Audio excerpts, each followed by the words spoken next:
Okay, so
Okay, gonna go live here. My name is Greg. If you have any questions and you want to add them to the YouTube comment section there, I am set up. I have a little home office here that you can see, and the telescope is in the backyard right outside the door there. When you look at the outdoor camera here, you can see the Cat5 cable here that's running from my window over to a little PC that's mounted on the telescope, and then I've got my power going to my battery pack there. I'm going to have to go in the other room and mute my television because I have the live stream on the television in the other room, and it is blasting too loud right now, so I'm hearing myself delayed about 15 seconds here. So give me a hand. Give me just 1 minute here.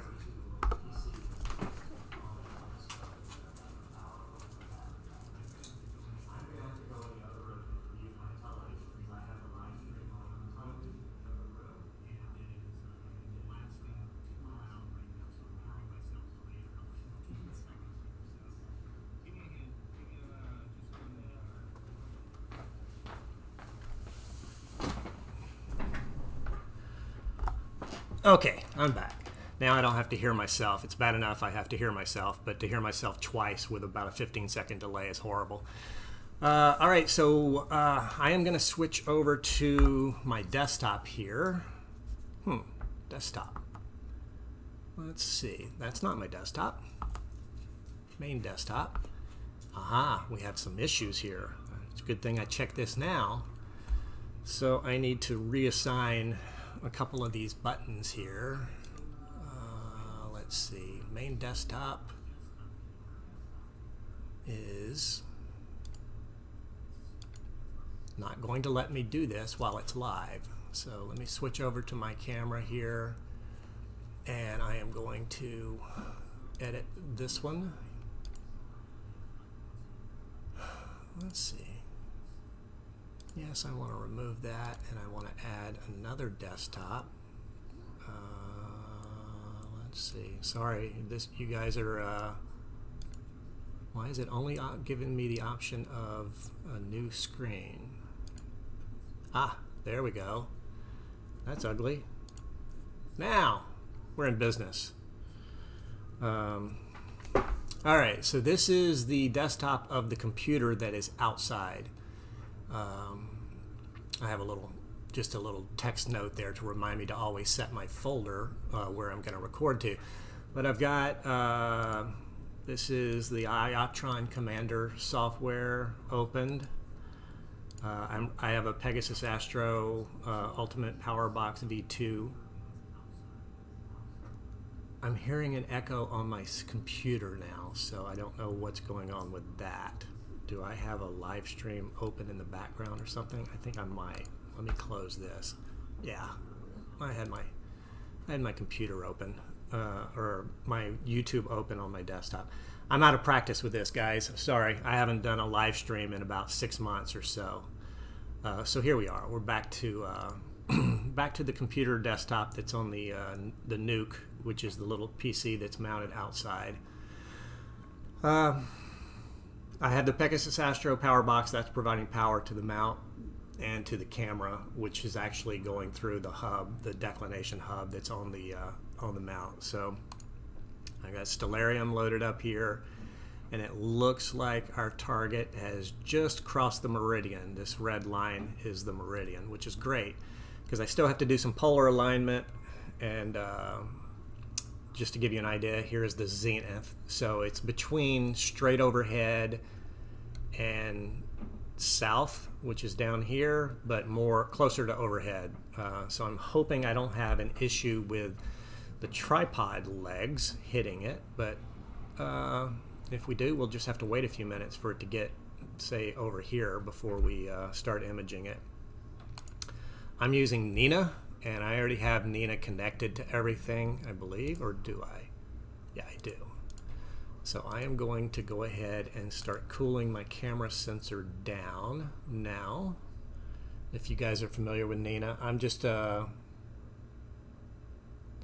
amateur at this, so we're going to make a go of this tonight.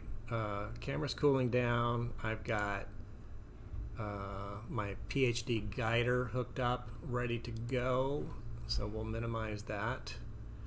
And what I'm going to do now is I am going to launch the iPolar, because I just set the telescope up in the backyard just a little while ago, so I have to do a polar alignment first.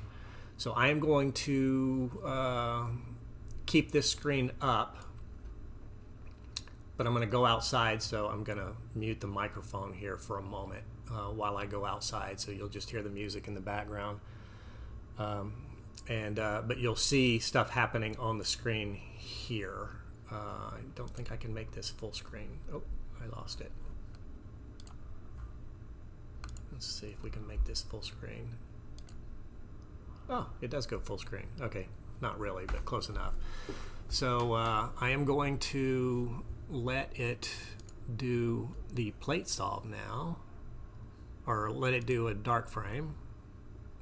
The scope is covered, and now it's asking me to go undo it, and I need to clear all of that stuff before I go outside because it's easier. I have a tablet and I watch it on the tablet outside while I'm doing the polar alignment, but you'll kind of get a gist of what's happening here when you see it here in a second. And I'm gonna, like I said, I'm gonna mute the mic. I'll leave the music up, and I'll come back and hopefully I remember to unmute my mic.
Okay, I'm back.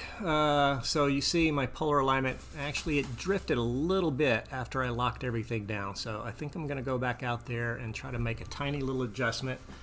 Get that crosshair and that circle to turn green solid for me.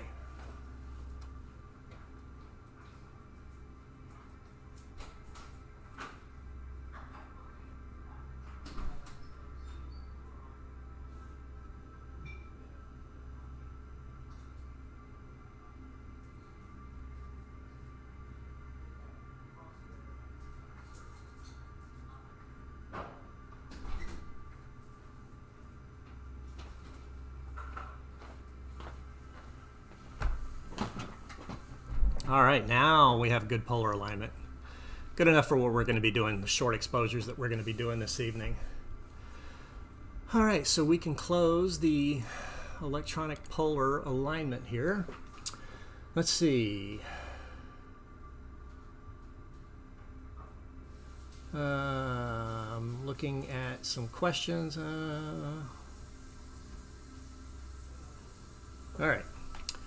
Nothing I can answer there, guys. Sorry. I don't know what you saw, but it wasn't the asteroid, because the asteroid's a magnitude 10. Higher the number, the fainter the object is. And a young person with perfect vision can only see down to about magnitude 6. All right, so I can minimize this. I can, I'll show you guys. That's the wrong thing I wanted to show you. Outdoor camera. There we go. So I just finished doing the polar alignment, and now I'm going to tell the scope to go back to its home position so I can do its initial setup. So the scope is moving now.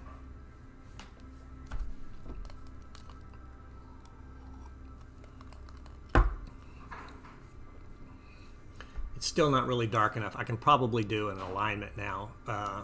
Really all I'm going to do is find a bright star that I know is visible. What you can't see from this image is sort of over here behind or towards where the camera's facing is my house, and it's a 2-story house, so I don't have much of a view to the east at all. But I've got a view from overhead all the way down to the west, with the exception of my bushes here when it gets too low, but by then anything I'm shooting is in these power lines, and it's not anything I want to look at right anyway. So we're good there. Let's see, what do I need to do next? I need to switch back to the desktop. Yeah, so we're looking at Stellarium again, and what I'm going to do is find a star that I know is visible from my scope, probably this one right here. And I'm going to tell the telescope to go to it. And let's see, when the telescope starts moving, I'll show you guys.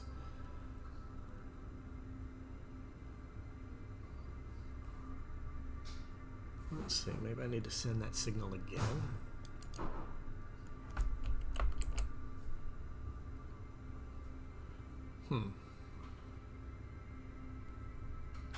So right now, if I turn around to the north here and look, the telescope is basically pointing towards the north.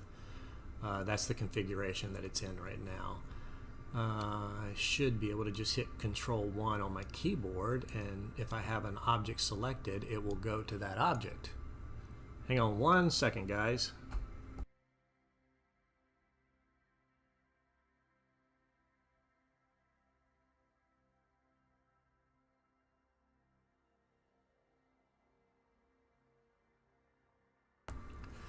Okay, so I've got somebody's asking if it's passed yet. Well, it's in the middle of passing right now.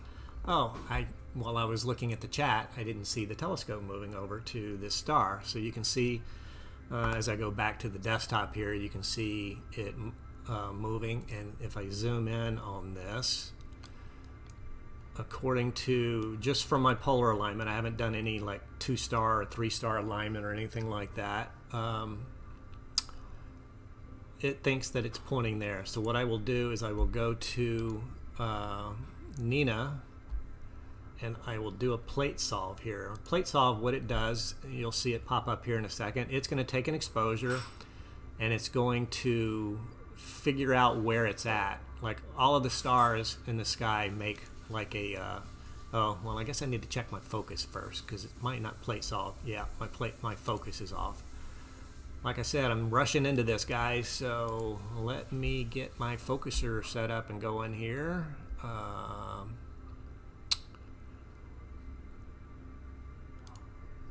You guys will figure this out with me here. So the focuser is connected, and I want to go to, let's say, 45,000. And then I'm going to go back to imaging. I'm going to set up a quick loop here to see if I'm going the right way on my focus here. So this should get us close. It's either going to be close to focus. Nope, it went the wrong way. So instead of 41, it was at 41, so now I'll go to 39,000.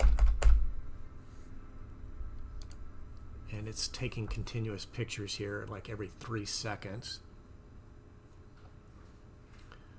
So we should start to see it becoming a little more in focus. Oh, it's getting a little better. Still not good enough to do a plate solve though, so let's go to 35,000. I think 35,000 will get us in the ballpark.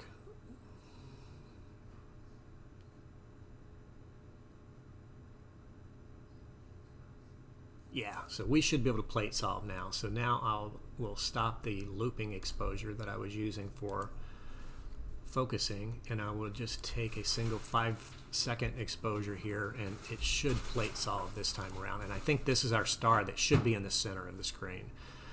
So we'll get a message that'll pop up here, and it'll say that it's off, and the telescope will sync. So it should move this star over to the center of the screen. I'll turn the crosshairs on, and it will take another picture to confirm that. It's exposing a 5-second shot now.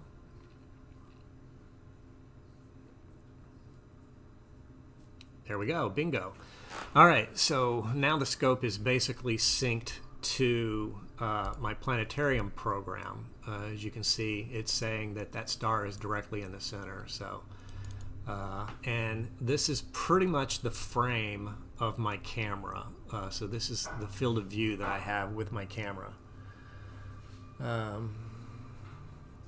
So Kenya Hope is asking if we're going to be able to see the asteroid in this live. Yes, I am going to be pointing.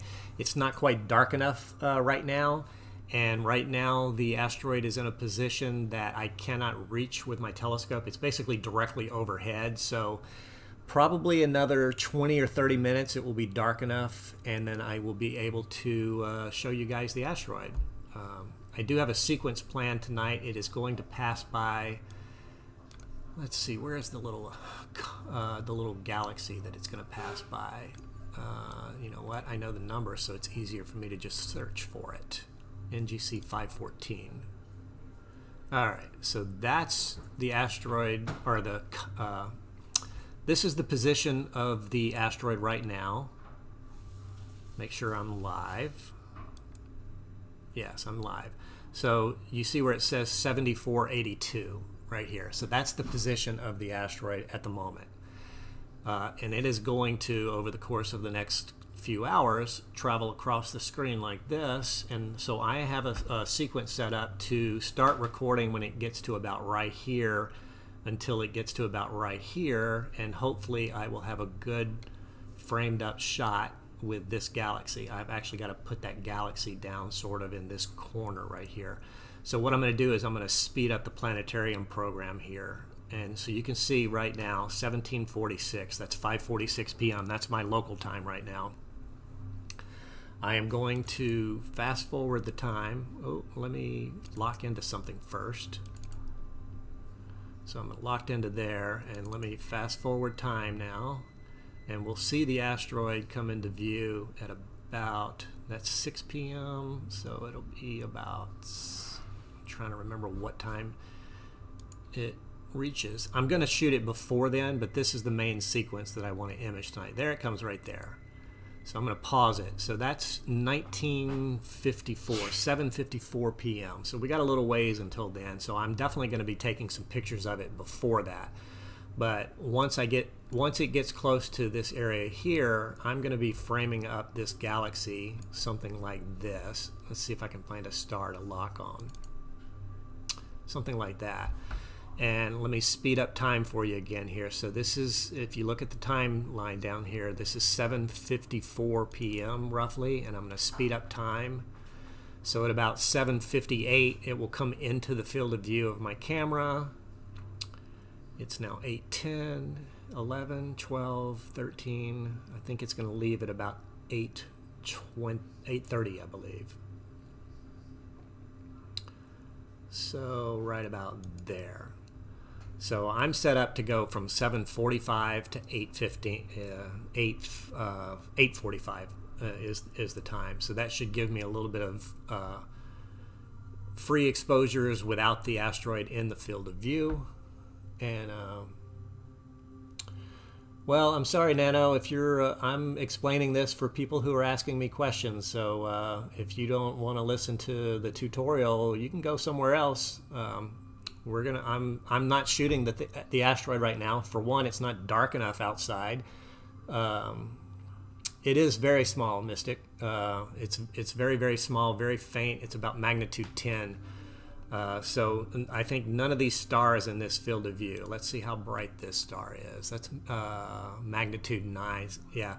So none of these stars are visible with the naked eye. The brightest star nearby would be this one right here that you could probably see. So if you had binoculars, I don't think it's visible in binoculars even at magnitude 10, but if you had binoculars and you knew how to find this star and this star, you could probably go outside right now. Let me back up time a little bit. And so at about 7:08 my time, it makes a bit of a triangle. But again, it's very, very faint, and it's going to be very difficult to see. So I'm going to go back to current time and see.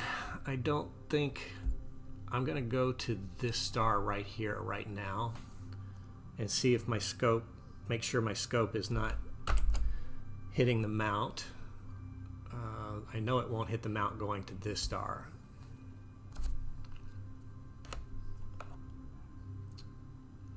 So I'll go back to the outdoor camera and we'll monitor this scope as it moves to this target.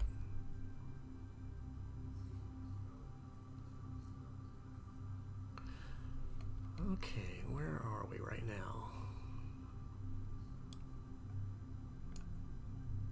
There it goes. All right, so the telescope is moving and we can see it moving up to this star. And what I'll do now is I'll go back to the program and I will plate solve on that star and make sure that we've got it. Plate solving is really handy. It's a feature that lets you, it basically tells the telescope where it's pointing. So it just took a picture and that's probably the star right there just below the crosshairs that it should have been pointing at. So what it'll do is it'll make an adjustment to the telescope and then it'll take another photo and it should come up centered in this next exposure that's getting ready to pop up right about now. There you go. All right. So now we're centered on this star here. So what I've got to do is kind of estimate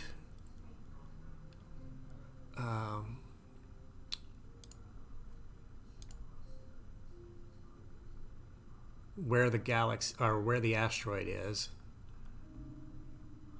See, I don't think I can point quite that high up right now. So let me see.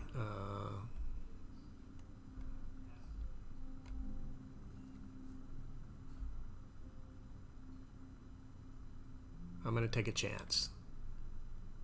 I'm going to take a chance and see if it'll go to this star here. This is the closest star that's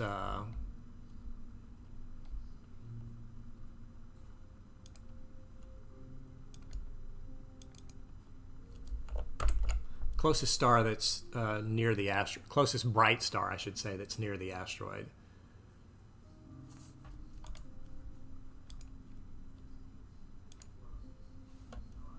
I don't know why my telescope doesn't want to move. I'm sending it a command through the software to tell it to go to, oh, there it goes. All right, so we're lucky. I think now I can tell you that we will be looking at the asteroids here very shortly.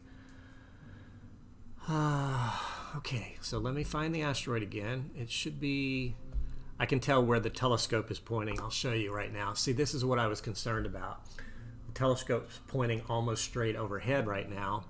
And what I don't want to have happen is the back end of the telescope. The red object here is the camera. And I didn't want it to hit the tripod leg, either that one or this one. This was the one I thought it was going to hit. So, but I think it's in a position where we're safe to actually go ahead and go to it. So what I'm going to do is tell it now to hop over to the asteroid. And we will start looking to see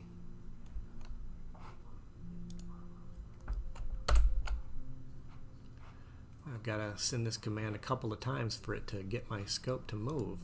Come on, baby.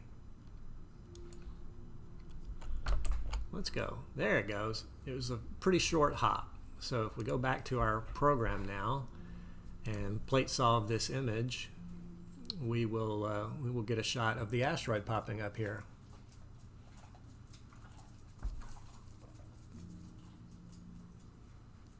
It was still moving whenever the telescope was still moving whenever it took that first picture, so that's why it's a little blurry. So it's going to make a little adjustment here.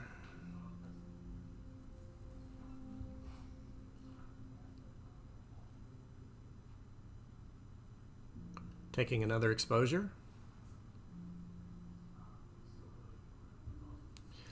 All right, so it's a possibility that this right here.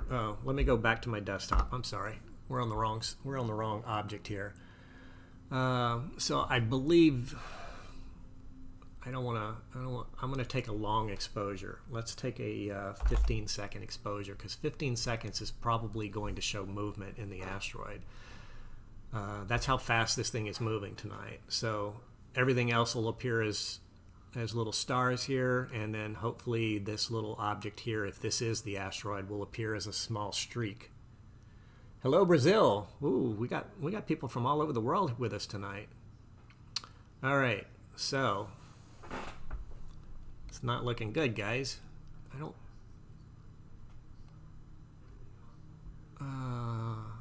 I thought for sure it would show up in a 15-second exposure. Let me do something. Let me make sure I'm actually in perfect focus. So what I'm going to do is,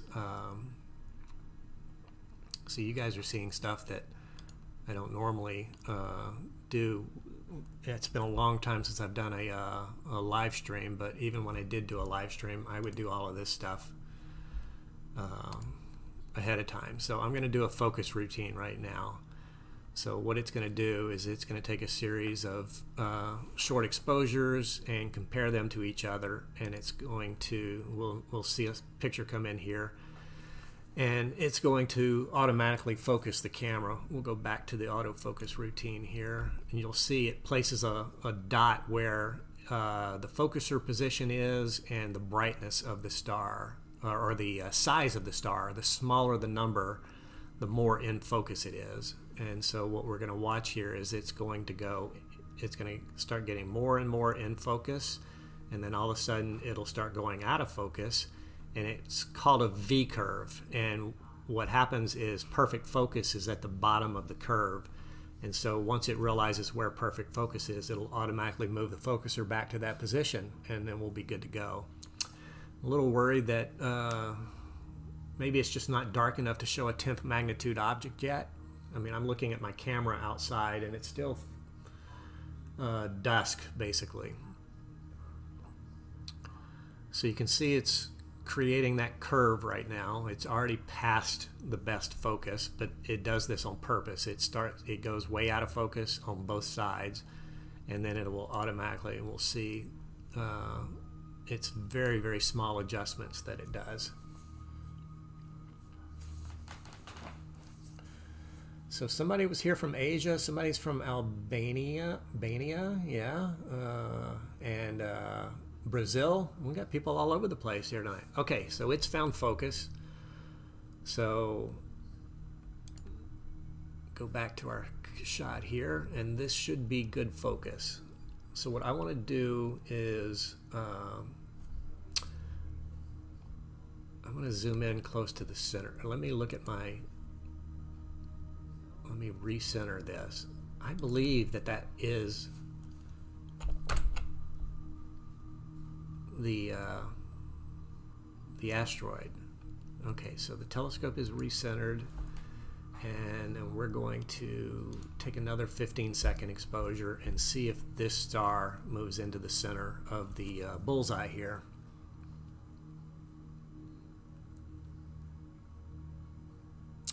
We got the Dominican Republic and Bolivia. Man, I've got people all over the world here tonight. Great.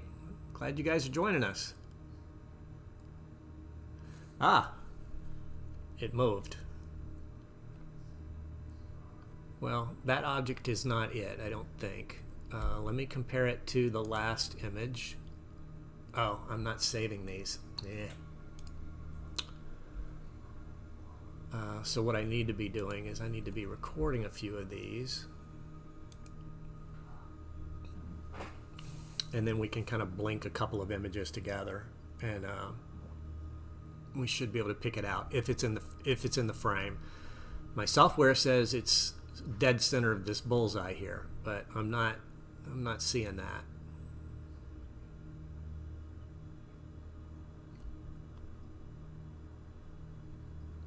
Huntsville, Alabama. Got a little bit of NASA stuff going on down there. Welcome.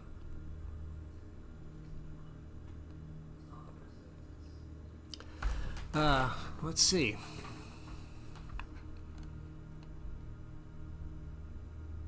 All right, so my software says, and we can see how fast this target's moving because the telescope is tracking the stars.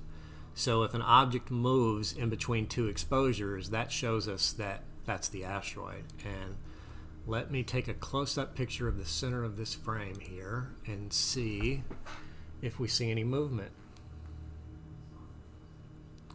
So we're going to take another shot here.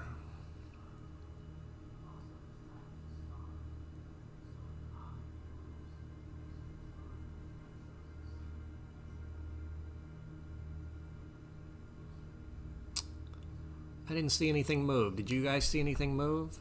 So let's see. We should have two images to look at. So I'll go back to the first one. Now the first one should pop in here in a second.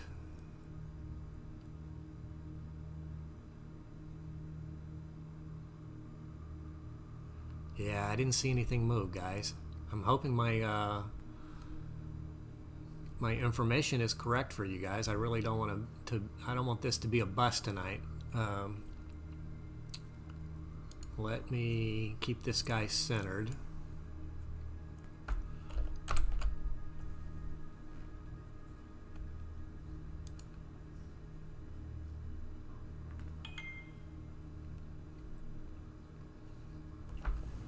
Okay, so what I'm going to do here, I can see which direction it's headed, so I'm going to try something a little different here. So I'm going to lock onto that star kind of ahead of it, of where it should be, and I'm going to go into Nina, and I'm going to use the framing assistant, and I'm going to tell it to get the coordinates for exactly where the telescope is pointed and the position of the sensor.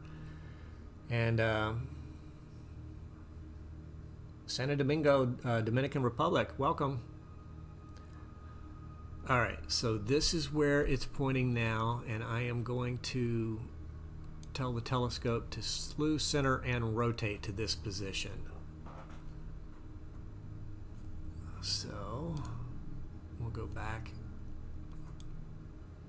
move this out of the way a little bit, and I'll show you what's going to happen here.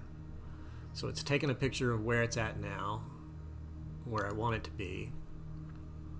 and it's going to move the rotator now. So the rotator has got to be adjusted 2.53 degrees, so it's doing that now, and then it will take another picture to make sure that the rotator matches the field of view of the scope here. What constellation is it going through right now for the northern hemisphere? Yeah, let me go back to the planetarium program and I can show you exactly where it's at. So it is in the constellation Pisces.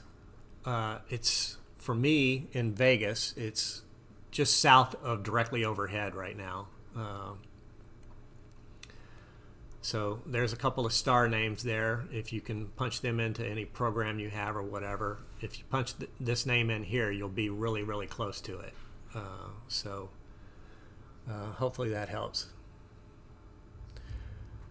Well, I don't know, Jorge. This thing is moving really, really fast tonight. It should show up in a 15-second exposure. I'm going to try a 30-second exposure just for the heck of it, though, and see if that shows us any movement. So plate solved is correct. Image. Let's go back and let's do a 30-second exposure. I mean, if it's in this frame,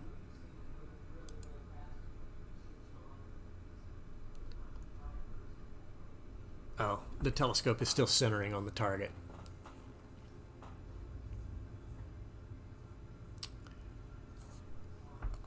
Let's see. Let it finish its centering.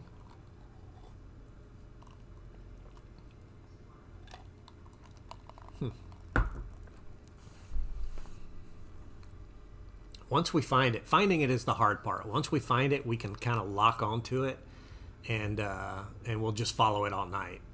I'll just keep jumping ahead of it as it moves. Okay, so it's centered now. So we're going to do a 30-second exposure, which is probably going to be kind of bright here. But I'm thinking in a 30-second exposure, we should see movement. If not, I'll wait a couple of minutes and take another 30-second exposure, and then we'll blink the two images, and we should see some movement. I'm not guiding yet either, so I probably need to get around to doing that. It is in the constellation Pisces, Surfer Chef. It is in the constellation Pisces. All right, so this picture is getting ready to come in, and it's going to probably be pretty bright. I'm kind of hoping I'm going to see one little egg-shaped object in this frame, but it is faint. And I'm not seeing anything that looks like an asteroid.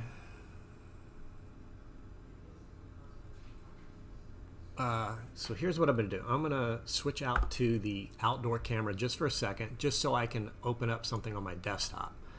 I'll show you what I'm expecting this to look like. Let me go to another folder here and open up a video.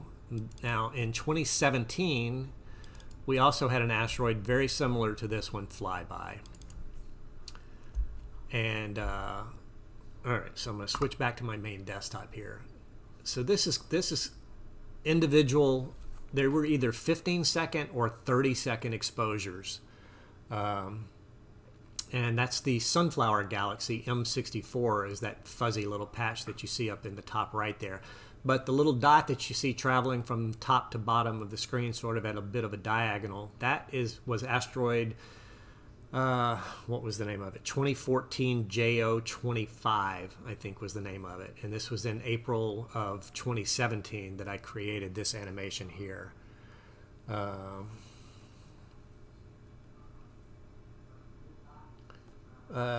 Yeah, I'm here for you guys tonight, so I appreciate the thanks. So again, this is kind of what we're hoping to see. Now, again, this is over a period of, what you're looking at here is over a period of about 30 minutes of movement. But you see each one of the individual exposures. If I pause it, the asteroid itself in that 30-second exposure, I can't remember if these were 15-second or 30-second exposures, moved. And this asteroid, I think, was a little brighter than tonight's asteroid, so it should still show up like one of these stars here. Okay, so we'll go back to the outdoor camera for a second so I can get back to my software.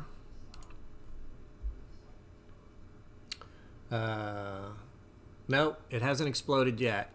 All right, so let's go back to the desktop. So I'm going to do another 30-second exposure here and see if we can get anything to pop up here. I believe there's a way I could probably open up one of these images in PixInsight and do a plate solve on it, or do a astrometry solve on it, and it would probably pick it up. But I don't know how up to date that asteroid file is, whether this asteroid is loaded in there. So we're going to give this a shot first.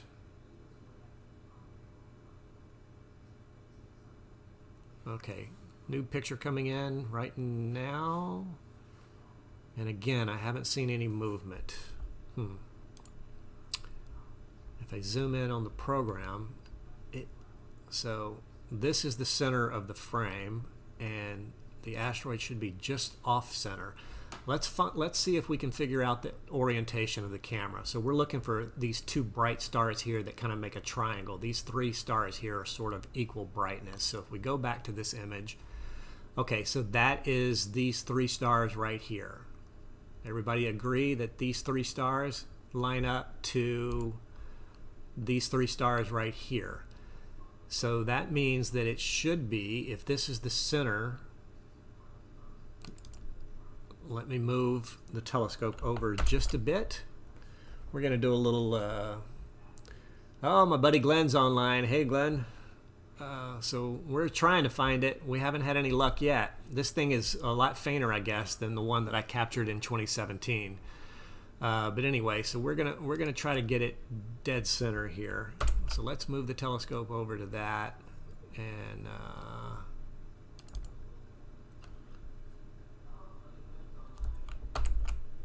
okay. So we are going to do a plate solve again to make sure that we're centered. All right, I can see somebody that's already got to go.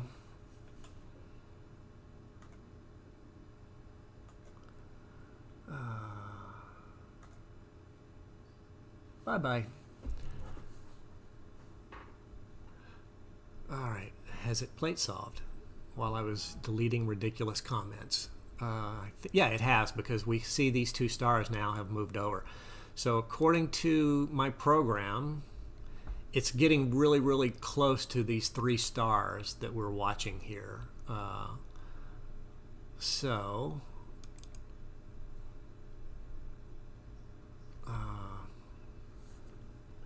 I'm going to do a little time advance here. So let me go to current time, make sure we're on current time, and I'm going to see when is it going to pass in between that little triangle. Oh, it's going to pass really close to that star. Back up a little bit. In about 10 minutes. So that's how fast this thing is moving.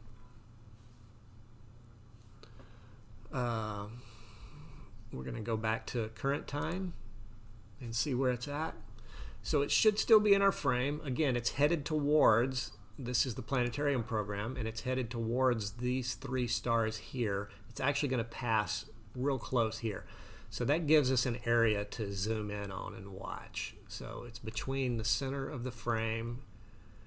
I'm wondering if it's so faint that it's maybe one of these objects right now. It could be this object here. Let's see. I'm going to get guiding going here, guys. Guiding is going to give me rounder, more perfectly round stars here. So let's get my guider going. I just have to remember to always turn the guider off whenever I move the telescope. All right, so the guider's going to do a little calibration sequence here, and when it gets done, this is going to take about a minute or two. So if I take a picture now, you're going to see the stars moving because the telescope is purposely moving. The guide scope is the little telescope that's mounted on top, and what it does is it takes a picture of the sky and it makes sure that the telescope is tracking that object perfectly. So this object, this exposure that's going to come in here is going to be completely blurry because the telescope is physically moving right now. Yeah, so that's what I expected. But we'll go back to the guiding software and we will wait for it to finish. Once it finishes its calibration, because I don't leave my telescope set up, I tear it down and pack it away. So every time I set up, I have to calibrate the guider because there might be minor little changes in the guide scope. And the guide scope is this little telescope that's mounted on top here. And the little red device there is a very small camera. And it's connected to the mount. Actually, it's connected to the computer that's on the other side of this column here. And it is what sends corrections to the mount when we're guiding, when we're auto-guiding. So somebody was asking earlier how my guiding is, and you'll find out shortly once it starts. We'll give it a few minutes to settle down, and then I will happily show you the guiding error. And we'll go back to our image now. I'm going to go ahead and take another picture. This is going to be blurry. I guess while I'm going ahead and doing this now is a good thing because that gives it a little more time for this asteroid to get closer to this little triangle of stars that we have definitely identified here tonight. Well, let's see. It's almost done with the calibration on the guider.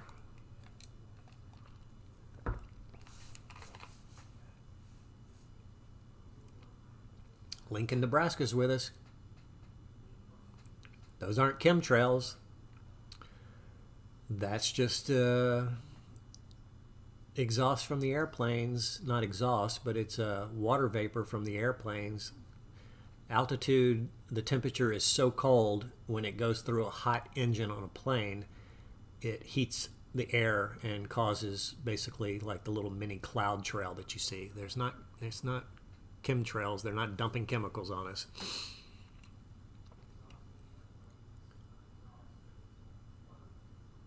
Okay, so we're guiding now. Well, let's go back to our program and let's do a 30-second exposure. And I'm going to zoom in on this area right here. It should, I guess it could be this. Let's see, we got 20 seconds. Let's go back to the program here. It's about halfway between the center of the frame and that little triangle is where the software is saying that it is. So here's the center of the frame and here's the triangle. So we're looking somewhere in here, maybe possibly this little guy right here.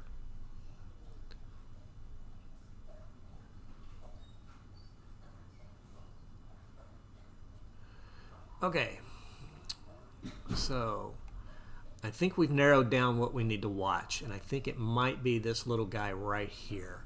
So what I'm going to do is I'm going to zoom into that star, if it is a star, as close as we can, and I'm going to take another 30-second exposure. Okay, so I'm going to put the cursor right in the middle of this star, and we'll take another 30-second exposure here and see if that star has moved.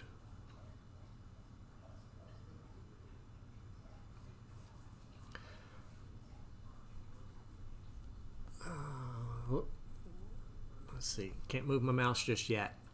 5 seconds till the new exposure pops up. And this star, if it is a star, should stay in exactly the same position in the next frame. Oh, and it looks like it maybe moved a little bit.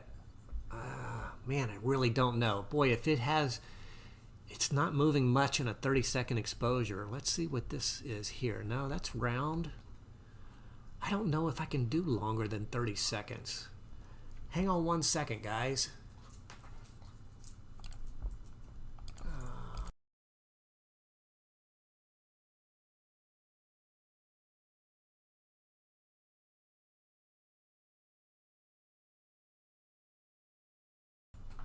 Okay, I'm back. Let's see. Well, let's go for broke. Let's do a 60-second exposure. I cannot imagine that if this asteroid is in this frame that it would not show a bit of an egg shape in a 60-second exposure. Let's see how my guiding is doing. Guiding so far has just started. Total error is 0.34. Somebody, I don't remember, I'm sorry, I don't remember who it was, asked earlier how good my guiding was with this mount. Let me scroll up through the comments here and see who that was. Somebody said they just bought the same mount and was curious how my guiding was.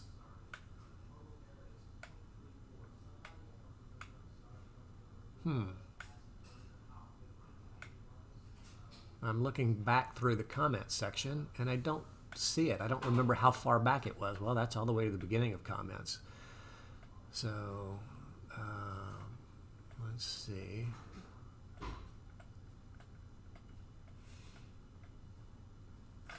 Huh.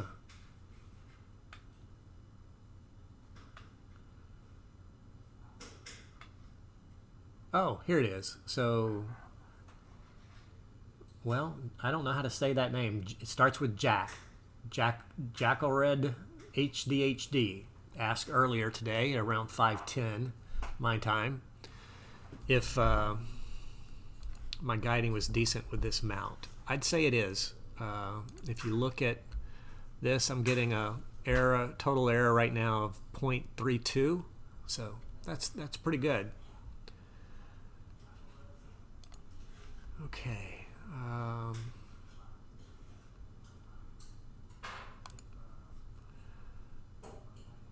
I think the only way, boy, I just can't even imagine that it not show movement in a 30-second exposure. That or my orbital data is inaccurate and it's not even in this part of the sky. Okay, so right now we can see real time that it is getting very, very close to being in between that triangle. So if we go back to our program, it should be in this area right here. So what I'm going to do is zoom in to this area, take another 60-second exposure, and see if maybe one of these three objects here or this object, something around here has moved. Let's see, we've got 45 seconds to go. I'll go back to the program. I don't think the orbital data is like so absolutely perfect that we could like predict when it's going to pass directly over a star. It's plus or minus a little bit, but we should see something. Well, those three stars there and that star show up as these three stars and this star. So our mystery asteroid should be somewhere right around here.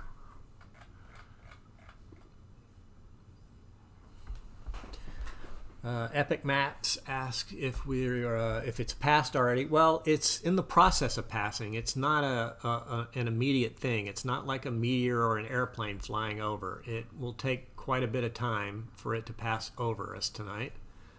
And we are trying to find it right now. We are doing our darndest trying to hunt this little guy down and see if we can find it. So I'm going to compare this image to my last image and see if any of these objects move. I don't think they do, which tells me that we're completely off base. Anybody see any movement there when it updated?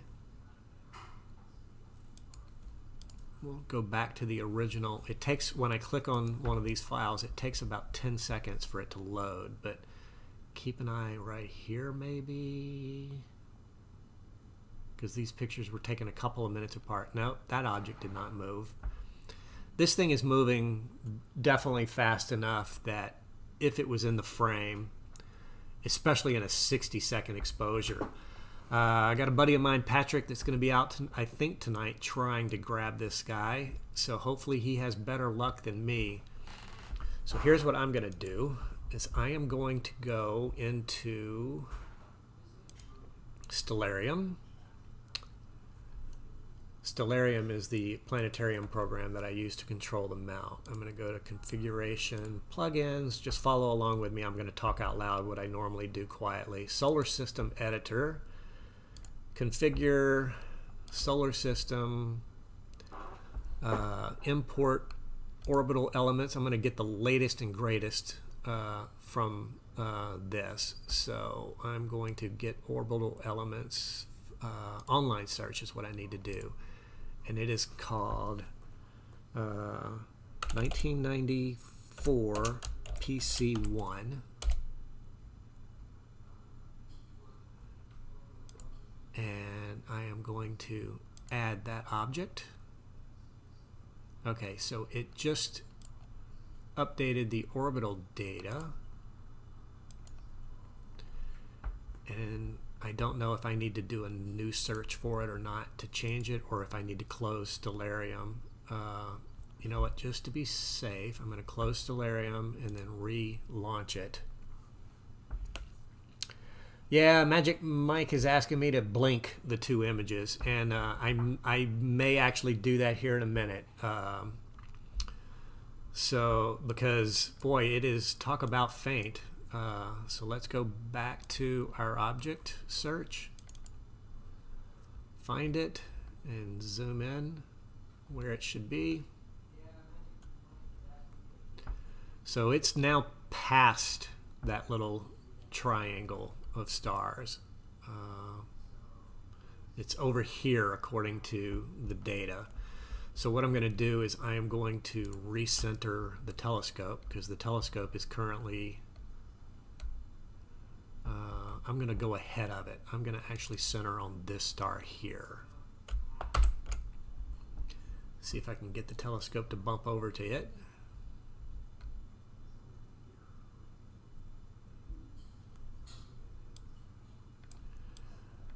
Now I closed Stellarium. It should have picked up my access to my telescope. Oh, telescope says it's way over there now. Let's go back, find our object again. I don't like the fact that it clicks off every time you... Alright, so this is what I want to go to. Let's see if I can get the telescope to move over to it.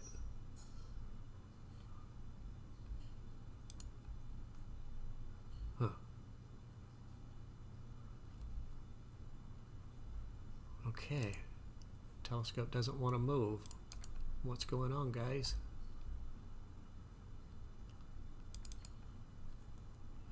Let me move to a star nearby. Maybe it just doesn't see that as an object to move to, the asteroid.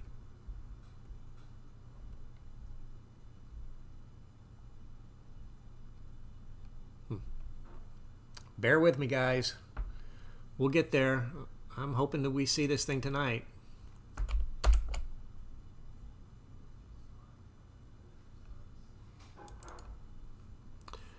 Well, that's where it thinks the telescope is pointing right now, and that's obviously not correct, but I just closed Stellarium and rebooted, so that's why we're getting this message saying that it's not pointing in the right place.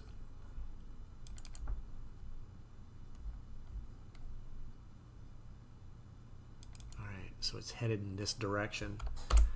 I'm going to try to get my telescope to move for me. Come on, baby.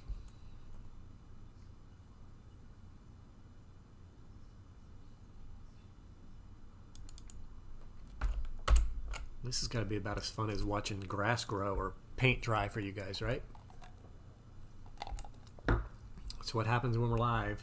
Stuff doesn't work the way it's supposed to sometimes. Let me go into my configuration panel here and see if it has, for some reason, disconnected. Telescope control, configure. It says it's connected. I'm going to disconnect and reconnect. Ah, look at that. The telescope just jumped. Okay. So I think it's talking to the telescope again now. It's where it was before, though, I believe. No, it's in the right location. So Let me put a field of view up.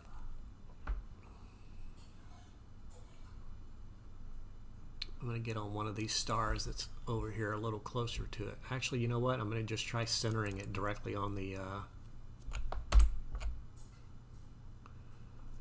star, on the asteroid here. Magic Mike is a painter, so he doesn't mind watching the paint dry. All right, well, that's good to know.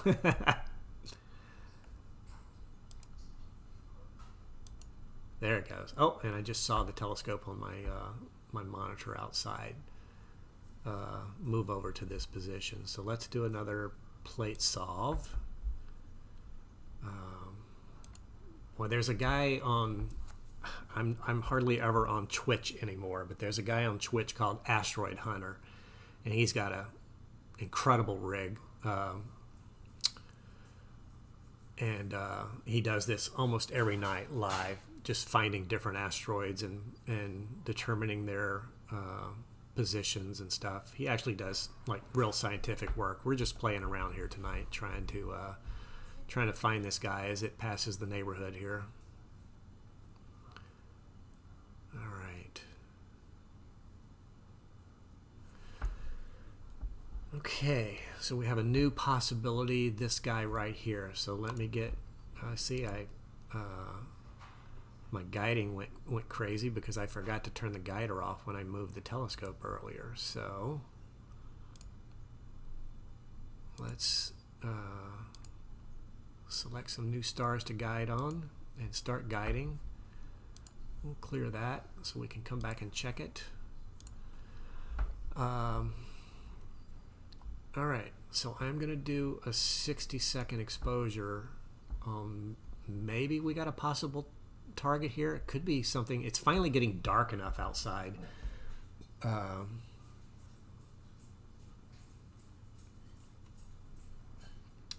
Somebody's Magic Mike is asking about where the moving objects. What are the music? I guess you mean what are the moving objects? Satellites. Yes. Oh, on the planetarium program. Yes, those are satellites that are up. If I zoom out, we should see a few of them. There comes a Starlink right there. I'm sure everybody's heard about Starlink. So that one's going by. So yeah, there's quite a few up there. Some of them are static, some of them are moving. Let's see, we got about 10 seconds here before the next exposure comes in. I'm looking at maybe this little tiny object right here to see if it moves.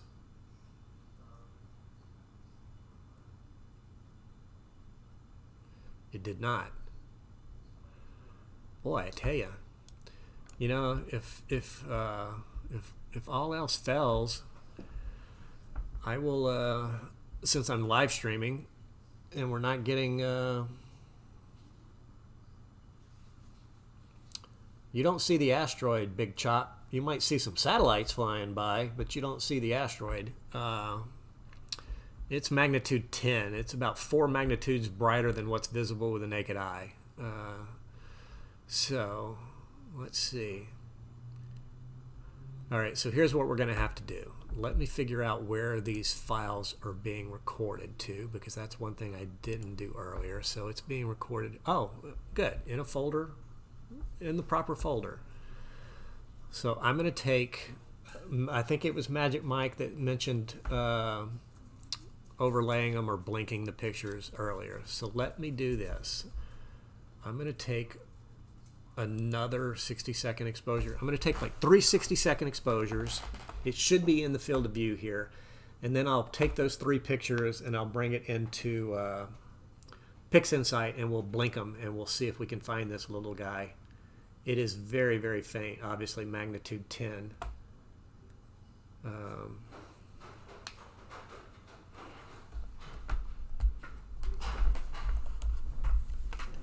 I'm going to go ahead while it's taking this picture and open up that folder and figure out where things are. So yeah, so I'll sort by date modified, the most recent. So this is the last picture that we just took here. All right, so at least we'll know that we'll know where they're at.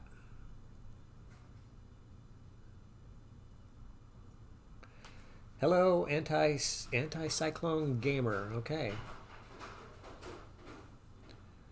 I was passed away or not. I don't know exactly what you're trying to say there. All right, and then we're going to take one more picture here. We're still hunting for it. If you're talking about the asteroid, we're still looking for it, hoping that we can find it. I'm going to have to do a little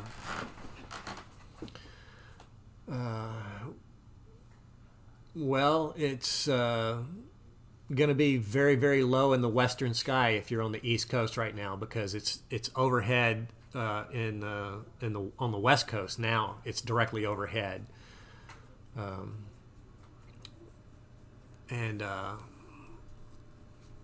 yeah, satellites move at about 17,000 miles an hour. That's correct, unless they're geostationary, which I think they're actually moving even faster, so that they actually stay still above the Earth.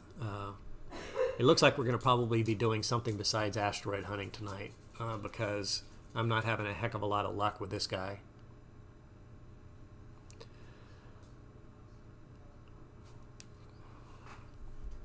All right, so I've taken 3 images now.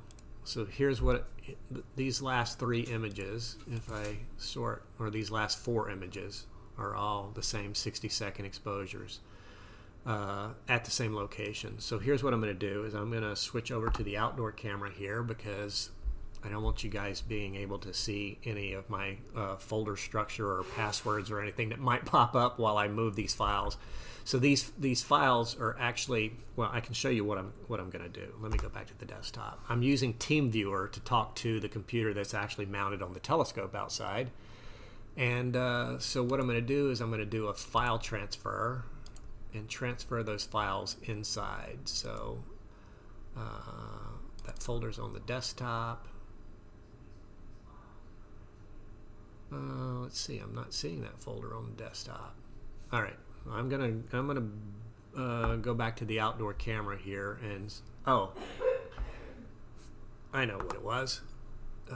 It's not the desktop, it is on the E drive, and 1994. Here we go. So the most recent pictures. Make sure I'm grabbing the right pictures. 633. Yeah, so I want to grab these 4 pictures here, and I'm going to just send them to the desktop over here. How about that?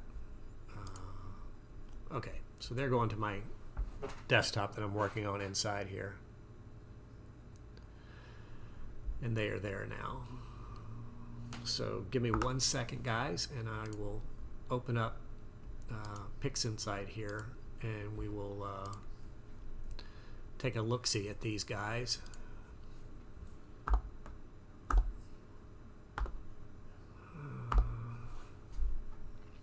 Just give me 1 second. I'm launching PixInsight. PixInsight's a program that astrophotographers use to it's sort of like a Photoshop, but for a little more scientific-y kind of educational, or not educational, but scientific type work. It does a lot more than all right, let me switch back to my, I got so many buttons here I got to press. Switch back to the desktop here. All right, so the desktop is open now, and I will go into the Blink program. And why is this thing going off my screen? Let's reduce the size of this a little bit, and I'm going to go to the desktop, and I'm going to open up these 4 pictures here and blink them. Alright, so this is a pretty cool little feature of this program here. So what it does is it will, if I play this, it'll one of these pictures does not belong there, probably the oldest one. So let me turn that off.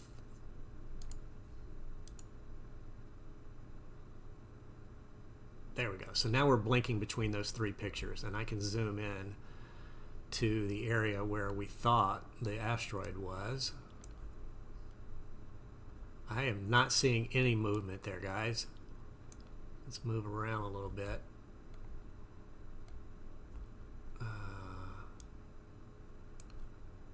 don't see anything in here that's moving.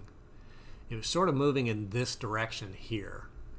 So we're blinking between 3 60-second exposures, and it passed right above this, supposedly passed right above this star here, headed in this direction. So let's zoom in up here. You guys tell me if you see anything.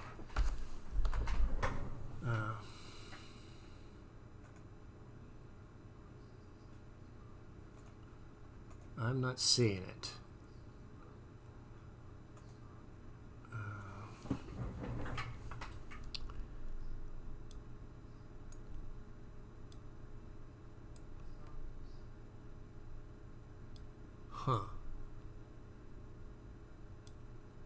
That one almost looks like it has a little bit of a wiggle to it, but I don't think it has enough of a, I mean, it should be way more than that. So I'm saying that we don't have it tonight, guys.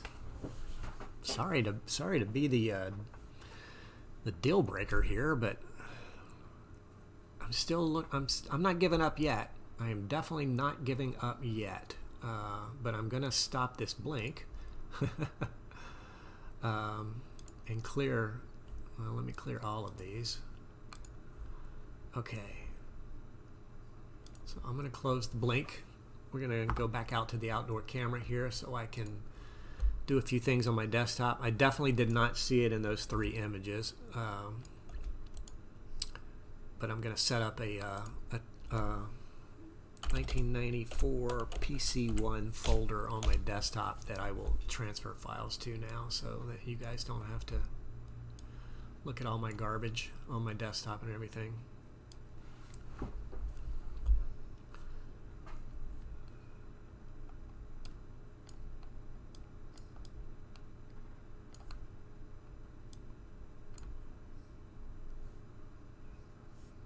All right. Okay, so now we can go back to our online here.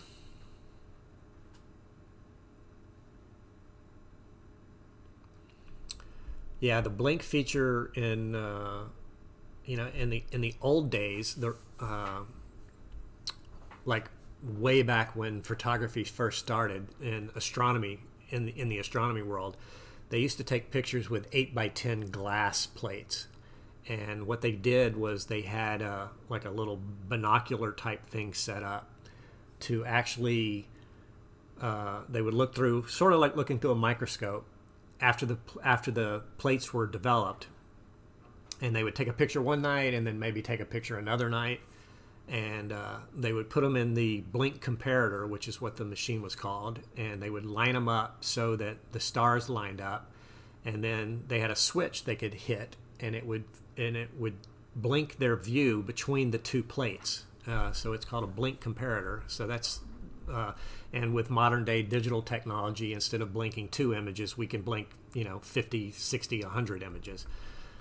So as I ramble on here, our object has almost moved out of our field of view. So what I'm going to do is I'm going to turn guiding off for a moment, and I'm going to go back to our program, and I'm going to try to jump ahead of it here. So I'm going to maybe tell the telescope to move to, let me see if I can find a brighter object here in front of it. Okay, so we should get these 2 stars here and these 2 stars here that make sort of like a, I don't know what that is, an equilateral rectangle. I don't know that that's a word. But I'm going to try to get the telescope to move over to it.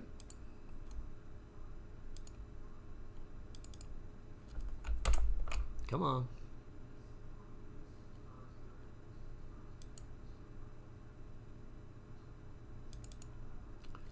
There, oh, there it goes. It's moving now. All right.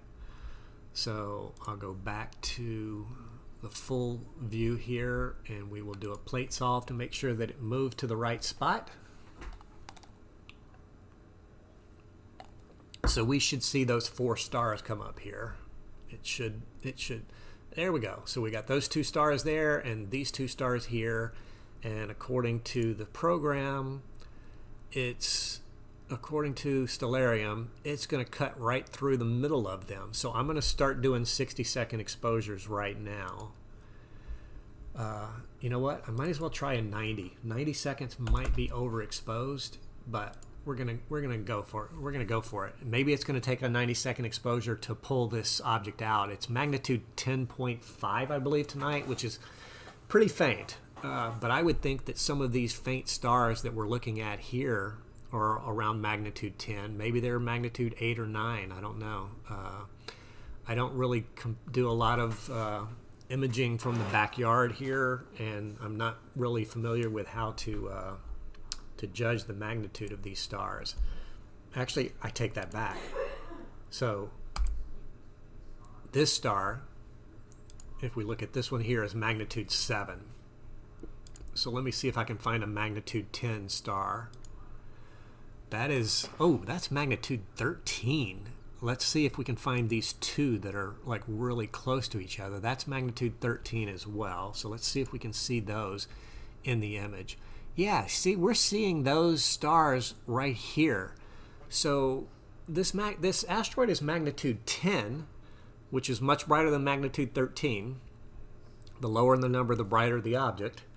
So if the planetarium program is correct, then we should be seeing this asteroid.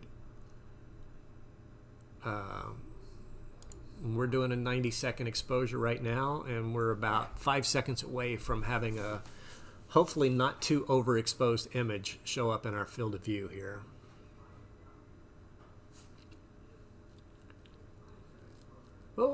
Well, we definitely brought in a lot more fainter stars up in this area. But again, I'm not seeing anything that appears to be moving. And if you look at this guy, I mean, just look at it. I'm going to put my cursor like on it right here. And I'm not going to move the cursor. The cursor's not moving, so that means the asteroid is moving. And look, it hasn't even been 10 seconds and it's moved. So if we had the asteroid, we should clearly be able to see it, because it's gonna make a streak probably from here over to here in a 90-second exposure. Let me do another 90. I don't know what to tell you unless Stellarium is just completely off base and is throwing us for a loop here. So we're doing another 90. And I'll take those two 90s into PixInsight, and we'll compare them and see if we can see any movement. I mean, I'm stumped, guys. We're seeing stars here that are probably, I don't know, at least twice, if not 3 times brighter than the asteroid. Yeah, these guys right here. Of course, by the time this next picture comes in, it's going to be really close to those two, supposedly. So it should be somewhere, you know, I keep looking at this little guy right here. So we've got 20 seconds before the next exposure pops in. I'm going to zoom into this area of the sky. And let's keep an eye if anything appears to move here. So when you see the exposure in the bottom left-hand corner getting ready to end, and then it takes about 3 seconds to download to my computer inside the house here before we see it. I didn't see anything move. Huh. Well, I hope Patrick and some of the other guys that are trying to image tonight have better luck than me. My guiding is not super great right now, but it's okay. It's good enough. Turn my exposure time up a little more. I'm going to stop guiding. Oh, I wasn't guiding right there, apparently, unless it stopped when I changed exposures. But I'm going to hop ahead of it again. Well, no, it still should clearly be in the frame right now. So let me get guiding going.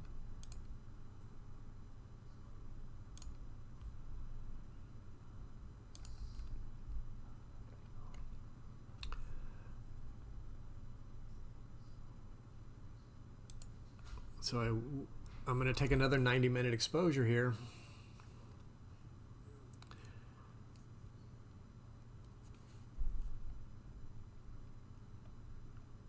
Oh, look at this. Look, look, look, look, look, look. Down here. So we're off base. Look at what we got. Do you see this? I think that's our asteroid right here, guys. So my planetarium program is definitely off base a little bit. Let me go into the planetarium program. So it was down here. So I'm going to go to a star over here and move the telescope here. I know it's taking a picture now, so I'm going to go ahead and stop this exposure. I think we found it. All right, so we've moved to a new location, and we are now going to take another 90-second exposure. Oh, you know what? My guiding. Let me get guiding going here.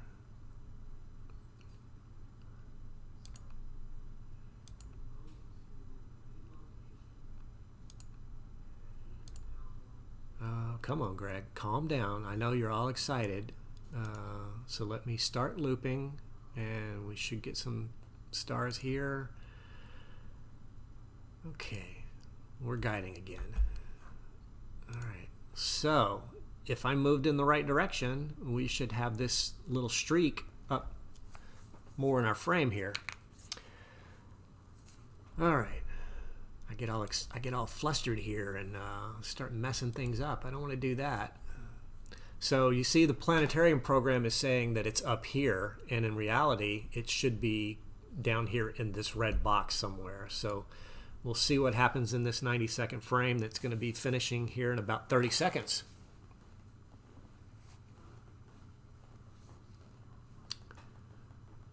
All right. 15 seconds. Just want to double check my guiding. Okay, guiding is off and running. We should get a streak here in a second. See, I knew this thing was bright enough. Boy, I tell you, it is way off where the planetarium says it is. All right, downloading. There it is, almost in the center. That's great. That's great. And if you notice, there's a little diagonal streak going all the way from the top right to the bottom left corner here. That was a satellite that flew through our image during the exposure. Okay, so I am going to back down to 15-second exposures now, because I think a 15-second exposure will be a little better for this. We're going to start I'm just going to start looping here for a minute. So you're going to see another exposure pop in here in a second. There'll be a little bit of a gap, but it's headed in this direction here. And it's going to be a much shorter streak this time, because it's only... Oh, what are we doing? Oh, you know what? I messed up on my exposure time here. 15 seconds. Come on, Greg. All right. Now we're doing 15-second exposure. So it's going to probably be about right here. And it'll be a much shorter little line, squiggly line, because it is only going to be a 15-second exposure this time around.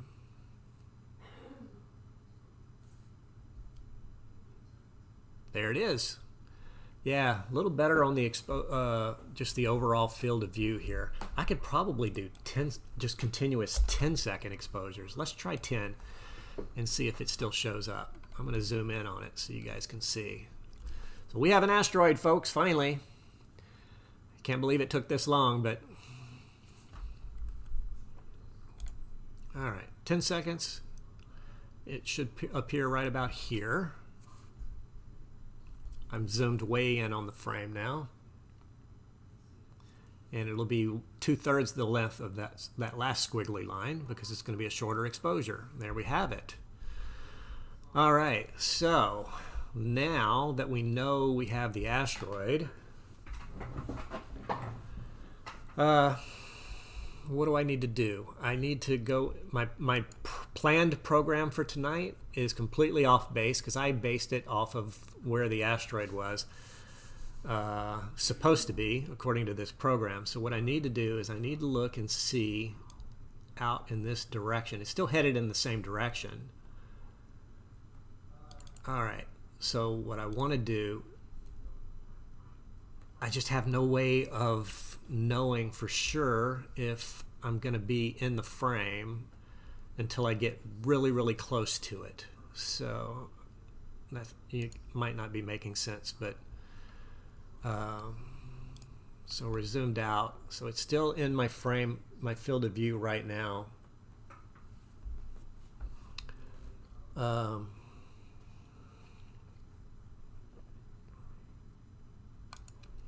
And let me go back to where the camera says it's pointing and center on this subject here. What I want to do is I want to get that galaxy that you just saw there in the frame. And I want to do like a continuous time lapse with it centered on that galaxy. I may, you know what I'm going to do, guys? I'm going to take a chance here. We know it's outside the field of view of where the software says it is.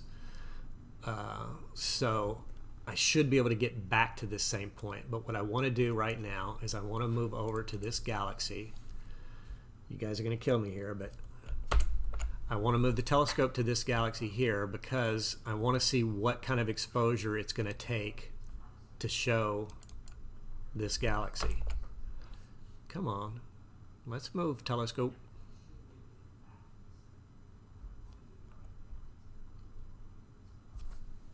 I really have to kind of figure this out pretty fast here because this baby's moving across the sky fast, and I want to make sure that I can get it framed up. Come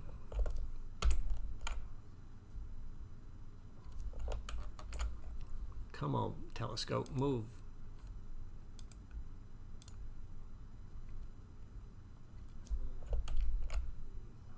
Oh, I really got to figure out why. It used to just be a, oh, my guider's on. You know what? Magic Mike might have the information. Right, let me stop the guider. It's moving. Mike, you are the man. Magic Mike is the man. He figured it out. The guider was on, and that's why. Oh, and now my telescope is going crazy.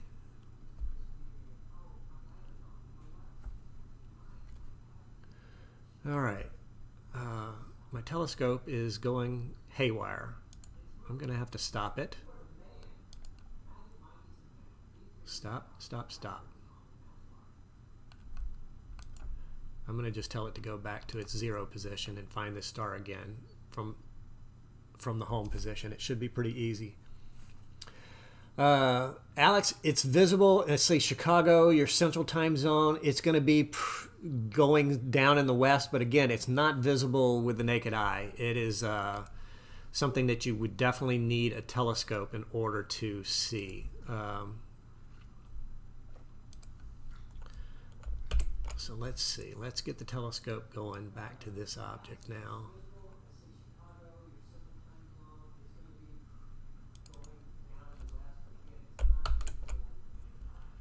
Well, apparently it wasn't just the guider, Mike.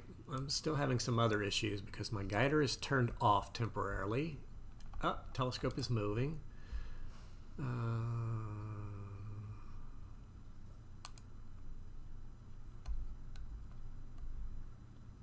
Let's see. The telescope is moving. It's going in the right direction, as we see. It's just about there now. I want to get this object framed. I want to get this galaxy framed up because this is the bright, as you can see, here's the asteroid.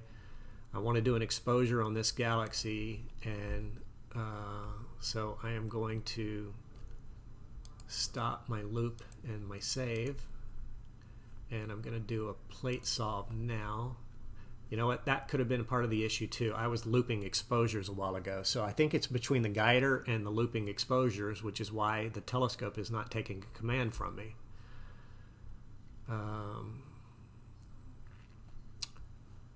So let's see. It's making an adjustment.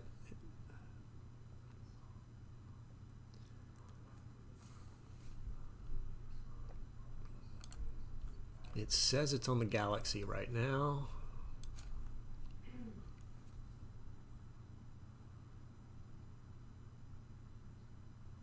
Ah, I can barely make it out in the center of the frame there. Boy, I tell you, you might not even be able to see it on the YouTube compression here. So that was just a 5-second exposure though. Okay, so let me turn guiding on. Select I gotta loop the stars first. And now it's got to select and guide. We'll clear this. Mike, I gotta appreciate it, man. The tip about the guider, I think that was the trick, but I think it was also the guider and the exposure. So let's see. I'm gonna do a 10-second exposure first, no loop, just to see if 10 seconds brings this galaxy out, because 5 seconds sure doesn't. Not good enough to be worthwhile anyway. All right. Boy, I tell you, it is super, super faint.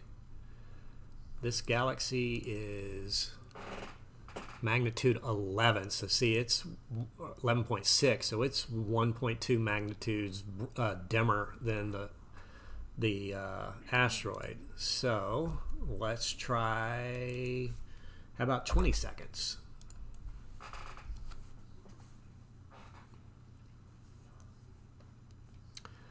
All right, Rachel, welcome to the feed here. We've hopped ahead of the asteroid here to try to frame up a galaxy that it's going to pass close by tonight, and I'm just doing some test exposures right now to figure out what the best exposure is for the galaxy here.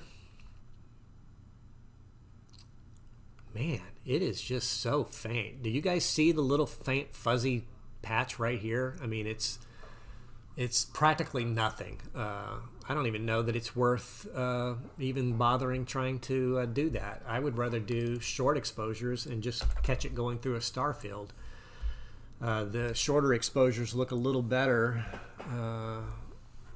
Yeah, Brandon, my time and location is set properly in Stellarium. It's actually taking its information from the GPS, which is on the mount. So here's what we're going to do. We're going to go back to where the asteroid or the software thinks it is, and we're going to just jump ahead of it and go, it's actually down like here. So this is where the asteroid actually is. Let me do a, I forgot to turn the guider off again. Let me do okay, telescope is moving. And I'm not even going to bother with the guider right now for a 10-second exposure. So telescope should be on it. So let's see what we've got here. What I want to do is jump just far enough ahead of it to where I can start a looping sequence and record it. Uh-oh, it's not there. Was I not far enough away? Huh. Let's try down here.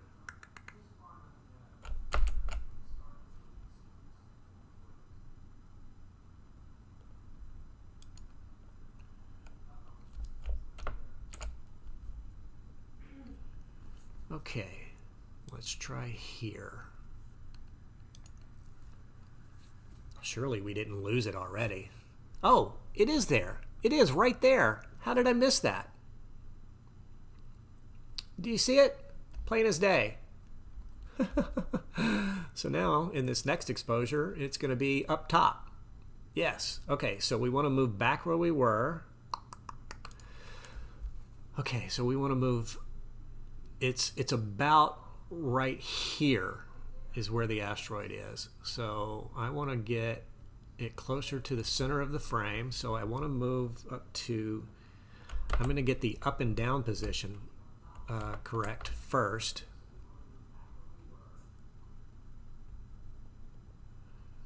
I forgot that it was going to be a very, yeah, it's not going in circles. I am though.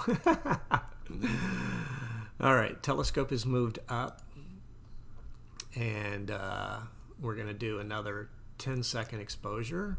And that should bring the little asteroid, which is right here, down to probably about right here. couple of seconds, we'll have another picture. See if we're on the right course here.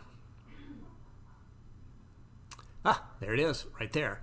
Okay, so now I want to move the telescope this direction because I want to get it coming in from the left. It's moving in this direction here, and I want to get it going all the way across the frame. So, but I don't want to go too far. I want to go over to maybe this star here.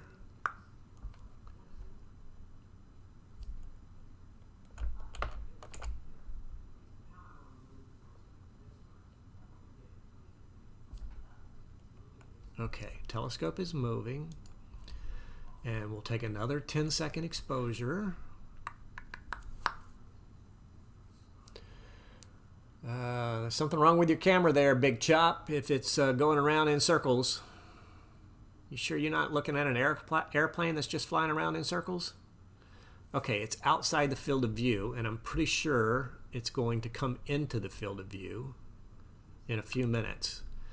So what I'm going to do is I'm going to get my guider going right where it's at. And start the guider up. And I am going to put all of this old stuff into a folder. Okay. Select all. Unselect that and move everything into the old folder.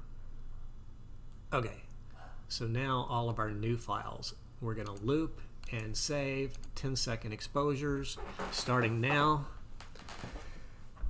And now we just wait. I don't know exactly how far ahead of it I moved, but it should come in from the left-hand side of the frame in a few minutes. Well, I'm going to really fill up a hard drive doing 10-second exposures here. That's 6 per minute. Maybe we do 15 seconds. I know hard drive space is cheap and easy, but well, I'm serious too, Big Chop. It is not moving in circles. The asteroid is flying in a straight line, more or less, across the sky. So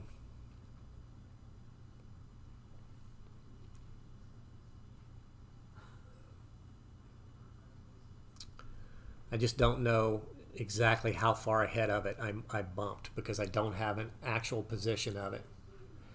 Nayana? No, you're not going to be able to see it from your kitchen window.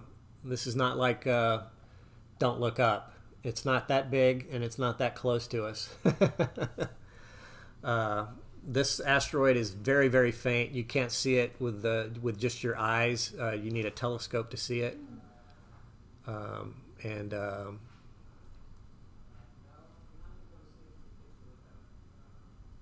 Let's see. I'm going to go back to my program here. This is where we're guiding right now. I'm so unsure of exactly where it is. I think I want to say it's like somewhere around here, guys. So it's just outside the frame. It should enter the frame in a bit here. It is a lot of work, Rachel, but you know, it's a hobby. I'm 56 years old, and I've been doing this since I was 13 years old, and it's the only hobby I've had all my life. I really enjoy it, and I like sharing it with people too. So let's see, we got another 15-second exposure popping in here. I keep watching that left-hand column there to see if we see a little streak popping in. I'll make sure. I'm hoping I moved in the right direction. It seemed to be moving sort of in a parallel direction there. Hello, Indonesia. Welcome. Welcome to the feed here. So I don't know if you just joined us, but we did find the asteroid, and I've tried to jump out ahead of it now, and I'm recording a sequence because I want to try to make a little time lapse of the video as it passes across the frame here. So it's taking a picture and updating every 15 seconds here. So we should see it come into field of view here very shortly. I'm so impatient and worried that I missed it that I may end up stopping and moving the telescope back a little bit to see if I can catch it again. No, it's got to be coming into our field of view soon here. I'm guessing it's somewhere like right around here. So we'll go back to the live capture here and move over to the far left side of the frame.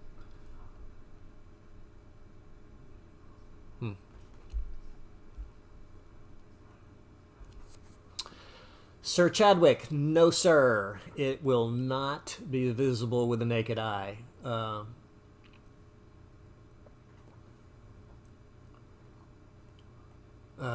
It is magnitude 10. Well, Daverson, I found it in Stellarium too. You have to go. Here, I can show you actually while we wait for it to appear. So if you're watching the screen now, this is Stellarium.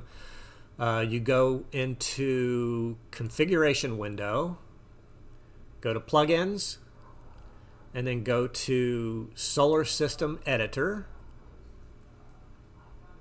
I'll slow down a little bit so you can follow along here. You go to configure, you go to import and add solar system minor objects.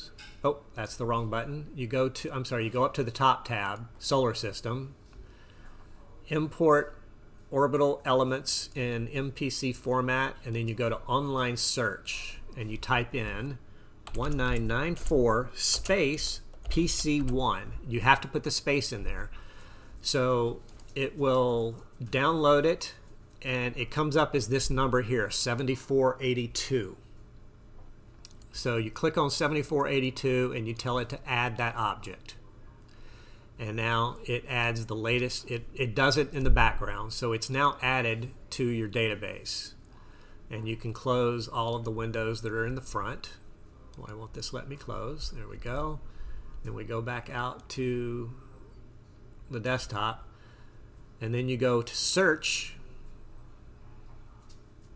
Search window opens up.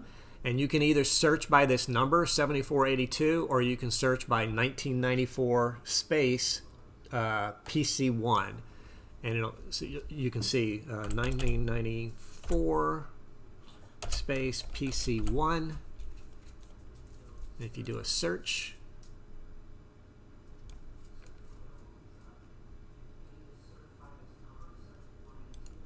I wonder if you have to leave this space out and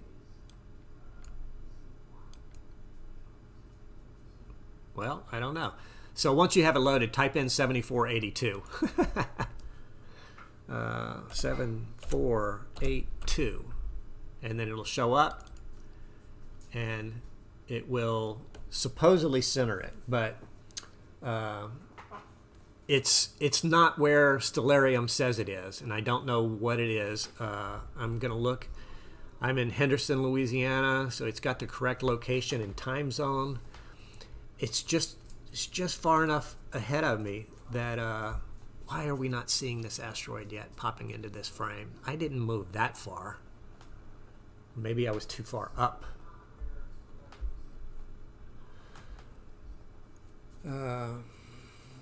It is in the process of passing right now, Bethany. It's not visible with the naked eye. You have to have a telescope to see it.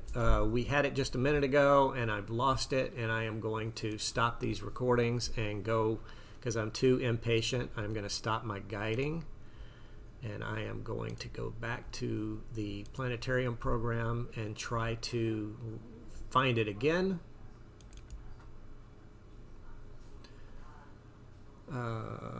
Henderson, Nevada.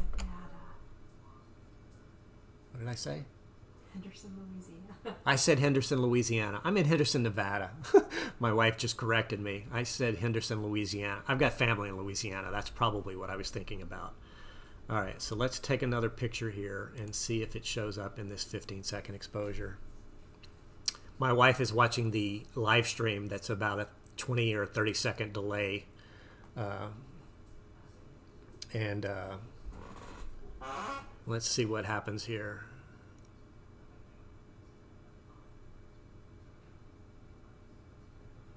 There it is.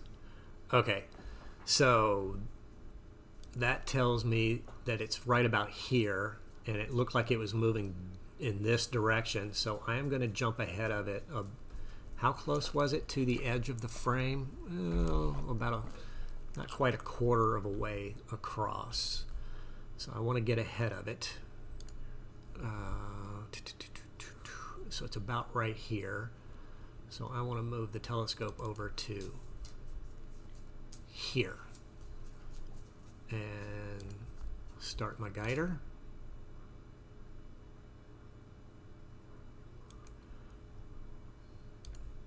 And then start looping again. 15-second exposures. I'm going to go to my desktop and I'm going to move all of this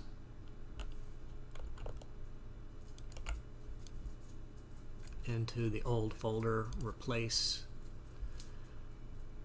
Okay, so we have new exposures coming in. Oh, it's still in my frame. Well, that's not good. I want to get ahead of it. I want to get ahead of it. Let's stop, because I want some clear sky without the I gotta find a star over here that I can move to.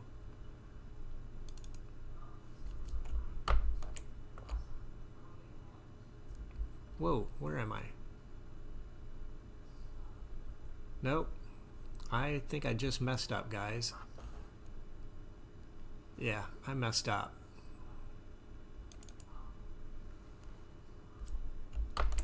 Gonna have to find it again. Sorry.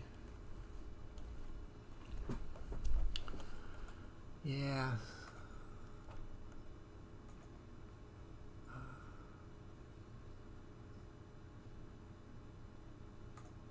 Okay. All right. Let's see. Telescope is moved. Let's see if we can find it. Let me turn looping off again and do a 10-second exposure just to find it. I got a little too excited there earlier and tried to jump ahead of it, and now I've lost it because I moved the telescope in the wrong direction. So I know roughly where it's at though, so we are going to reacquire it and start imaging again.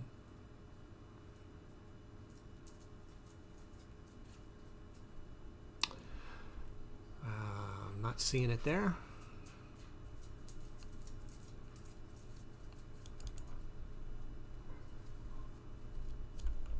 Move the telescope over a bit.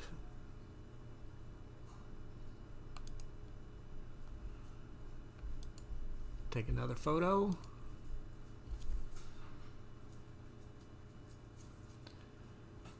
Let's see what we've got here.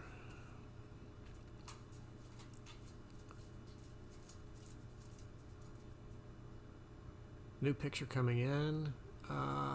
Where is it? How did I lose it? I lost it because I got too excited. It's just outside where the software says it is. So, let's see. Let's move to here.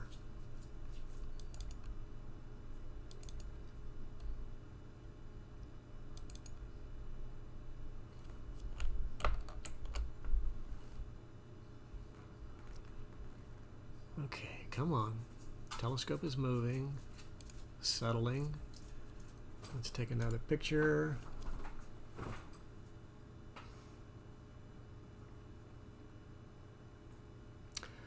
So Christopher, you must not have been here earlier. It is not where Stellarium says it is. As you can see, here it is right here. And this is where the telescope is, and this is where Stellarium says that it is. So Stellarium, for some reason, is off.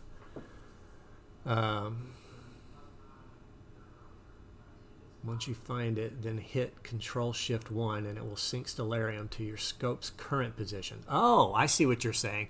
So you're saying I have to center it. let me read all three of your posts. I know you're trying to manually frame up the asteroid, and Stellarium is accurate. You select the Stellarium location and move the scope to that position. Move it manually, but do not deselect the object in Stellarium. Once you find it, hit Control-Shift-1, and it will sync Stellarium to your scope's current. It'll sync the object to Stellarium's current position. Is that what you're saying? So if I hit this and hit Control-1, no, Control-1 moves the telescope to that direction. See, it's moving it right now. It doesn't move the object in Stellarium. How many are... You can correct the Stellarium with the keys I noted. Okay, move it manually, but do not deselect the object. So can I physically move this?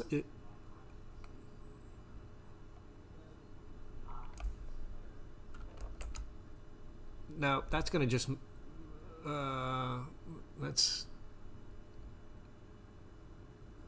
my Stellarium is synced to my scope position, Chris. I think we're getting off base here a little bit. So Control-Shift-1. Okay, well, let me try that. Let me get it as close to the center frame as I can in a 10-second exposure.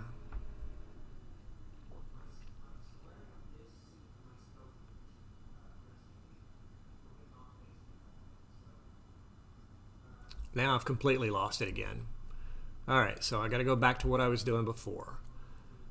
I've got to.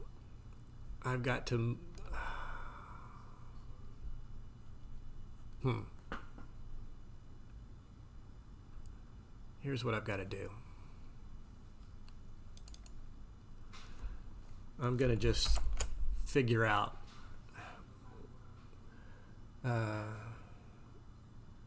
It did pass in the morning, but it is passing, not past. It's so it's. I can't read the comments right now, guys. You're gonna have to give me a minute while I get everything synced back up here, and I'll try to catch up on the comments. Let me see if that star is centered now, because I think I messed up Stellarium here. I hit the wrong buttons here a minute ago. All right, so that star, I'm going to plate solve, and it's going to make sure that that star is directly in the center, which it pretty much is. It's going to probably move it just a tiny bit. Okay, so it says that star is centered. So now let's go back to Stellarium.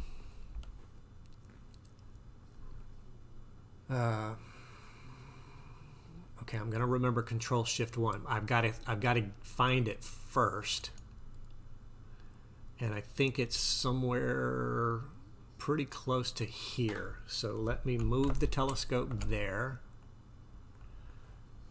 I'm going to get it in the frame first. Chris, I appreciate the advice. Let me see if this is going to work for us here.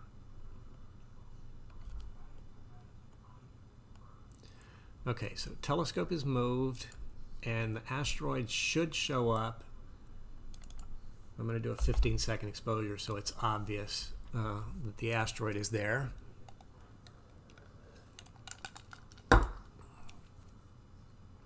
Should be in this frame here. It was just outside the frame of my camera. I'm shooting at 1215 millimeter focal length, so it's a pretty narrow field of view. So. Okay, there it is.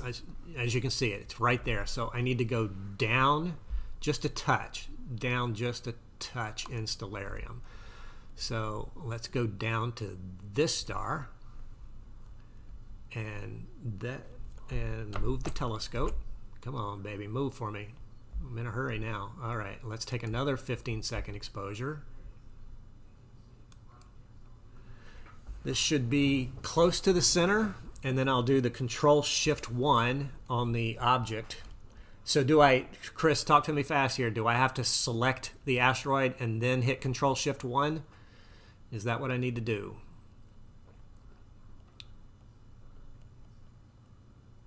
All right, that's close enough. That's close enough for tracking it tonight. So the asteroid is here. Control Shift 1. That didn't do it. That moved the telescope. Control Shift 1 moved the telescope. So that is not, Control Shift 1 is not moving the asteroid in Stellarium. It's moving the telescope in real time. So I need to go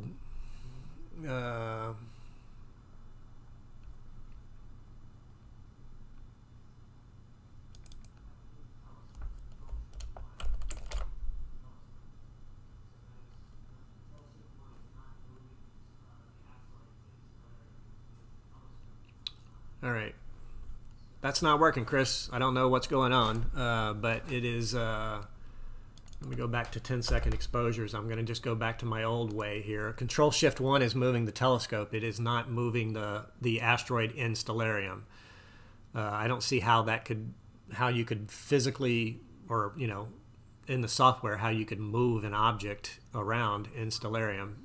I'll have to do a little more research. So it's dead center of my frame now, and it's heading from almost dead center. It's heading from center to the right side of the frame, this direction. So what I need to do is I just need to get over to about here and take another picture, see if I'm going in the right direction. It should be out of the frame now. It should have moved it over to here.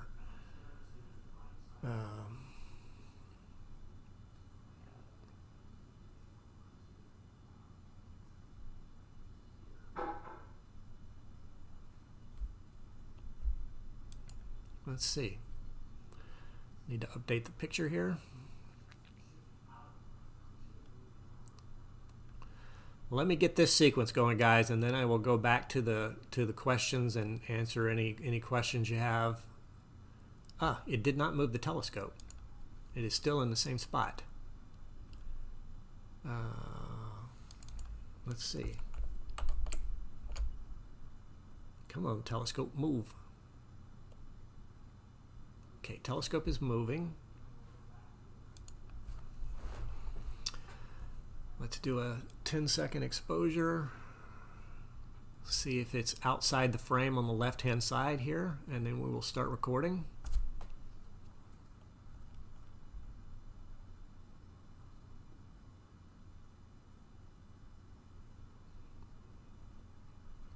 Yep, I've just passed it, so I am going to take all of this stuff and delete it.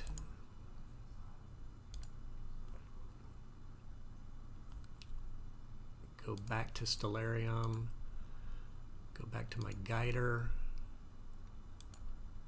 I always hit the wrong thing. Hit the loop first and then select a guide star.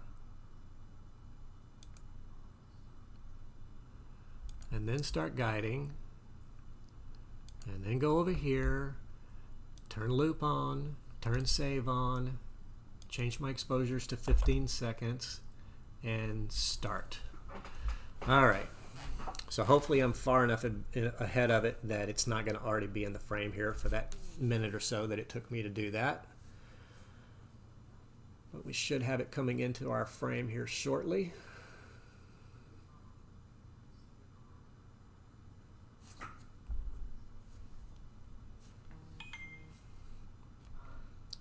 So it's looping 15-second exposures. I know I jumped ahead of it. I think it's about right here right now. So it should be coming into our field of view here shortly.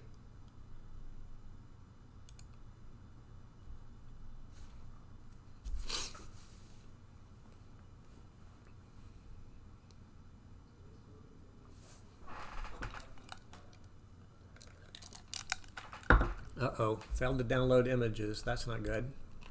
Let's stop what we're doing, figure out why.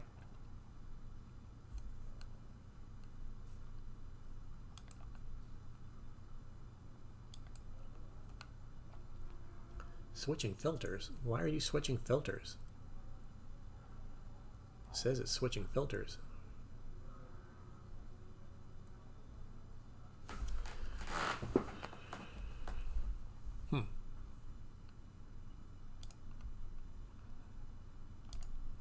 filter wheel.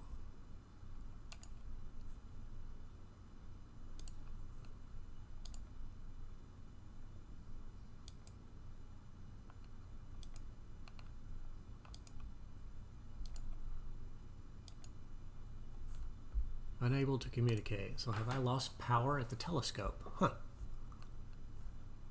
Well, if all else fails, shut everything down and reconnect. Oh. Technical glitch here tonight, guys. We're okay, so I've lost power apparently at the telescope. I need to run outside and take a look at things out there. I shall return.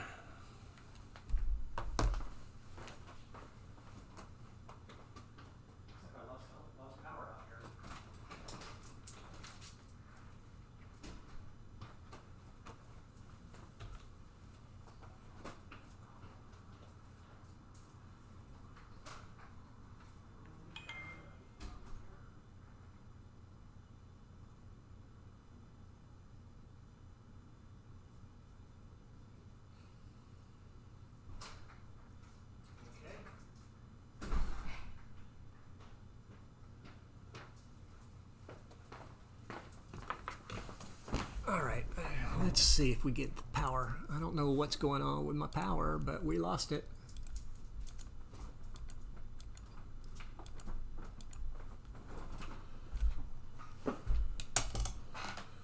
Okay. We are back up. That's interesting. I'm going to close everything here and start over from scratch, guys. I'm sorry. Sorry to do this to you tonight. Yeah, asteroids can do that. I think what I'm going to do is, since we know what's going on as far as its position in relation to the where Stellarium says it is. Yeah, if it hit, I think it would knock out the power for sure, Jessica. Okay. I am going to get everything, cancel that. I'm going to get everything up and running again. Oh, I'm still on the outdoor camera here. So I'm launching Nina all over again, and I'm going to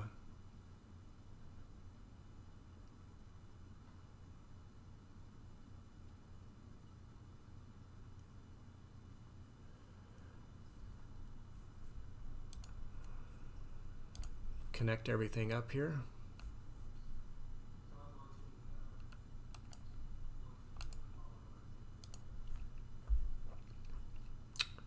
All right, so everything is connecting successfully.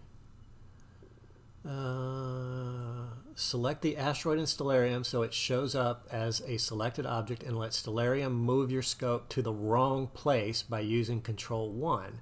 Now, using either the controls in Nina or in Stellarium, move your scope to where the asteroid actually is. Do not use clicking on the Stellarium map to move the scope. Okay. Hit Control plus Shift plus 1, and this will sync Stellarium to your scope's current position, which is where the asteroid actually is. But it's not going to move the image of the asteroid in Stellarium. So I know where the asteroid is now, roughly. So let me get everything back up and running here. Chris, either I'm not understanding you or you're not understanding me. I know where the asteroid is. I just don't. It's not where Stellarium says it is. I know where it's at. Okay, so I'm going to move to this star and sync on this. Maybe I'm not understanding what you're asking about. Make sure my telescope is going to move here.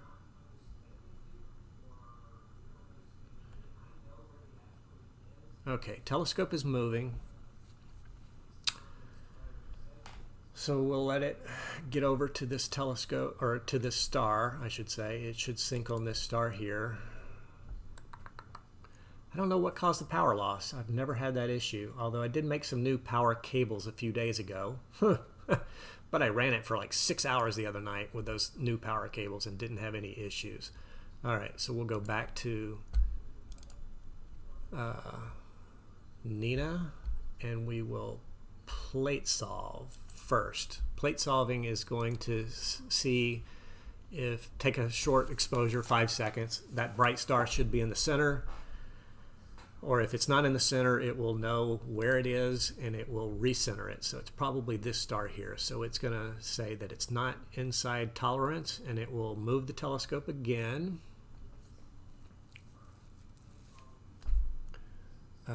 It is fairly decent size. I think it's like 3,000 feet in diameter. Somebody correct me on that if I'm not right. All right, so there's the bright star. It's in the center, so we know the telescope is pointing there. We know the asteroid is supposed to be here. So if we move the telescope to there,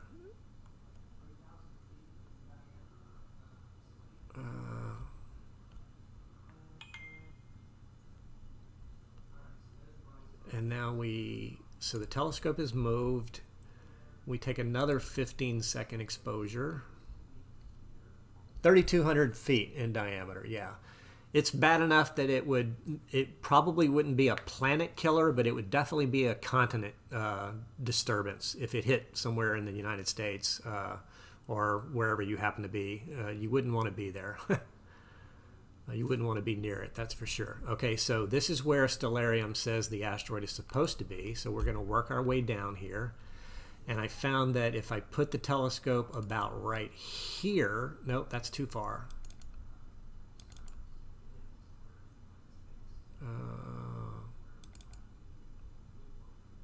Right about here, I believe.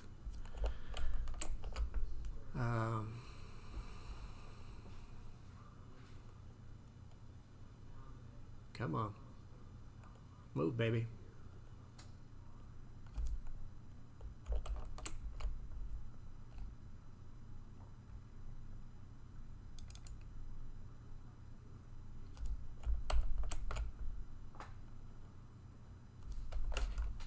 My telescope doesn't want to move. Ah, there it goes. So now when we take a picture, the asteroid should be in the frame. Hi Barbie, welcome to the feed here. So we're trying to find this little booger here tonight, this little asteroid. I'm hoping it shows up in this exposure here.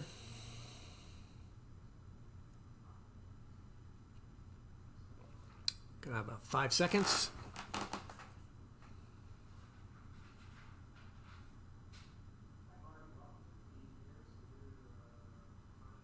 And there it is at the bottom, bottom left-hand corner. Okay, so I need to go down and I need to go down this way. So that's maybe that star right there. And then I want to go, well, let's just go down. I want to try to get it in the center of the frame because we can see the direction that it's traveling. I've got the camera rotated to where it's going to travel with lengthwise or widthwise, whatever you want to call this, of the frame, the 16:9 shaped frame. Yeah, don't look up. Okay, so that should, this image that I'm exposing now should bring it up closer to the center. Let me put the crosshairs in there.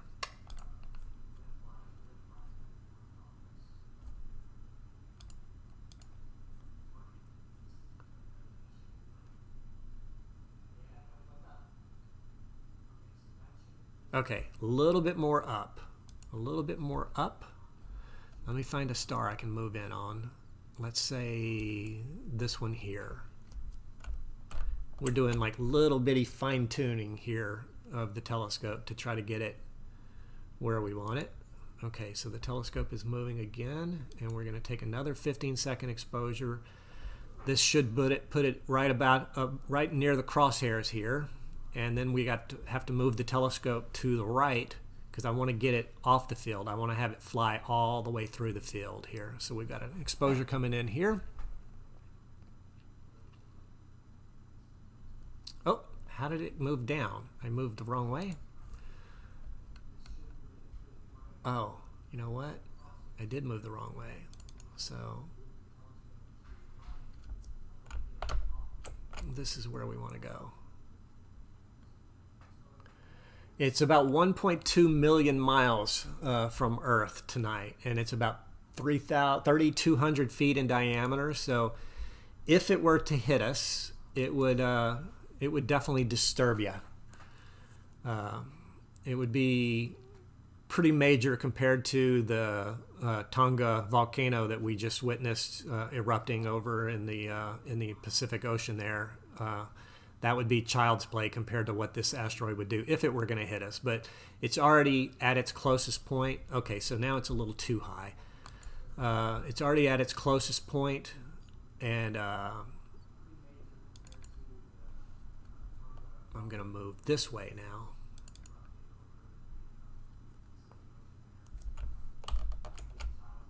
To get it off the screen.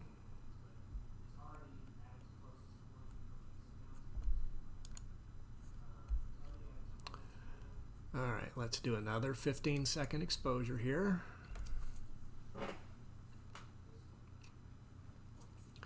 Well, I'm glad I started this feed at, 5 o'clock today. We're just now getting around to it.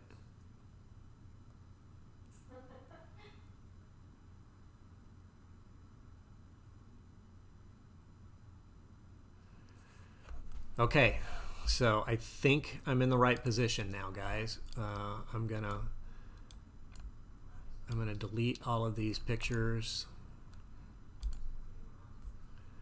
and I'm going to start looping and save, and we're going to start looping 15-second exposures here, and our object should be moving into the frame here in a few minutes, so we'll see. I hope I didn't move too far wrong way up or down. I don't think I did. Oh, there it is. See it on the very edge left of the frame there. All right. So we're going to keep it going here. I was hoping to get at least like 5 or 6 frames of it not in the frame, but it's been so frustrating trying to get this thing in there tonight that we're going to just go ahead and keep going with the exposures here. I can take a few pictures after it passes.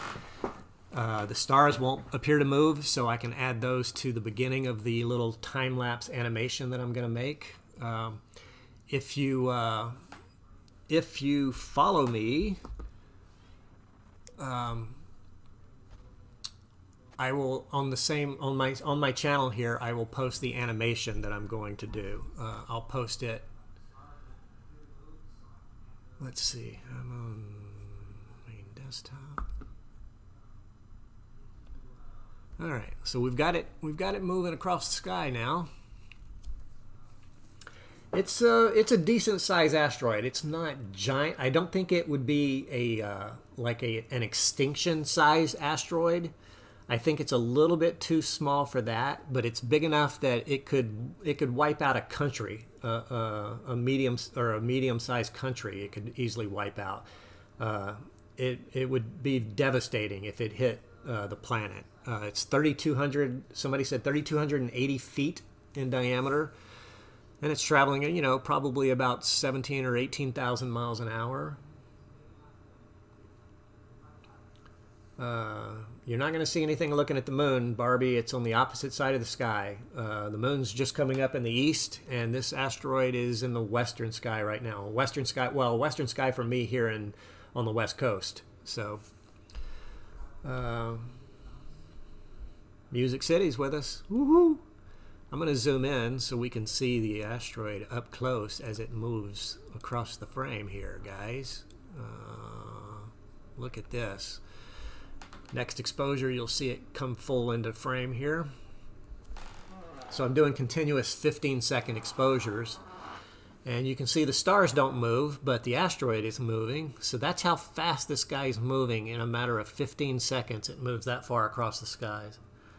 Is the size of Burj Khalifa. I know what Burj Khalifa is, but I don't know how tall it is. I think it's only like... somebody Google that. Find out how tall is Burj Khalifa. I thought Burj Khalifa was only like 1,000. No, I guess maybe it is more than 1,000 feet. 3,800 feet. However tall that is how big this asteroid is. So it is zipping across the sky here. Every 15 seconds, a new frame updates here. I'm happy we got this guy tonight because it sure wasn't where it was supposed to be. At least not according to my software.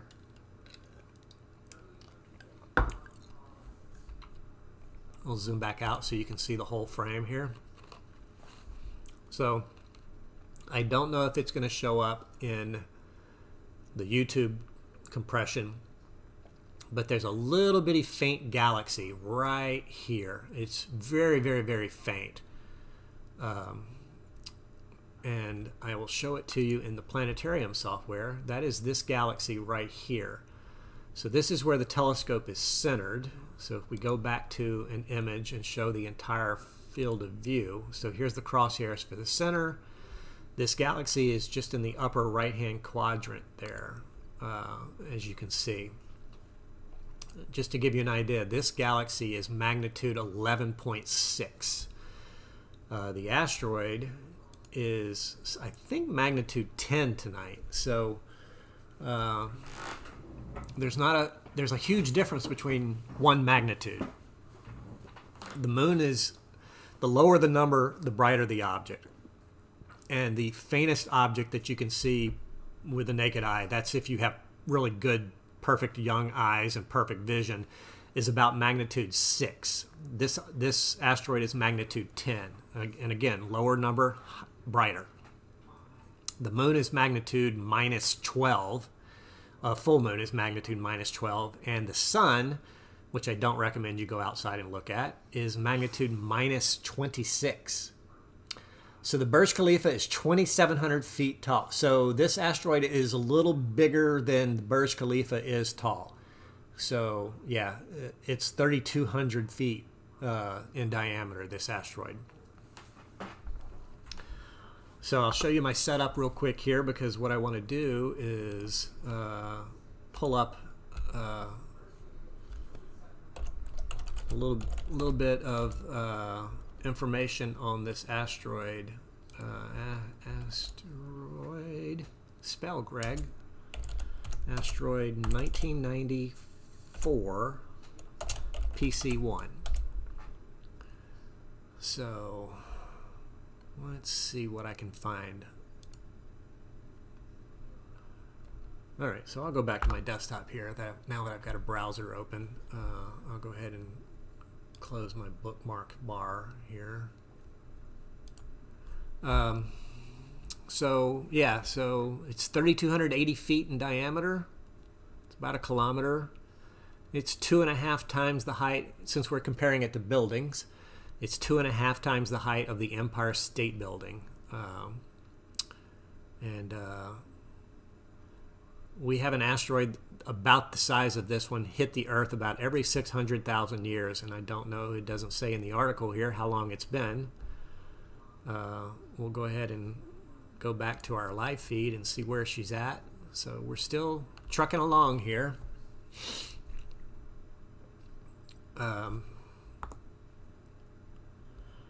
So you don't need to see my ugly face. I don't even know why I have that option up there. Let's see. So there's the main desktop, and there's the outdoor camera. Let me go back to this. So it's about 5.25 times the distance as it to the moon, almost 6 times the distance to the moon. So somebody's asking for specs on the gear. Okay, well, I will show you the gear right now. So, I'm already showing you the equipment right now. So it is I'll start at the ground up. It's an Ioptron tri-pier, and setting on top of the pier is the Ioptron CEM 70. So it's a mount that's rated for 70 pounds. The telescope is a Explore Scientific ED152, so it's 152 millimeters in diameter, which is 6 inches. I've got a little the focal length is 1215 millimeters, 1216 to be exact. The guide scope is a 400 millimeter guide scope. The camera is a ZWO 2600 mm Pro, and I've got a filter wheel there. We're just shooting through the luminance filter tonight. And a Moonlight focuser, which is my Nightcrawler focuser, which is the latest acquisition. This is actually the first real run with it, with the focuser. It's really, really nice. It allows you to actually rotate. Let's see where Stellarium is looking at right now. Let's find our object. I don't know where our object is. Huh. Where's Pisces?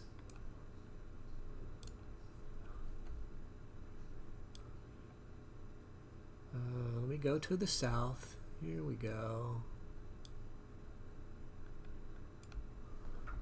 Trying to find our asteroid, guys. How many body parts do I need to sell to buy it? I don't know. What's a kidney going for these days? No, seriously, it's boy, something is really messed up in my, oh, there we go, in my planetarium program here. As you can see where the telescope is pointing, that's it is about 48 degrees above the horizon right now. I'll be honest with you, who was it that was asking me how much everything costs? This is not a beginner setup. I mean, I've worked years to piece this thing together. Telescope I would recommend for a beginner would be something, you know, it's so hard to recommend a telescope for a beginner. I really try to encourage people to buy a telescope and learn the sky with an eyepiece, actually looking at objects. A lot of them are boring, but you learn the sky before you start to try to want to take pictures. You can get a $200 telescope that will take beautiful pictures of the moon. You know what I'll do? Let me, I'll put a plug in for the guys that I recommend you buy from.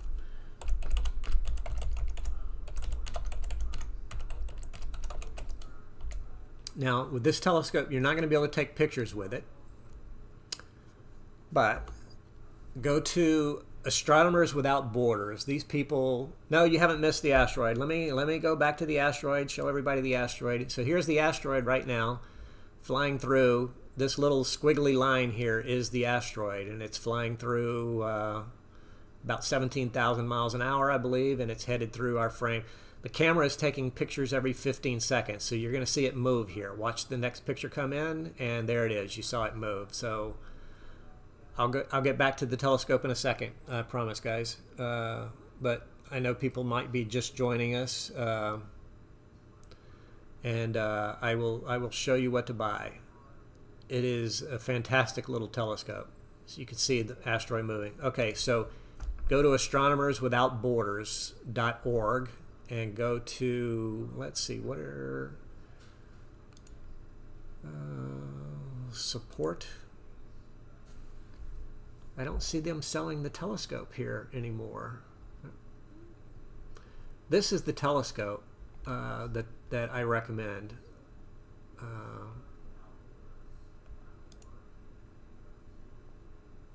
I'm looking through the website. I haven't looked through their website in quite a while, so I don't see.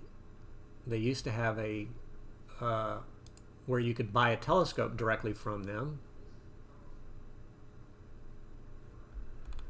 And they would, it's $200, but you know what? I'll find the same telescope. Celestron actually makes the telescope. So let's go back to the outdoor camera here for a second so I can do some searching.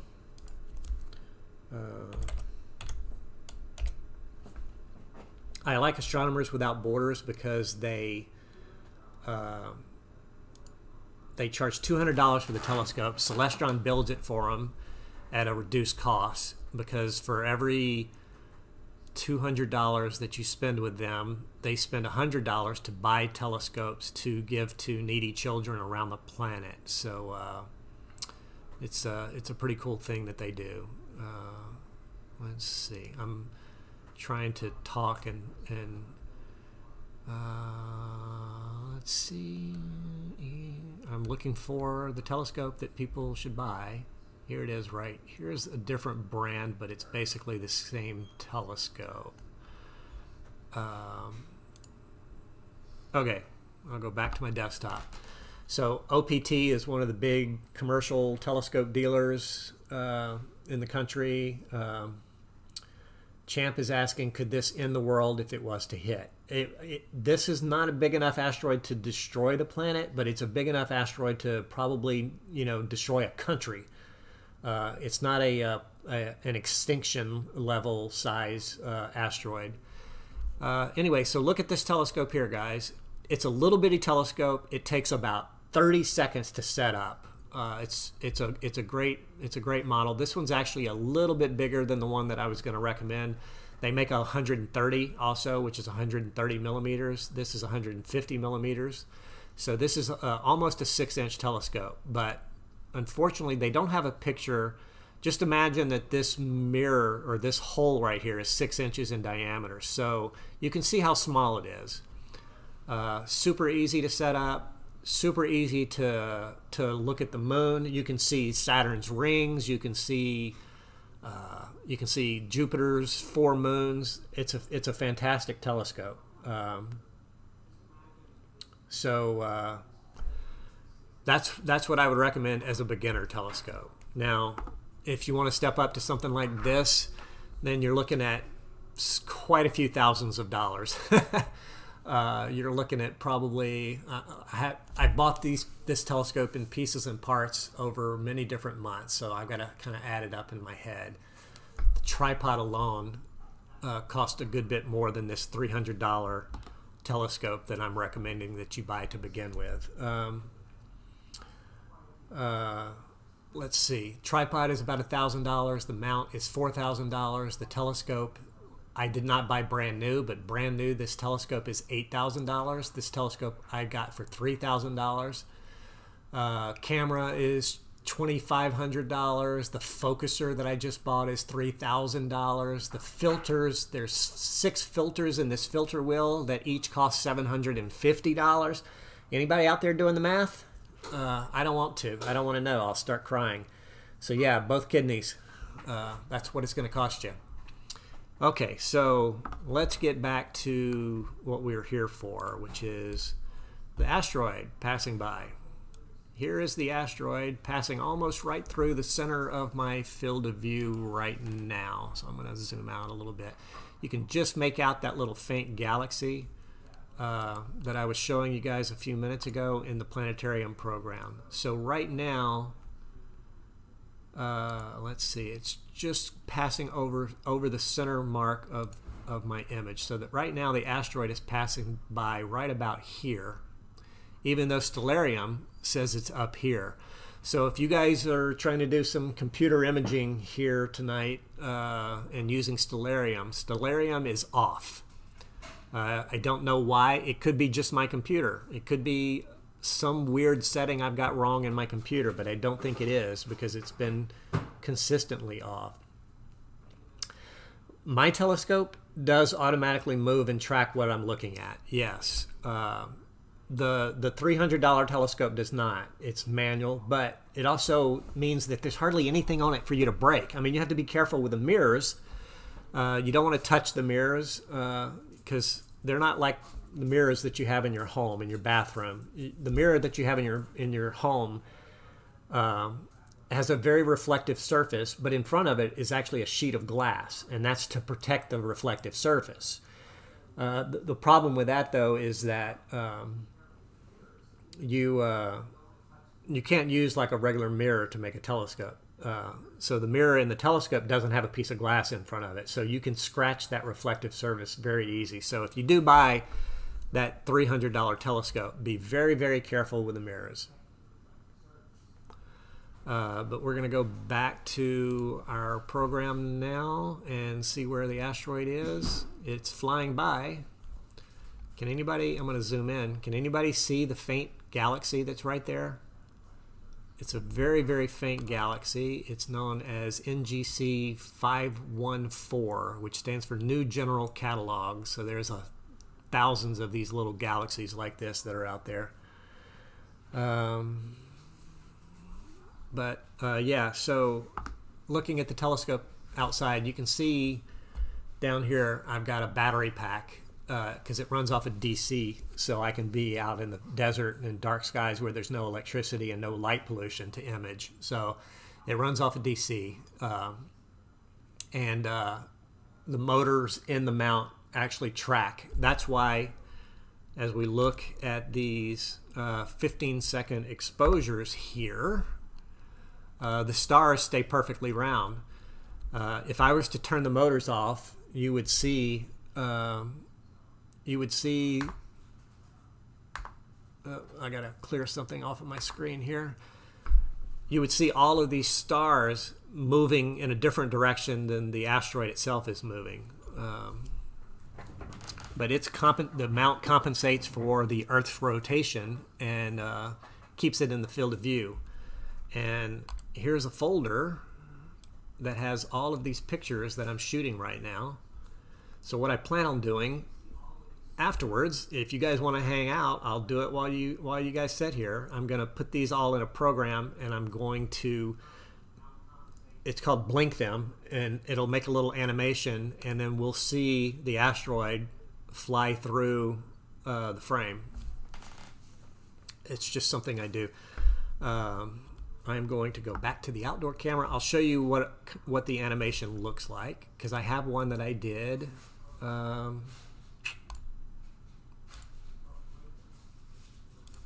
Let me get to the right drive here, and I'll open this up. So let's see. Okay, so we'll go back to the desktop here. So this is a little animation of an asteroid I made back in 2017. And you can see it. The reason I took this picture is because of this galaxy. It was passing by, and this asteroid here was about the same distance as ours tonight is, and it was passing by on an evening. We actually broadcast this live on the local newscast, and it's kind of cool because I was able to image it with this galaxy in the frame. This galaxy is much brighter than, this is called Messier 64, which the Messier galaxies are much brighter than the NGC galaxies. So we'll close this and we'll go back to our computer here.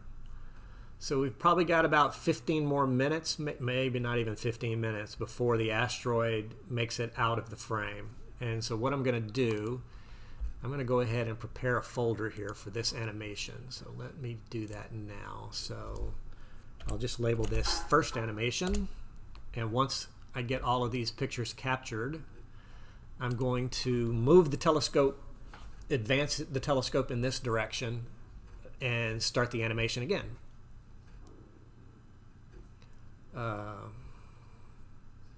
Yeah, I'm thinking probably about 10 more minutes it'll be outside my frame. So what I need to do is I need to find these three stars here and make sure when I move, that's these three stars here. So I want to basically play a little game of hopscotch here, and I want to move my telescope over to about right here. So let me find a star that's close there. Good. All right. So that's what we're going to do. As soon as, actually I need to move a little bit further. I'm going to move it over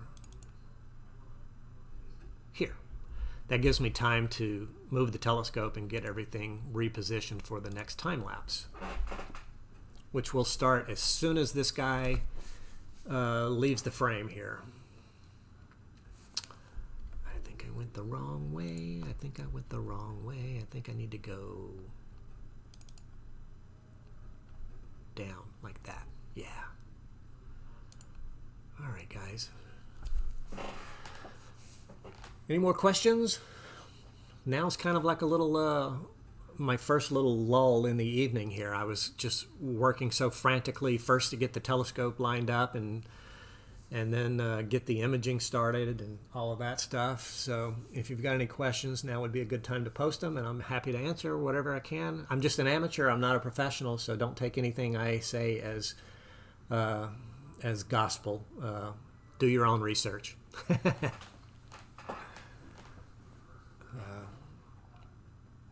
Generally, if I don't know, like I didn't know the actual diameter of this thing, I'll just tell somebody in the post to Google it, and somebody will find the right answer. And I will be right back here in about 30 seconds, guys. Hang on 1 second.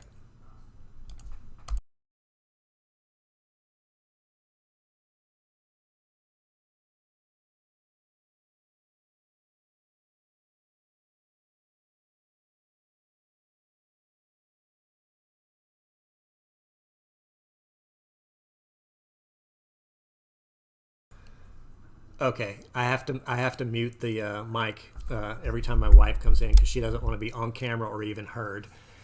So I'm back, and she came in the room to tell me that I guess she didn't know if I was watching the chat here, but somebody said that I was better than Bill Nye the Science Guy, and she got a real big kick out of that. She's worried it's going to go to my head. Trust me, it's not, guys. Asteroid is moving along.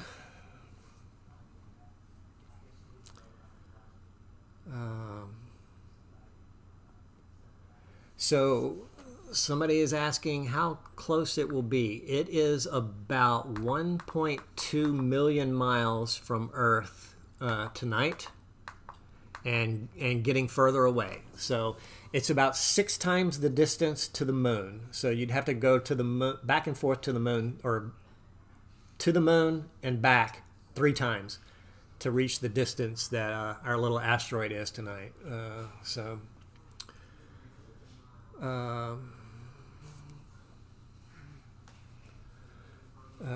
No, it's not going to hurt us with, I think you meant to say radiation. No radiation from this thing. It's just a big rock. It's just a big shiny rock that's floating out there that luckily we're keeping an eye on, because we do want to keep an eye on these kind of things to make sure that they are not going to hit Earth. They can predict the orbit of these things. Sonny's Magic View, will we be able to see it? No. This is a very, very faint object. You're only able to see it in a telescope with, if you had a telescope with a decent magnification, you could see it, or what we're doing here tonight with a camera. The telescope that I have outside, that camera that's shooting this image right here is a WyzeCam version 3, Wyze V3. It's fantastic. It actually shoots color images at night without having to turn the infrared lights on, because infrared interferes with astro imaging. So you have to, if you're going to do astro imaging, you have to have a camera that's monitoring your system where you can control, or just flat out doesn't have infrared lights on it. Some of the cheaper, well, I say cheaper, this camera is only $30, I think $30 or $40. That camera that's shooting this image right now is actually the cheapest part of my whole system. It's really, really fantastic. I can't speak highly enough about it. I have one actually at my parents' house too, monitoring their driveway, because my nephew used to have a really expensive car parked outside, so I bought one for him to set up. Shirley is asking, will this asteroid come again in 2 centuries? I don't know what the orbital period is of this asteroid. I think it's more often than that. Let's see. Let me look. I don't know the answer, so I'll do a little research. I don't know if this article says it.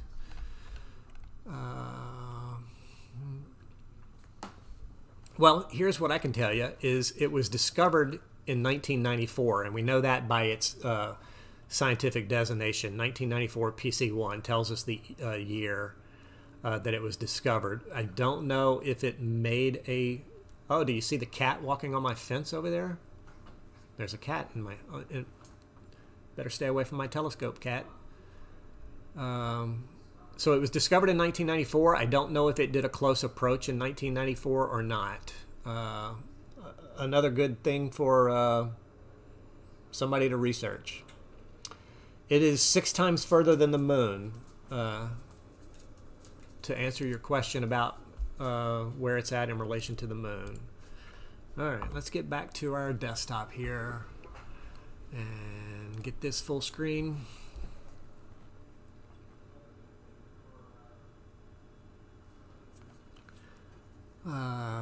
Let's see. Yeah, we've got maybe about 5 minutes before it goes out of the frame. I'm going to zoom in to the far right side of the frame here. So this line here is the edge. So this is what we're watching. This little dash right here is a asteroid that's 3,000 plus feet in diameter, and luckily not hitting us tonight. It's passing by fairly close. Let's check my guiding. Let's see how the guide... I haven't been guiding this entire time. How about that? Why haven't I?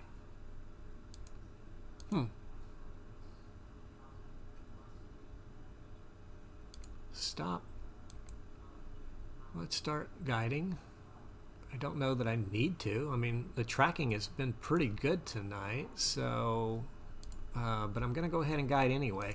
When I was just looking at this close-up, my stars seemed a little not perfectly round like they should if we zoom way in on them here. So you see how it's kind of, the stars itself is a little bit of egg-shaped, so that's telling me that the guiding is just a touch off tonight. But this is our asteroid. This is a close-up. This is about as clear an image as I'll get it for you. This is what we're all here for tonight.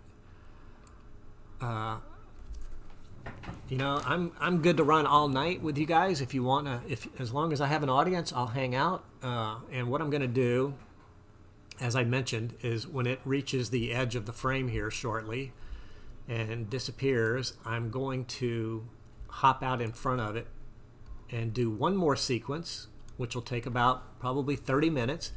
Oh, we have another. Oh no, that's the crosshair cursors. I can turn that off now. So I thought we had another satellite or something passing through our field of view. So we're getting very close to the end of this sequence. I'm going to jump out in front of it. So this is, let me zoom out. So this is the center of where we're shooting right now. And this is where I'm going to jump to here in a few minutes as soon as it leaves the frame. I've got to remember to turn guiding off. I've got to remember to stop my exposure looping. So many things you got to remember when you're all excited and doing live astronomy like this. But I enjoy it. When the pandemic first hit and I was out of work, and our local astronomy club, I'm a member of the Las Vegas Astronomical Society.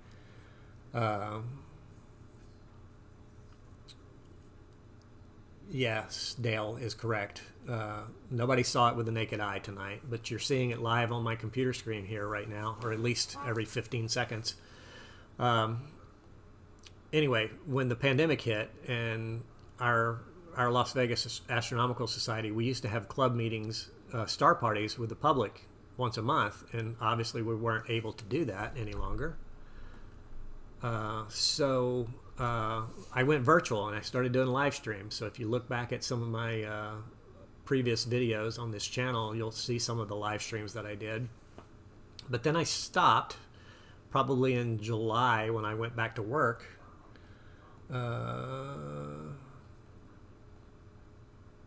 I will say hello to my wife. For you, Barbie. Does she know you? Oh, see, now that's a satellite passing through the frame there. You can see this large diagonal streak. Satellites are very near Earth, and so they move very, very fast. During a 15-second exposure, this satellite flew through almost the entire frame. And so that's what you get right there. So I think I got sidetracked here. So what I'm going to do when this leaves the frame here in a moment is I'm going to jump ahead of it, and I'm going to do another animated sequence of the asteroid passing through the frame again, just like we're doing here. But then after that, I'm free to shoot whatever you guys want me to shoot. Orion is up high in the sky. I can show you the Orion Nebula. We're going to have to use the hydrogen alpha filter for it, which cuts through the moonlight and the light pollution. And so we might just do that. I've got to get some food in here sometimes too, guys. It's past my dinner time. So I think what I'm going to do is I'm going to get the next sequence going. And then I'm going to put some ambient background music, some really far out spacey music for you guys to listen to while I go scarf down my dinner real quick. You can see my neighbor just turned their searchlight on. It's like a prison escape next door right now when they turn all their lights on. Okay, one more frame and we are going to pause everything and move along.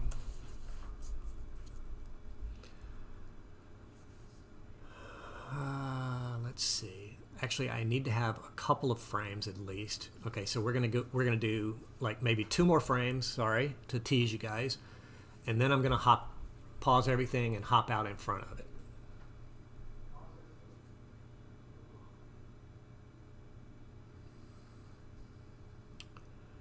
Just got my finger on the cancel button here to stop our recording. Let's see. All right, so this will be the last one, right? Coming in now. Okay, so we're going to pause that. We are going to go over to this folder now that has a ton of pictures on it. Why is my... let's see. I've got to capture all of these and move them into this folder. And we'll start up another folder labeled second. Go down here, stop auto guider. We'll start the loop so I can just go ahead and select a star once it moves. And I am going to hop the telescope over to this position here. So let's see how long it takes for the telescope to move. It's been acting a little finicky tonight. There it goes. It moved. Good. So as soon as it starts moving, it stops moving, I will select a star. Let's see.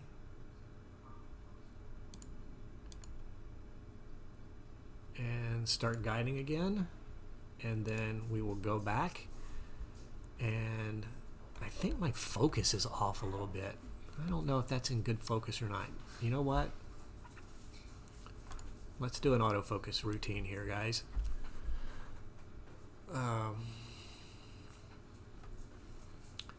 This is going to take a second here. Actually, it's going to take about a minute, and our asteroid may end up coming into frame. But I want to make sure that I get at least one good animation that's in focus. And so this is an autofocus routine in the program, and you can see what it's doing is. I'll explain what this graph means. It's creating something called a V-curve. So it takes the telescope automatically, purposely out of focus a little bit, and it takes a picture and it compares it. So this is the position on the focuser. So it's at about 38,050. And the focus of the stars, this column here is the diameter of the stars, roughly what the diameter of the stars is. You want the stars to be as small a diameter as possible. So it takes a picture, compares the size of the stars, moves the focuser a little bit, takes another picture, compares the size of the stars, and it sees that the stars are getting smaller and smaller and smaller here. So what's happening is the focuser is getting closer to being in perfect focus. So what's going to happen though is it's going to go past the focus on the other side, so it'll go out of focus again. But it needs to do that a little bit in order to determine where the exact best focus is, which right now looks like it's about right where this dot is. So what it'll do is you'll see it'll pop up and it'll say that the telescope has found its best focus. There, it just did it. So it's moving back to 35034, which is 35034, somewhere right around here. So now the telescope is in focus. And it takes a picture, and let's see. We're going to get a sequence going here. Our asteroid is not in the frame yet.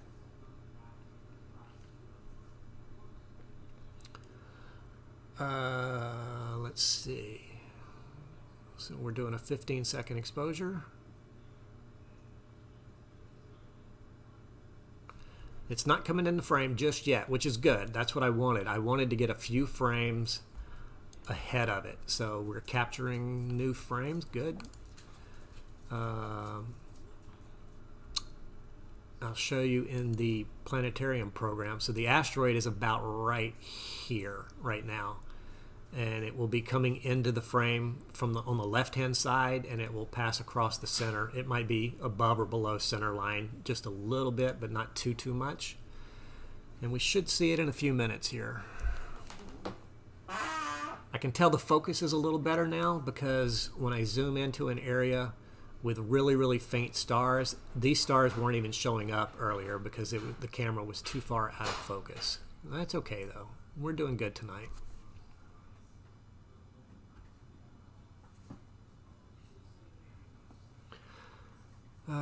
So let's see. What do I need to do now?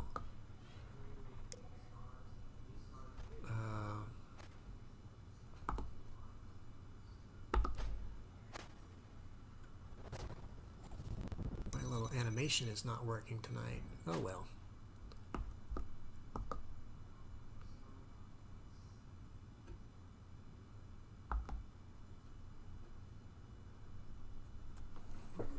We should have our object coming into focus here pretty soon, guys.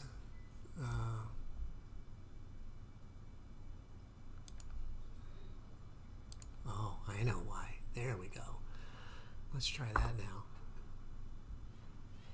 Ah, there. Look at that. A little animated thumbs up telling you to subscribe to my channel. I knew I had that little bug in there somewhere. All right. I promise I won't do that too often. All right, as soon as I see my first frame come through that actually has the asteroid passing by is when I'm going to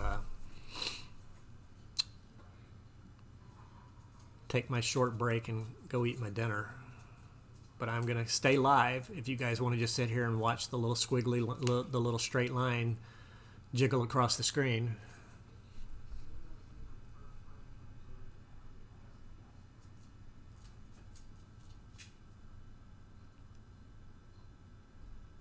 I thought for sure we'd be seeing it by now. I did not think that I moved that far.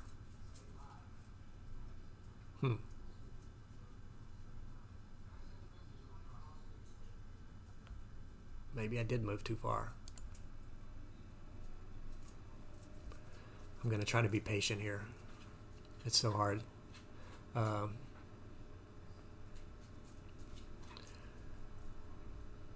know I moved it in the right direction.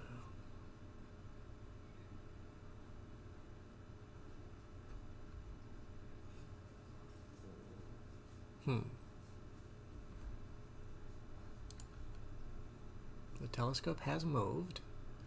The asteroid is heading this way. If I do my time lapse, you can see that's the asteroid, but it's off on the app. So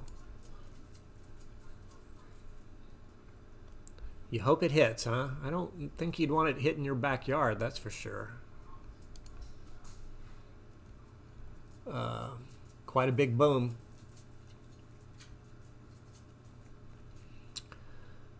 So I'm going to try to be patient here and give it a few more minutes here and see if it comes into the frame again.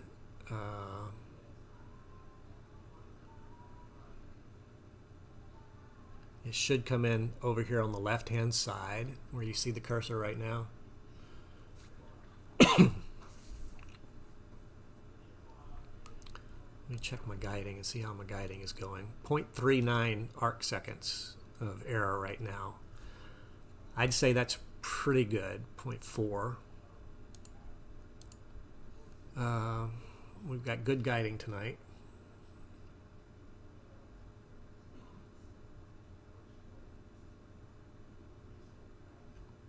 I can't believe I lost this thing again.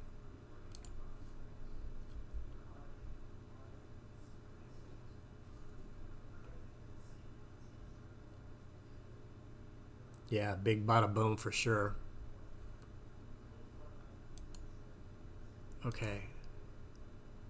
Oh, I am trying so hard to be patient here. I want to keep you guys entertained, but let me go to the outdoor camera just for a second so I can get something started up here.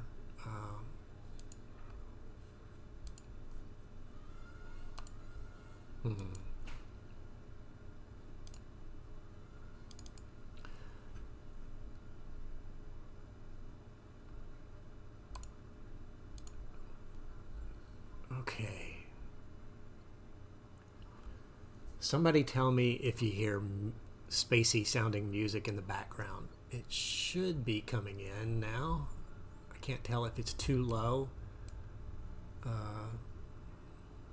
I've got enough people commenting now. Somebody help me out here and tell me if you hear music. It's going to be very, very low. I don't want to like put it up too loud right now. I'll turn the music up a little louder once I take my short dinner break here. I'm only going to take about 5 minutes to scarf down my dinner this evening. I don't know how much longer I can wait though for this asteroid. I must have moved too far.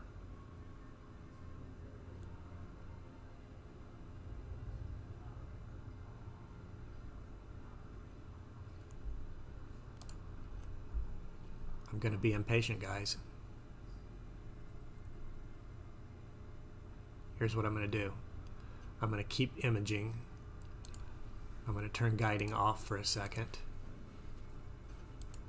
I'm going to keep imaging, and I'm going to bump the scope over a little bit, see if I can get the asteroid in the frame. If it is, I'm going to bump it right back to where it was.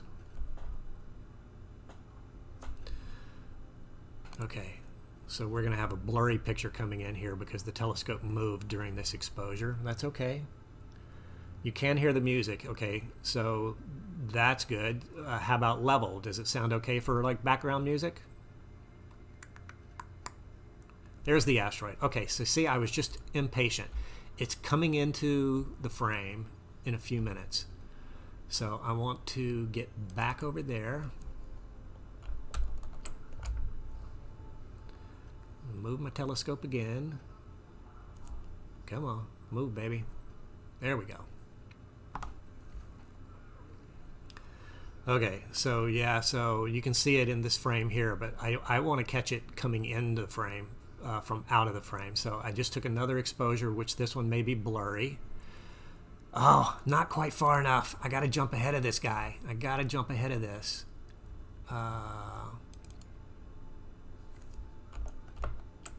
Come on, if my telescope would move fast enough. Here we go. I want at least one frame with it not in the shot. So that means this picture coming in here. Let's see. You can see it on the left-hand side there. That little straight line on the left-hand side is our asteroid. So I just want to get ahead of it. Okay, I'm ahead of it now. I'm ahead of it. Find a guide star and lock on, and we will go back to imaging. And all right, that was a satellite that just went through the frame there. So let me dump, because I don't want to have to sort through all this stuff later. So I'm going to dump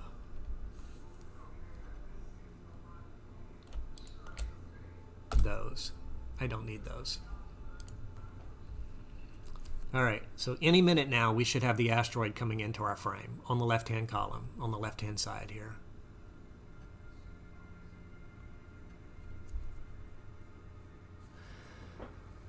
Okay, question. If someone were standing on the asteroid as it flew by, would they be able to see Earth from there? Oh, absolutely. Yeah.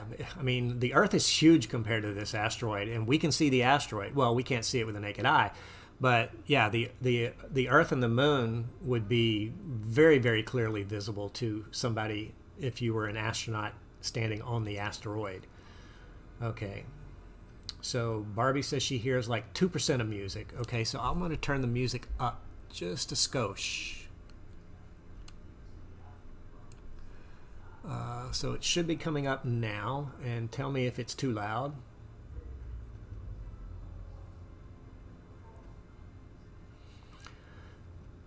Yeah, I don't know where you read that, Rain Loves Cats, but probably makes sense that it would be about the size of our moon in the sky if they were on the asteroid. They'd be pretty glad they weren't going to slam into us, that's for sure. Of course, the music just is transitioning to a new song now. We should see our asteroid coming up here shortly. I moved in as small of increments as I possibly could.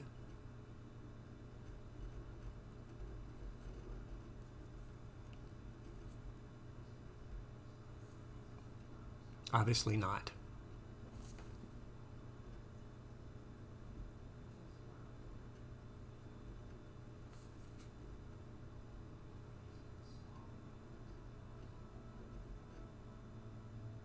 So music's at a good level now, Brandon. Okay, I'll take that. I bumped it up a little bit. I'm going to turn it up to like regular my talking level once I go off grid here for a moment to eat my dinner and let you guys watch. I'm going to wait and leave you guys once the asteroid enters the frame, though. There it is. Ah, we see it. It's coming into our field of view now, right here. I'll zoom in on it a little bit, move the frame over, and you'll see it appear right about here in the next 15-second frame coming in. There she is. Okay, guys, I'm going to turn the music up. I'm going to mute my mic. I'm going to go scarf down my chicken dinner real quick here, and I will be back to join you guys. Once it makes it all the way through the frame here, which is going to take about 30 minutes, I'll be back in like 5, but once it gets all the way through the frame here in about 30 minutes, then we will go to some other deep sky objects. I'll show you guys Orion Nebula and maybe the Horsehead Nebula. Horsehead Nebula is really cool. I'll definitely show you guys the Horsehead Nebula. As long as the sky stays clear. It's supposed to get cloudy here around 30 minutes from now. Hopefully the weather's behind. But anyway, there's our asteroid. I'm going to zoom in on it just a touch for you guys.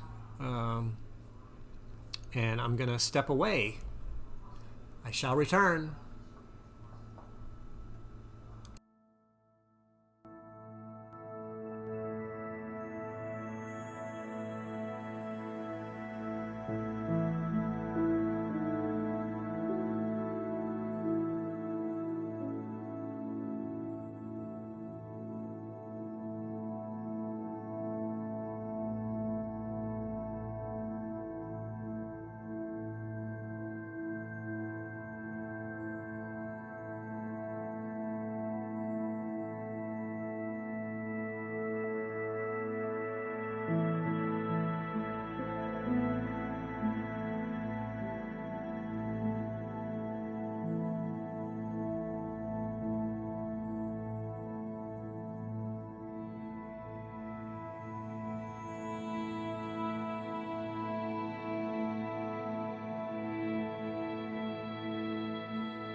guys, I'm back. I told you I would scarf the dinner down really fast. So I'll turn the music down a little bit here and we can get back to it.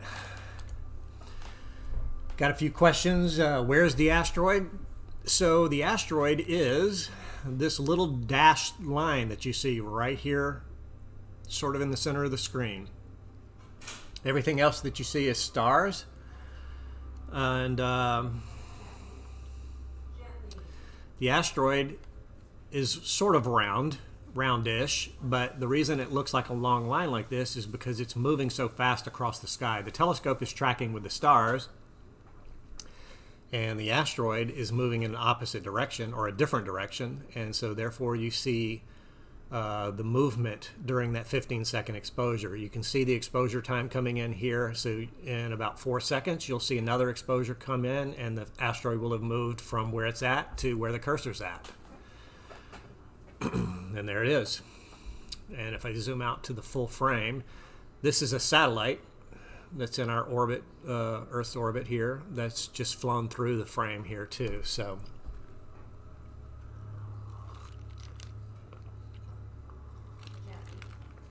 yes, MA63. Full moon was last night.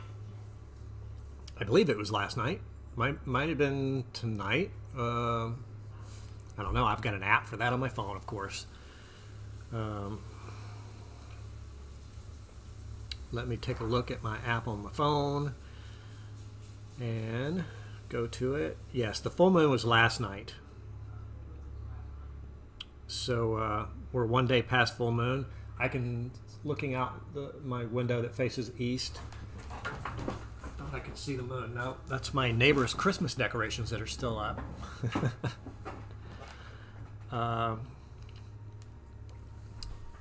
But yeah, so our asteroid, we've already caught one sequence of it flying. The camera's taking continuous 15-second exposures, and I've already taken one sequence of it flying from left to right here. It takes about 30 minutes total, so it's about halfway through the frame right now. So we've got about probably 16 or 17 more minutes of sitting here looking at this before we go find some other cool nighttime objects to look at.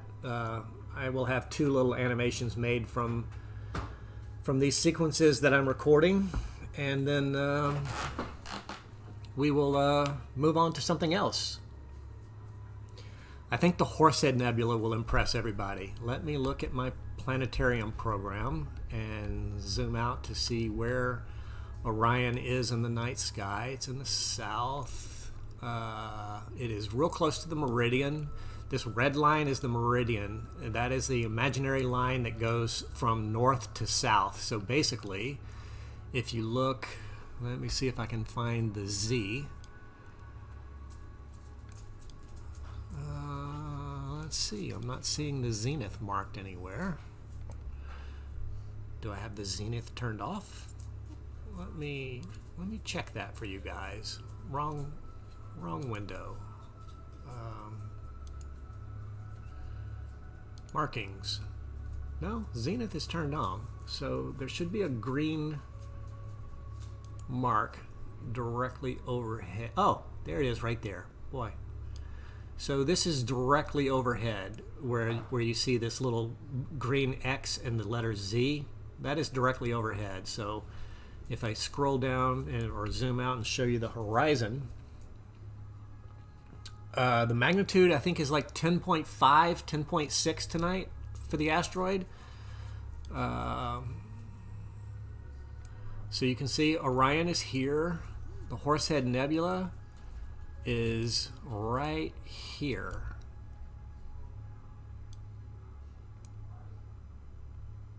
So if I zoom in on this, you can see the horse's head. So this isn't a planetarium program, so I'll show it to you in real time here tonight. Well, I say real time. It takes very long exposures to show the Horsehead Nebula because it's very faint. The aliens are everywhere, MA63. Their aliens are everywhere. Don't you know that? But yeah, so this is what we're doing tonight, guys. If I go out to my outdoor camera, you can see that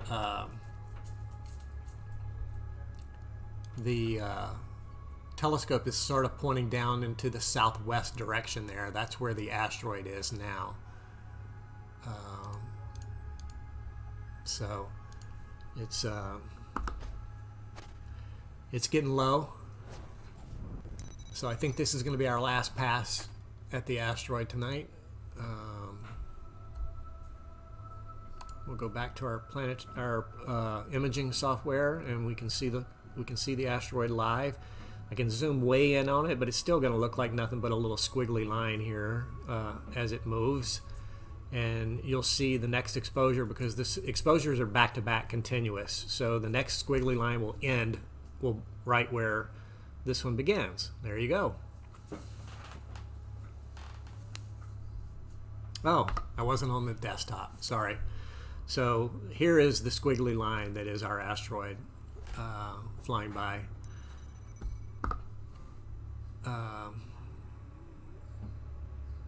I'll put the cursor at the end of it here. It's moving from left to right. So the next squiggly line coming up here in a couple of seconds will end right where the cursor begins. Or should I say the next squiggly line will begin where the cursor is. There you go. That's our asteroid. That shows how fast it's moving against the stars every 15 seconds. And we've got, let me move, I'm zoomed in a little bit here. So we've got to go from here to here, and then we will move on to other objects.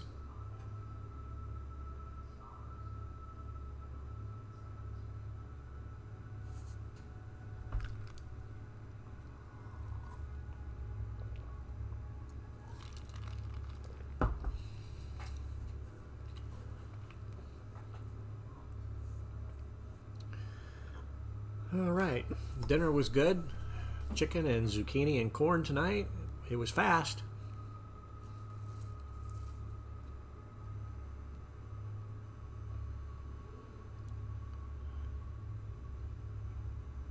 I'm checking a couple of messages some friends have been sending me, not on YouTube, but just through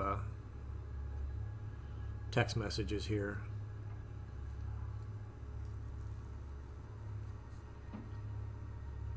All right, I'm all caught up on my personal stuff there. Well, the asteroid is has a very long orbit. I'm not exactly sure what the orbit is. I mean, it stays in our solar system though. It was discovered in 1994. It was probably discovered on its way towards our local area in 1994. That's why it's called 1994 PC1. So 94 could have been the last time that it orbited, or the last time that it flew by close by Earth. Let's go back outside for a second so I can pull something up on my other computer here.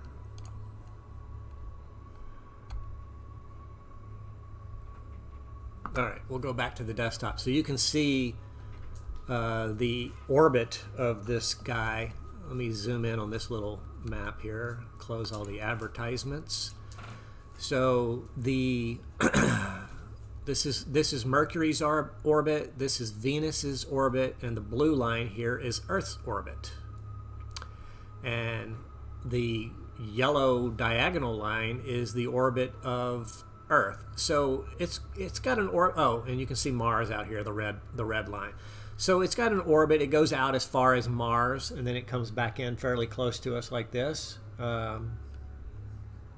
So it, I'm guessing with an orbit that small, I'm going to try to read this and see real quick here and see. It is considered a potentially hazardous asteroid, which means it's, because of its size and its relatively close flybys of our planet, that it could cause some serious destruction.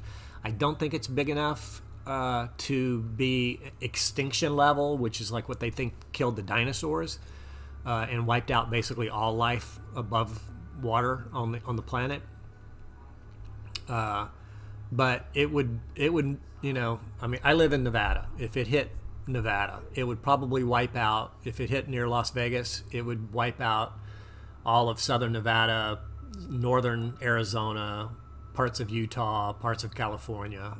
I would imagine it would be pretty devastating. I mean, just literally wipe us out. And the rest of the world would definitely feel it. I know this past week we had the volcano that erupted off the coast of Tonga in the Pacific. And that was just it was a decent size volcano, but still, it wasn't anything as powerful as an asteroid like this. And that thing sent shockwaves thousands of miles away, and we even had tsunamis on the west coast. I mean, they were small, but still, it was an altering of our normal. So, yeah, it's a pretty bad thing if it was to hit.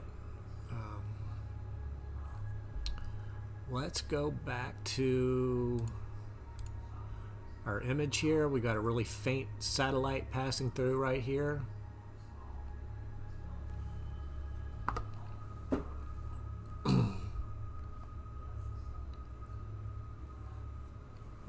Let's see.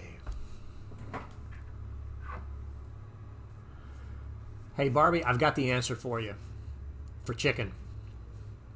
It's called Home Chef. It's the greatest thing in the world. Big fan of it. I'm not a cook. My wife loves to cook, but she works some long hours sometimes, and sometimes I don't. And so, Home Chef is the stuff. Give it a shot. A little expensive, but the great thing about it is that you get the right proportions. You get all the ingredients you need. You get the instructions. Everything, even the simplest stuff. Even the most difficult stuff takes less than 30 minutes. It always comes out great. So I would definitely say give Home Chef a try. There's my commercial for the evening. They should sponsor my channel now. All right, guys.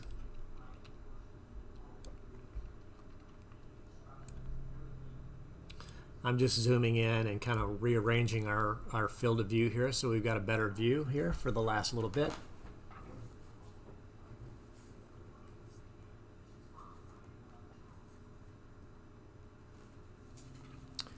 Not the birds that we've got living today. They weren't here before the dinosaurs. I mean, unless you're talking about like some of the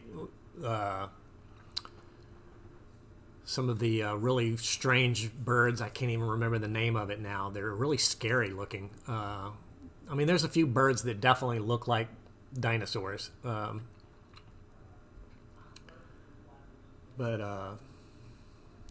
Yeah. And maybe there are some birds that survived the asteroid that killed all the dinosaurs. I don't know. Alligators look like prehistoric animals to me. Robert says we have 40 more years till the next scare. So what's the number designation for that asteroid that's supposed to come by close in 40 years? Give it to me. I'll do a little Googling and find out what I can pull up on it. We've got about probably 10 more minutes here before we move on to bigger and better things.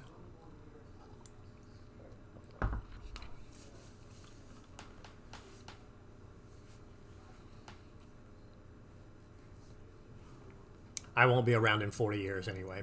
I doubt it anyway. I don't know. I'm 56 now. I don't know if I'd want to be around in 40 years. Or am I 57? I never can remember how old I am. I'm either 56 or 57. I think I'm 56.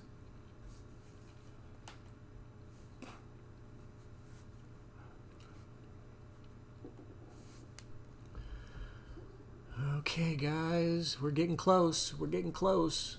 This is the edge of the camera frame, so as soon as it travels this little distance here, we might get close enough to this star to actually occult it. Occulting is like when one object passes in front of another object.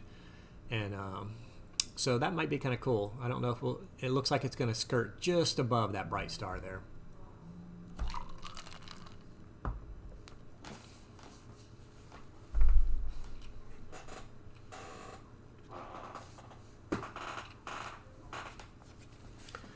I'm going to go ahead and turn off my tablet. I have to use my tablet when I'm first setting up the telescope to get my polar alignment done. I don't need this anymore. Polar alignment is done. So Robert says the date is 2039 till the next asteroid. Well, what are we talking about here? Asteroids that are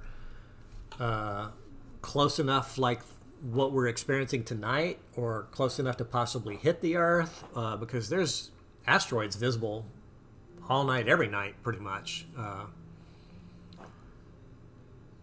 I imaged one in 2017 and did basically the same thing I'm doing tonight, where I put together a sequence of the images in a little time lapse like I want to do tonight. I think we're going to occult this star. Occult is kind of like, it's OCCULT, which is like an eclipse. So this asteroid might pass in front of that star.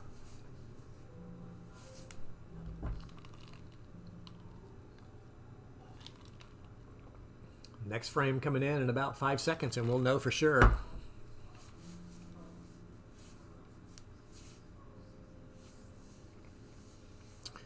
Okay, downloading, and there it, oh, just skimming the top of it. Look at that.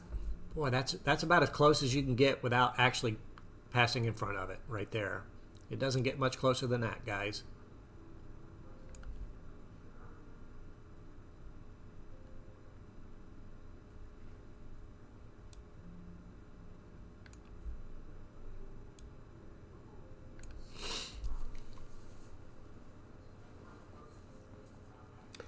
May 6th of this year, Tangerine Ink Studio says that May 6th, 2022, there's another one coming. Yeah, I wouldn't doubt it. I mean, they happen. I'll probably live stream it too. May 15th, we have a total lunar eclipse. So that's just a week or so before the full moon. Interesting. I'll have to do some research on that, Tangerine, and see which one it is that you're talking about there. Do you have a name for it, or a number? Because that'll help me do my search.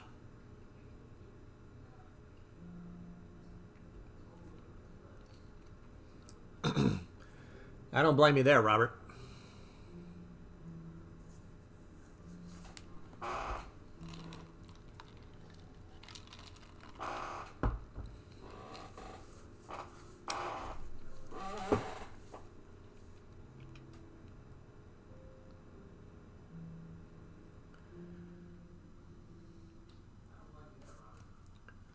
I just realized that I forgot to tell a few people about my little live feed tonight.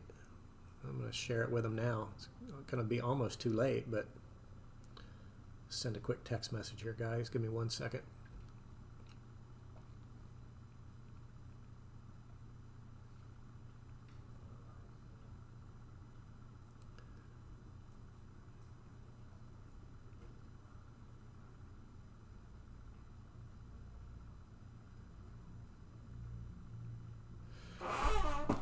All right. One person I wanted to let know that I was doing this tonight, and I completely forgot about it until we're almost done here. I always pay attention to the universe, too. I love going out in the desert and setting up my telescope, just being out there completely by myself, just me and the stars.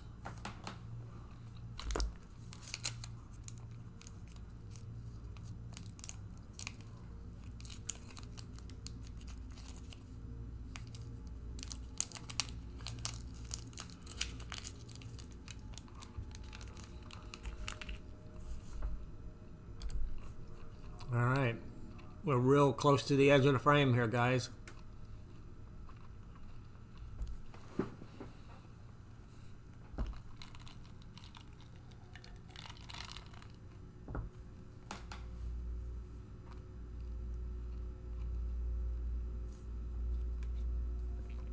I'd say we got about maybe 4 more images, and then I'll do a couple of clean frames without the asteroid in it, so my animation loops nicely.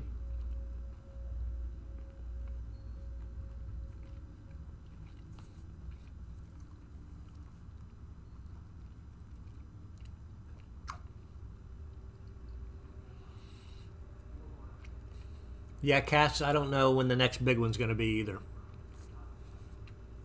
Hopefully NASA knows about it.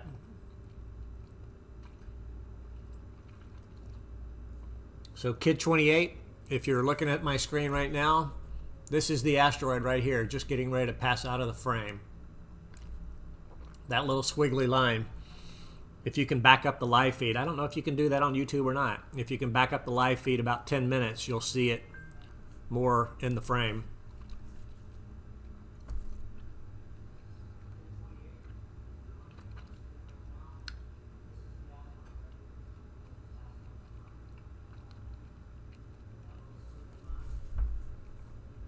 Here we go. Last frame with any sign of the asteroid in it. There it is, right there on the edge. Scooch over to the edge. That little line right there is the asteroid. It flew right through the middle of the frame there.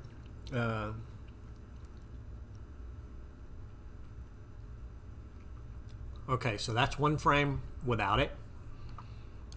I'm going to shoot about 4 or 5 frames clean. We call clean when we don't have the object in it that we are trying to capture for an animation anyway.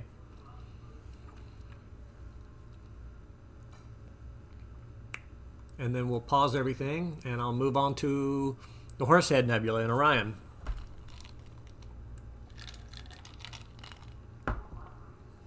Sorry guys, I'm eating a mint and drinking my iced tea here while I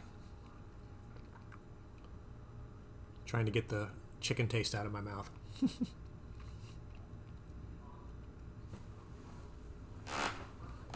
Okay.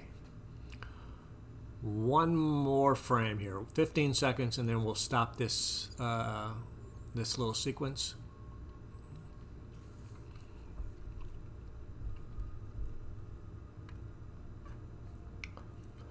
I have seen Frank ask if I've ever seen a UFO. The short answer is yes. I have seen things in the night sky that I could not identify, and that's exactly what the definition of a UFO is. No, I haven't seen one through the telescope. We looked at something one night that was a UFO, but then it became a, I guess you'd call it an IFO, an identified flying object instead of an unidentified flying object.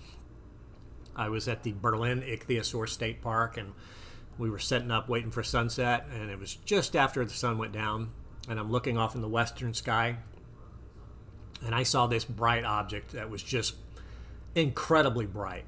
We thought, at first we thought it was Venus, because it was kind of in the right direction. We weren't sure. It just got there, so we weren't really oriented which way was up yet. And so as the sun was going down, it got a little darker, and we did see Venus, and Venus was a little further away from it. And I'm like, well, I don't know what that is, because it was just sitting there hovering in the sky, bright as can be, probably twice as bright as Venus. And so I got my telescope set up real quick, got it polar aligned, and it was still visible, and we pointed the telescope at it, and as soon as I pointed the telescope at it and looked at it through the eyepiece, I knew exactly what it was. It was a weather balloon. This was a couple of years ago when California was having the really bad forest fires. I mean, they have them really bad every year, but this year was particularly bad. And so the National Weather Service was floating weather balloons over the forest fires to take pictures for, I guess, the Forestry Service or whoever's fighting the fires. And so that's what it was. It was a big, giant weather balloon. So for a few minutes, it was a UFO, and then it became an IFO. And that's as close as I can get to saying I've seen aliens. All right. So now that that little story's done, let's do this. Let me take all of these images and move them into the second folder here, and you'll see what I'm going to do with that in a little while. So we are going to now stop guiding. Guiding's not that great right now, 0.54. But We'll see how it does whenever we move targets here. So we're going to start looping. We're going to go back to here, and oh, boy, I tell you, I'm looking at Orion, and it's so close to the meridian. But you know what? I'm going to go ahead and give it a shot. Framing is not going to be great. Normally, I would rotate the camera so that I can get the Horsehead and the Flame Nebula in the same shot. But I can't rotate my camera right now. And the reason I can't is because I've got to do some calibration frames with it in the exact position that it's in right now. So that when I animate those pictures of the asteroid pass later, it cleans up the background. You notice that like the center seems a little brighter, and then there's like a dark circle here, and then there's some really dark vignetting around the edges, around the four corners here. That's just part of the optical train. And so if you take a calibration frame, which is just a light frame that you use a light panel on top of the telescope, it removes all of these calibration errors. I'm not going to be able to do that live tonight because it takes so long, and it's pretty boring. Even if you're interested in this, it's pretty boring. But anyway, so we're going to move now to the Horsehead Nebula. I'm going to move to, let's see. I'm trying to get it framed up so that we get a little bit of the Flame Nebula here and the Horsehead at the same time. I think that star right there will do it. So let me tell the telescope to go, and if we go outside, we can see the telescope is moving. So what it's doing right now is it's kind of spinning around 180 degrees because it has to do something called a meridian flip. So that imaginary red line right there in the sky is oh boy, please don't hit my tripod. I hope it clears the tripod. I'm going to get ready to stop it in case I hear it hit.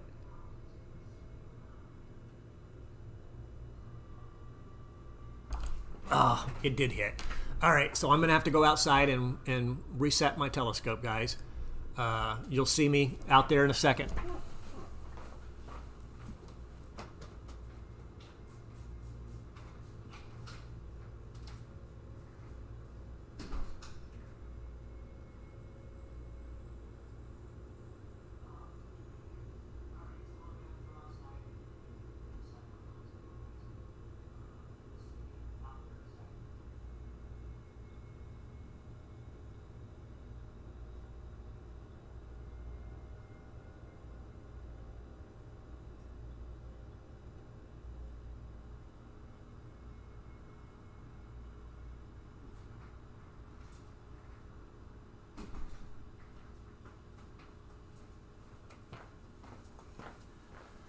Yeah, that wasn't good. I was afraid something like that might happen. I should have been a little more careful with that. All right, so let's see if we can continue on with our movement here and get the telescope. It's obviously when it moves now, because I manually moved the telescope, it's obviously not going to be exactly pointed where it needs to go.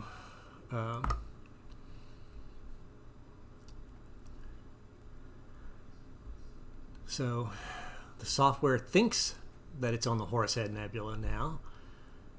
So what we'll do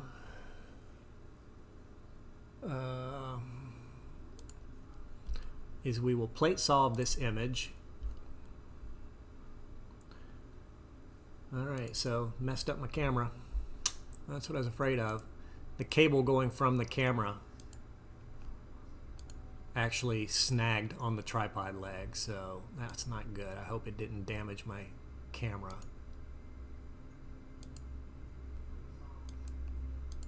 Let's see if we can get reconnected here.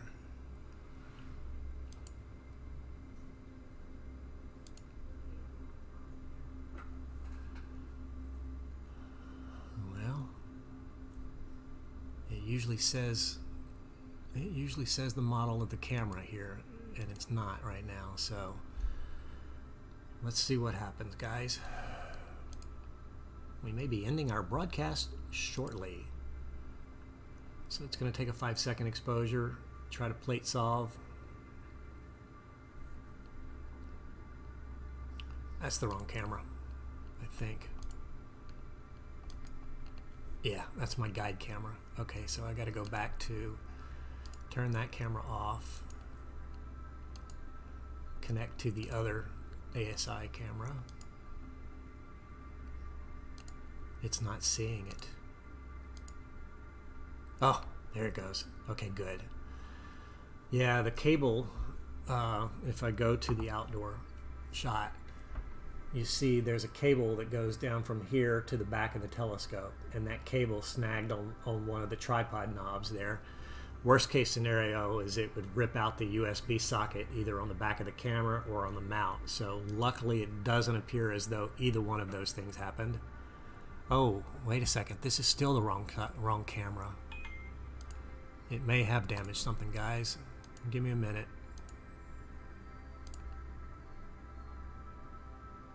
It's not seeing my camera.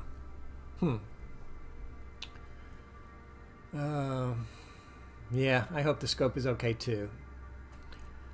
Alright, here's what we're going to do, guys.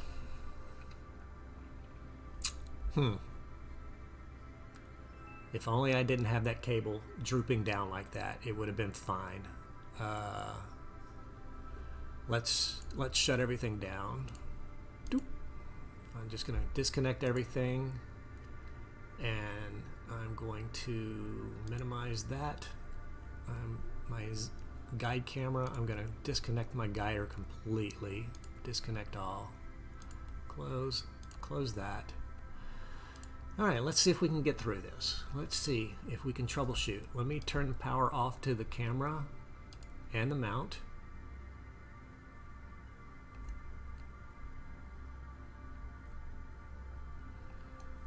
I'll just walk you through the troubleshooting that I'm doing right now. So I just turned the camera back on. It's showing that it's pulling power, so that's a good thing. And the mount. Let's see. It recognized the mount. That's a good thing. Let me turn that off. Let's see. Yeah, Barbie, I checked and everything is connected. So I'm not going to give up. Let me make sure the right profile is connected. So there's the 290. So maybe this is the. It's still the wrong. That's still the two. That's the guide camera. That's not the main camera. I may have to do a hard shutdown and reboot everything. Actually, I need to go out there with a light and probably look at things. Make sure I didn't break something. So I'll be back in a minute, guys. I'll let you watch me. Hopefully, you don't see me crying out there.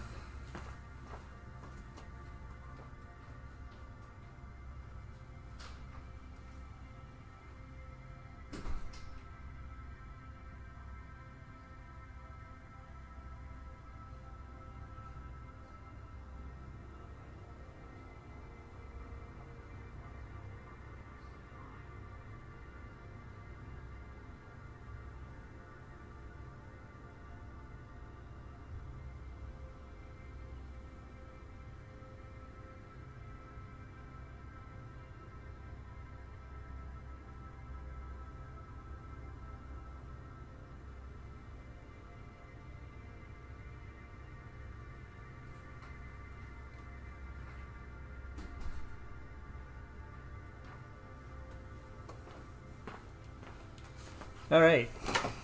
The camera was unplugged. I thought it was plugged in. The camera was unplugged. Did you see me bang my head on the guide scope when I went to stand up? It's just not my night. Here's what we're going to do. I am going to try to safely move the telescope back to like a home position.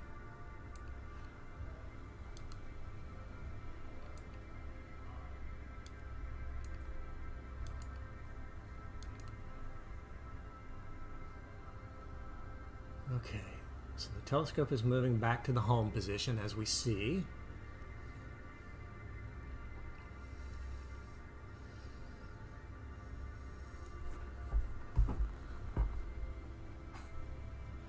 I am going to find, I just need a piece of string or something that I can tie up this cable. So you see, this is the cable that snagged on one of the tripod legs here. Actually, it was on the leg that's behind the column here as it was turning around. But I'm going to try to find a piece of string to kind of tie this line up so it's tighter, so it's closer to the body of the scope. Probably should have done that to begin with. You guys, I'm going to mute my mic here, and enjoy the music. Stay with me. I promise I'm coming back. I'll be back in a minute.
All right, I'm back. I think I found the solution. A couple of rubber bands there to double the length of the rubber bands, and I've got it pulled up, connected to a hook, but not enough pressure to unplug it from either end. So I think we are good to go. I'm going to tell the scope to go home. We're going to start over, guys.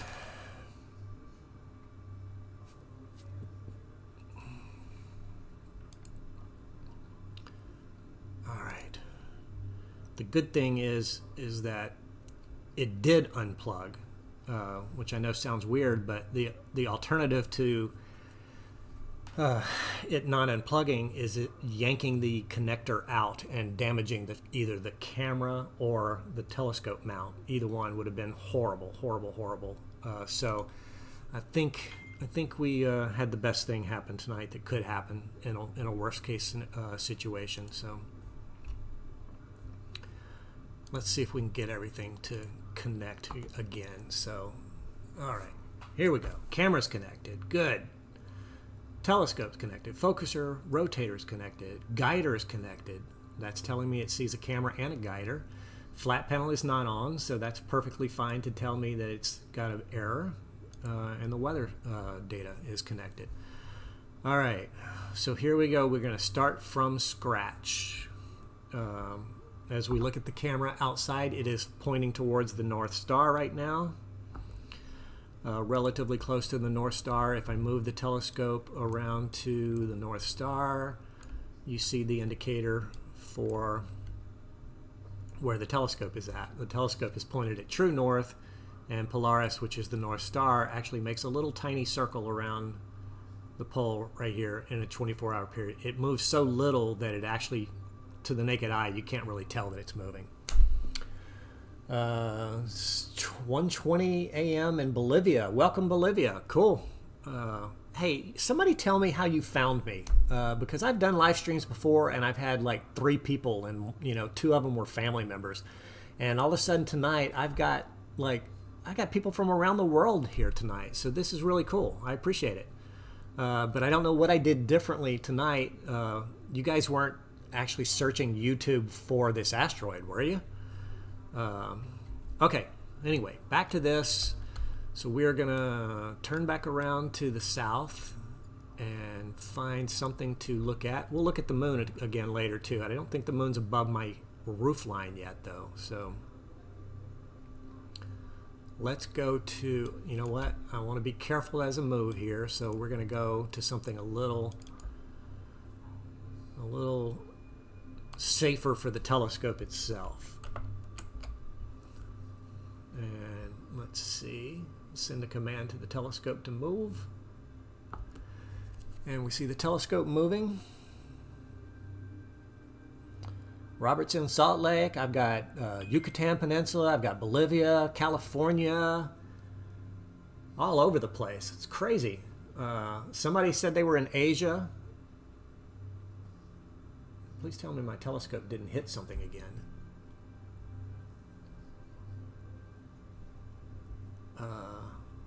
Or is that just where that object is? I've got to run outside, guys.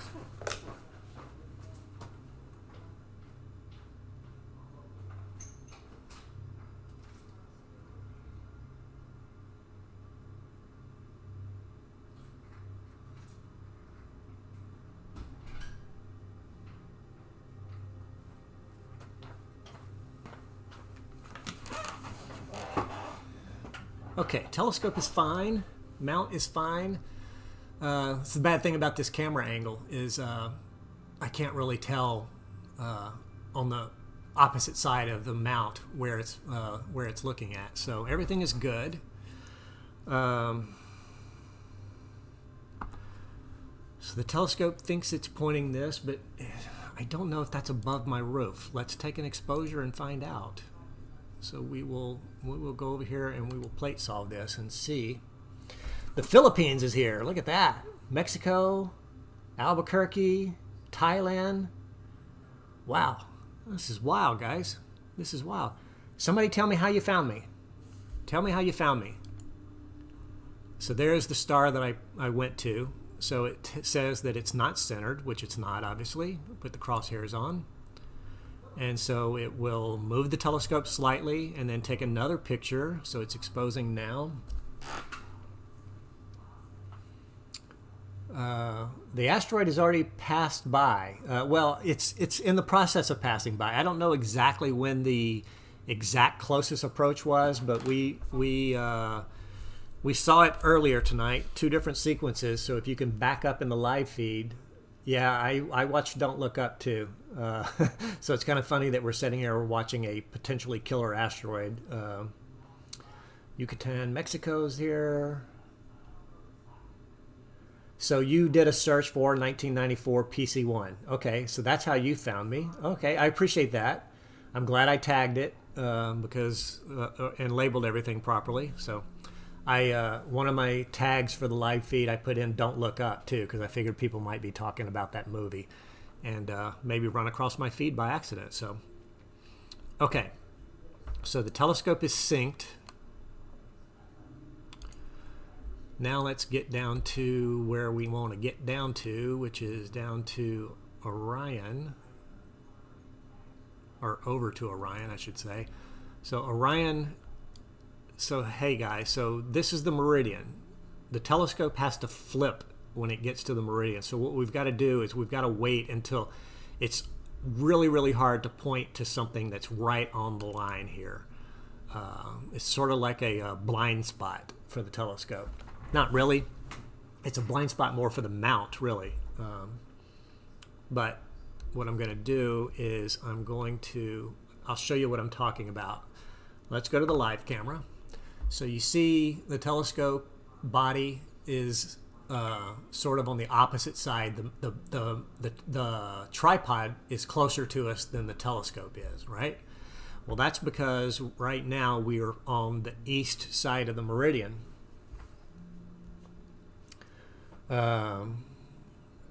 So what I'm going to do now is I'm going to go over to an object on the west side of the meridian. Let's go to Aldebaran, which is this bright star right here. We'll sync up to Aldebaran, and I'll show you the telescope do what's called a meridian flip when it starts moving here. So you can see it doesn't take a direct line. It has to actually do a flip. It has to move the counterweights onto the opposite side and the telescope onto the east side. I know it doesn't make any sense because I said we were going to the west, but if you're shooting something west of the meridian, the telescope is actually on the east side of the mount because of the way it's going to move throughout the night. Haiti is with us. Wow, look at this, man. I've got people here all over the place tonight. Welcome. Welcome, Haiti. All right, so it's just about in position. We'll go back to the desktop here and take a picture and make sure that we are actually on Aldebaran, the bright star Aldebaran.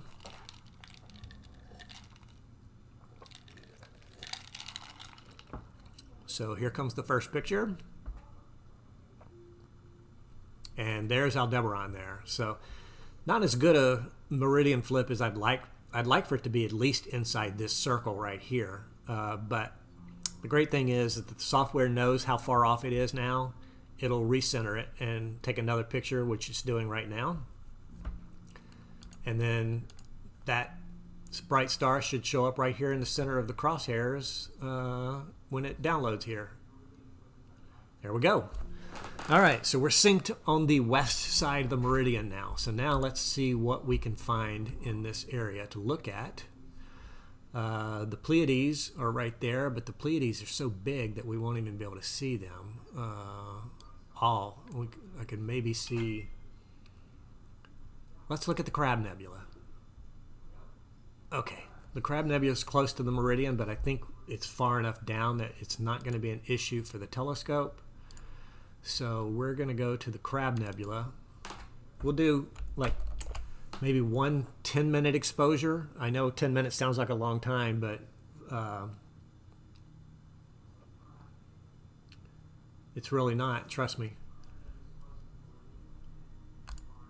All right, so we'll take a quick plate solve to make sure that we're on the Crab Nebula.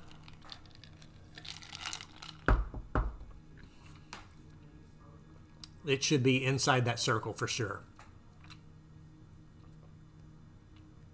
Oh, it's just on the edge of the circle, or right near the bullseye. So that's not close enough to center for the software, so it's going to make a little tiny adjustment, and then this little patch of light right here is the Crab Nebula. Now, it doesn't show up much in a luminance exposure of only 5 seconds, so prepare to be impressed. Yeah, the Pleiades are nice, but it's my telescope focal length is 1215 millimeters, so I can't fit all of the Pleiades in the frame. That's how much magnification we've got going here. So, all right, guys. So filter wheel, image. Let's see, where do I change my filter? Here, I guess. So I don't think it's changing my filter wheel. Did my filter wheel connect? It should have. I'll have to check that. Let's see. This is a 15-second exposure on the Crab Nebula coming in here. Yeah, the filter wheel didn't change. Let's see if my filter wheel... Oh, it says it's no filter wheel connected. Now we're talking. Now we're talking. Okay. All right, so filter wheel... We'll change this to hydrogen alpha. change.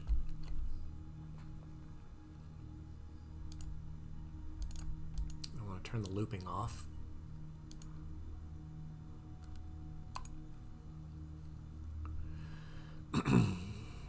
Okay, so let's see what this crazy exposure is going to be when the middle of the filter wheel change. Yeah, that's what I thought.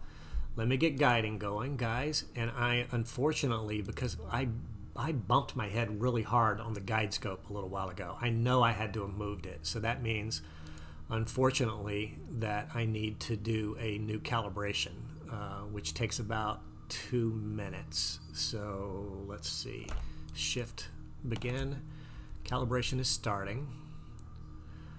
So for those of you that, while it's doing this, you know what I'm going to do?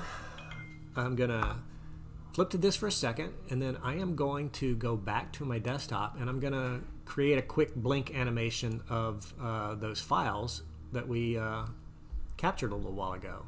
So the first thing I have to do is I have to transfer those files to my desktop.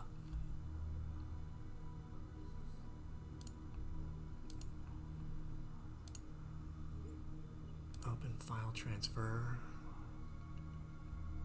Okay, so I'm going to select all of those, and I'm going to move them to a folder here. Okay, so what I'm doing right now is from the asteroid pass earlier, they record to an SSD drive that's actually connected to the computer that's on the telescope. And so what I'm doing now, because my image processing software, PixInsight, is on my desktop in the house where I'm sitting at here, I'm transferring all of those files. It's pretty fast over Ethernet line here. I don't know what the speed is for Ethernet, but you know, each one of the files are about 50 megs, and you can see how fast they're flying. So it's about 5.8 gigs of data that we're going to transfer here. Yeah, for a second there it was saying 18 minutes, but now it's only saying 4 minutes. So we'll just sit here and let these files transfer. And I'll go back outside for a second so you guys can see that. And I'll show you the animation that I did of an asteroid that flew by for the new folks. An asteroid that flew by in 2017. Very similar to tonight's asteroid. I just have to dig it up. As soon as I find it, I will get it playing and I will show it to you guys. It's buried under so many folders here. Okay, so the music's got to stop because it plays through Windows Media Player, which is the same place that the music is playing through. So this is Asteroid 2014 JO25, and this is an animated loop. You can see this is a Messier galaxy called the Sunflower Galaxy, or M64, and then this is the asteroid moving across the sky over a period of about 30 or 40 minutes. I didn't keep really accurate notes back then. I wish I had, but this is what I'm going to build now with the new data that I just captured tonight, showing the asteroid. So yeah, the scope is 152 millimeters, Robert. It's a 6-inch apochromatic refractor, so which means it has 3 glass elements in the front to focus the light just perfectly. So anyway, so that's what I'm going to recreate tonight. A different field of view, obviously, because it's a different asteroid, different year, different everything. But that's kind of what I'm aiming for. So, excuse me. As soon as my file transfer gets done here, which it looks like it might be done already. My file transfer is done.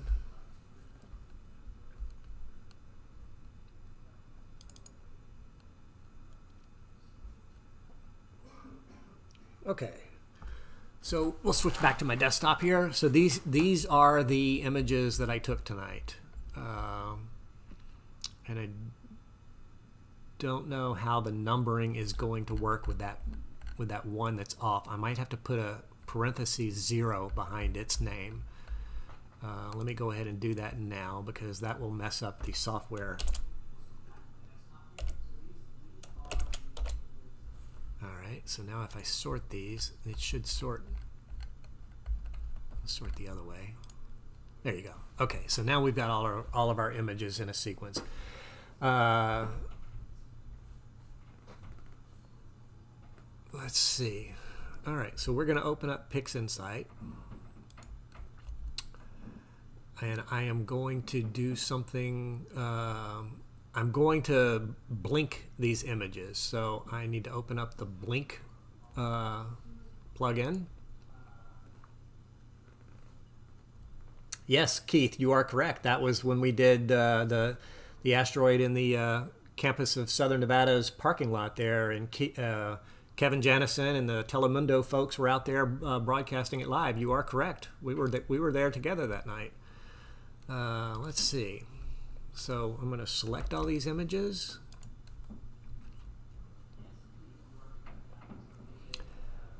And so it's loading. It's loading all. How many pictures did we have? That's the wrong folder.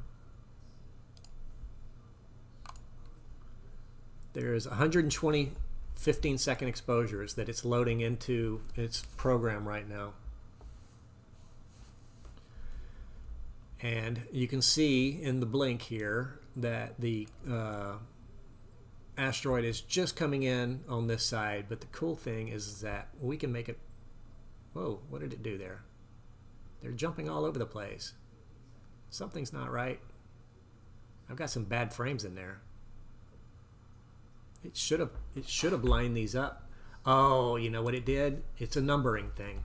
So it numbered the files just a single digit, so it's playing 0, 1, 10, 100, 101, 102. And I don't know if I can sort these. I'll have to do a batch rename on these files.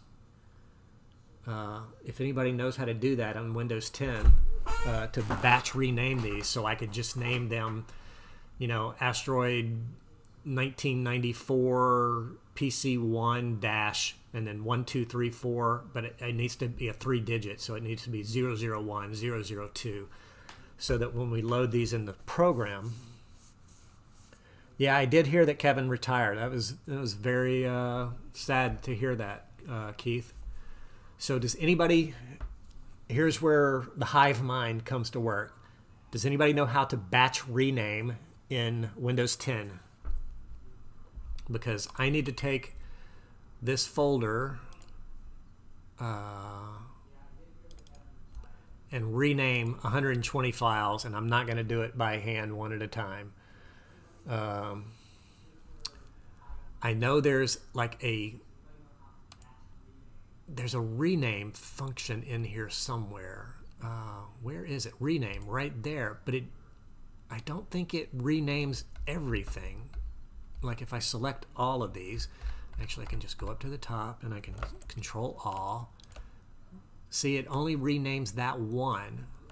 So if I name this 001. Oh! Well, no, it changed. It didn't change the... I still have the same problem. It's going to load 1, then it's going to load 10, and then it's going to load 100. So,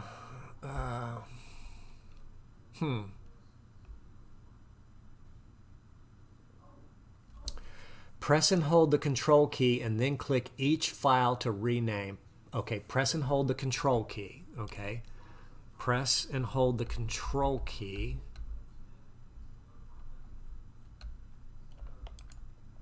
Like that. Choose the first file, press and hold the shift key. Okay.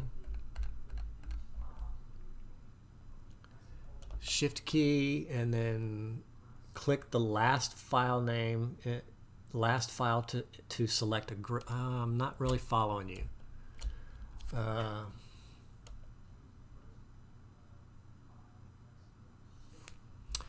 Yeah. Let's see.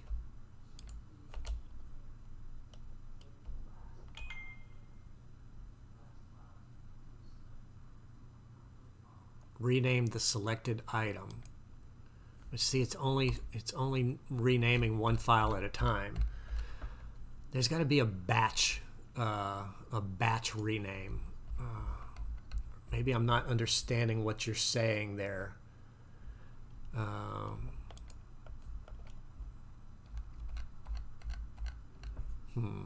It did rename them, but it kept the same. Like I wanted to eliminate the quotation, the parentheses and the numbers, and I just want to name it 001, 002, 003, 004 that way. So let's see, is there something in here? Rename? Well,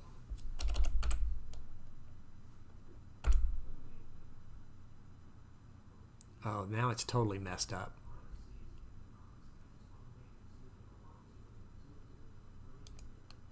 Well, the good thing is I still have these files on the computer outside, so if I have to, I don't think I can undo all of these renames that I've tried to do here. I know this is boring for you guys. Let's go back to our live feed. You know what? Because we're going to have to wait for some exposures to come in anyway. So let's get an image going on the Crab Nebula. So the first thing we have to do is an autofocus, because we've changed filters. Anytime you change filters, you got to change focus, or it changes focus slightly. All right, so it's going to do its focus routine. I'm going to go back to this. Boy, I don't know what I did here, but I messed up. These file name numbers are all completely wacky now.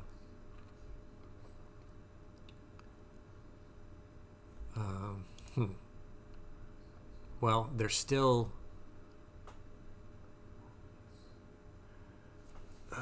Yeah, I can go back. How do you go back to the old name? There's no undo that I see in... I mean, I still have the original files on the computer outside. So I'm not worried. I didn't like completely mess anything up.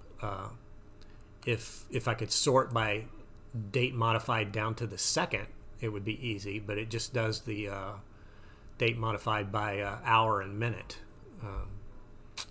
I'm gonna sit here for a second and see if somebody's brainier than me.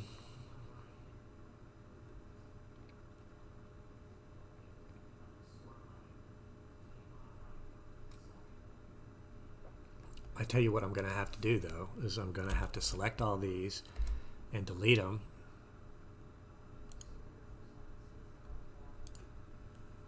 And I'm going to have to do my file transfer again with fresh names.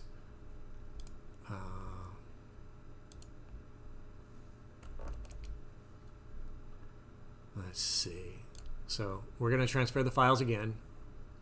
So while that's going on, we're refocusing, and we're focusing with the hydrogen alpha filter, and then we'll start imaging the Crab Nebula. Actually, by now, the Horsehead's probably past the meridian, and we can go ahead and go to the Horsehead. That's what we'll do. Everybody wants to see the Horseheads. We're going to go to the Horsehead. So let me fix my framing here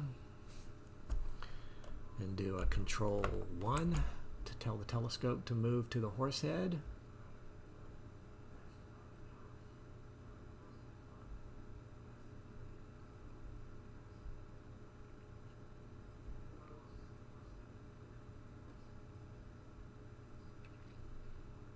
All right, coming into view.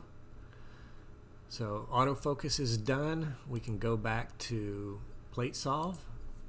It'll take a short exposure here, 5 seconds, and tell us whether we're framed up properly on the Horsehead.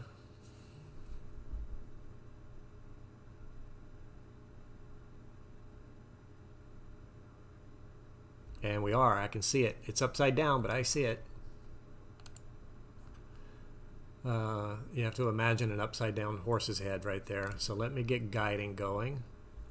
I guess it said that it was centered. Now it's moving just a tiny bit. So watch how little it moves here. So I'll put the cursor on that star attack right there. And it's taking a new exposure, so it's probably going to move just a little bit.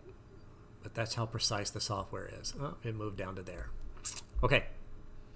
So now we're good to go. We will start guiding. And select guide stars.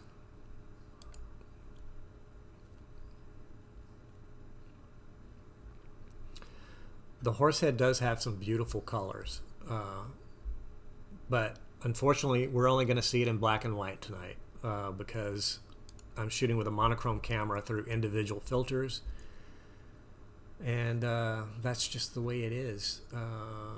Okay, so our transfer finished. I've got the original files copied over to my desktop again, and I'm going to do a, let's just do 300 seconds, which is actually 5 minutes. And while that's happening, let's see. Okay, somebody start a timer, 5 minutes, and then we'll have an image to look at.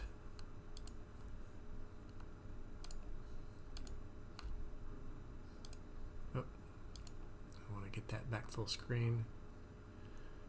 Actually, I don't want that full screen right now because I need to be able to get to my desktop. So this toolbar here that you see is the toolbar of the computer that's outside on the telescope. The bottom toolbar is my desktop.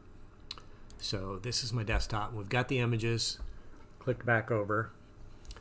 I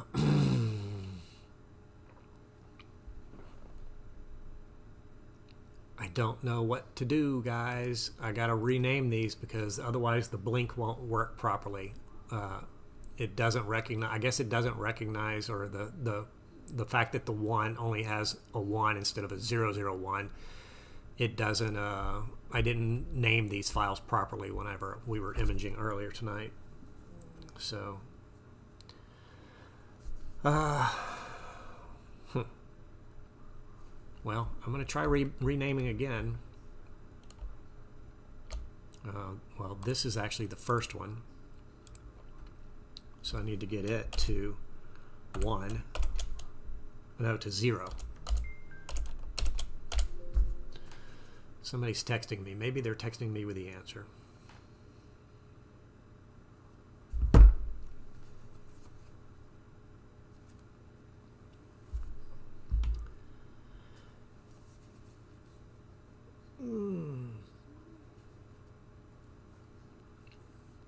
Oh, okay, so Keith sent me, I've got something in my eye.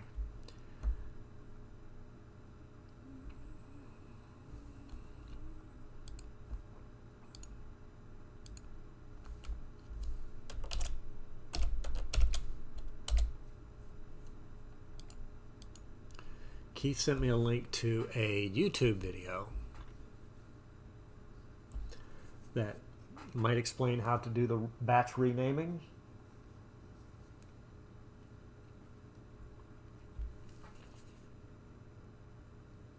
Did you email it to me? I guess you did. I don't see any information from you, Keith. I don't know how you sent it. Let me check.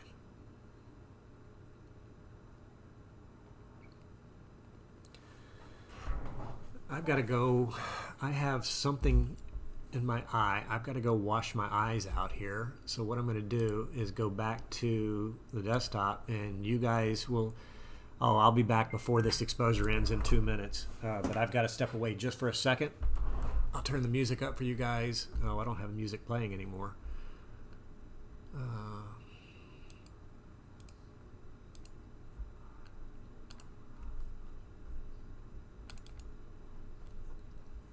This is our music that we're listening to tonight. Enjoy.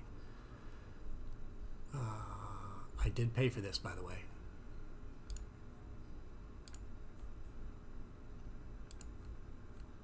All right, so you should have an image pop up here in about 1 minute and 20 seconds.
Well, there's what 5 minutes on the Horsehead looks like, guys.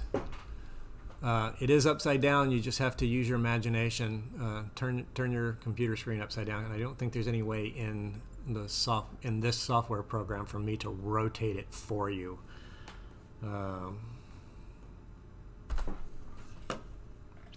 In the editing software, I can. Okay, how to batch rename multiple files on Windows 10. Renaming.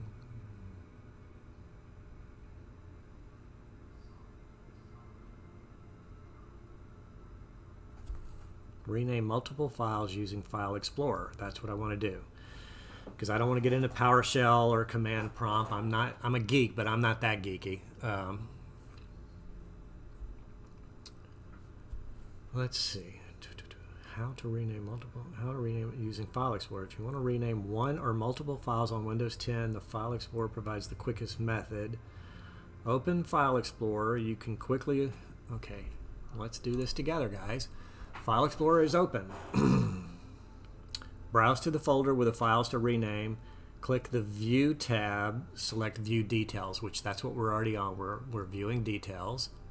View tab, Details, yes. Select the first file in the folder. Okay. Make sure the first file is selected here. Click the Home tab. Home tab, okay. Click the Rename button. Okay. You can also press the F2 button. Rename the file. Okay, 001.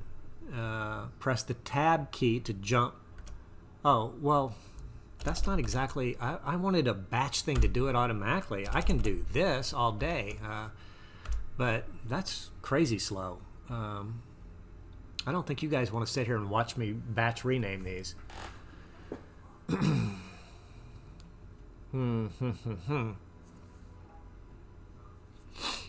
You know what I can do?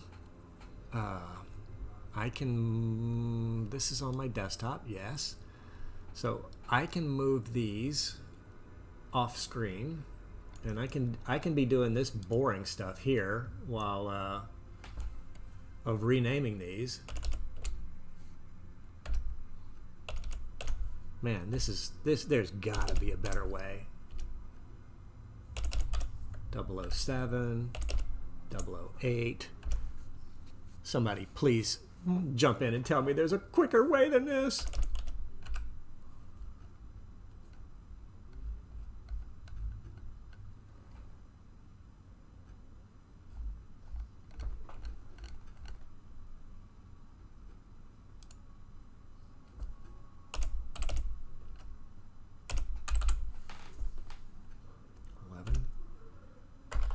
12, 13, 14, 15, 16.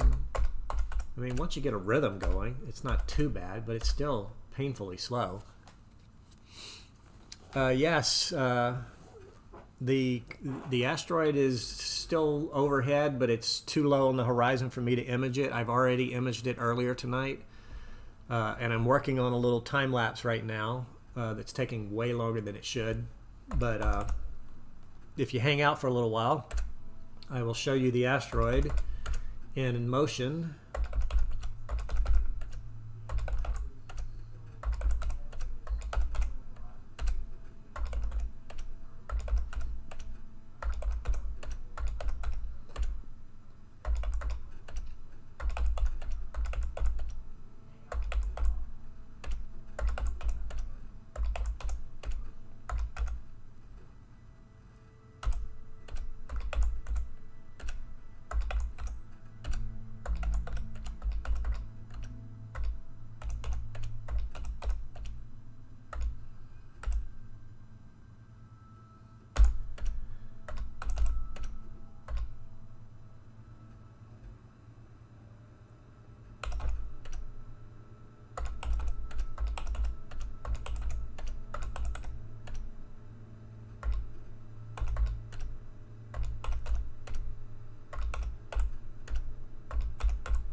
I'm on 60, guys. 60 out of 120, so I'm halfway there.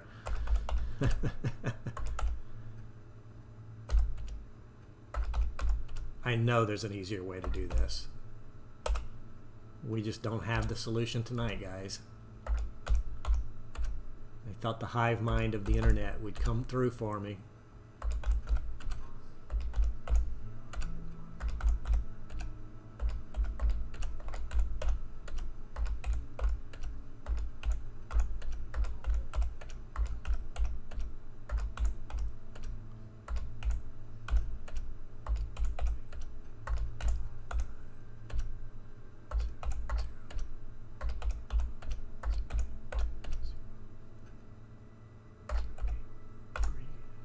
.83 out of 120.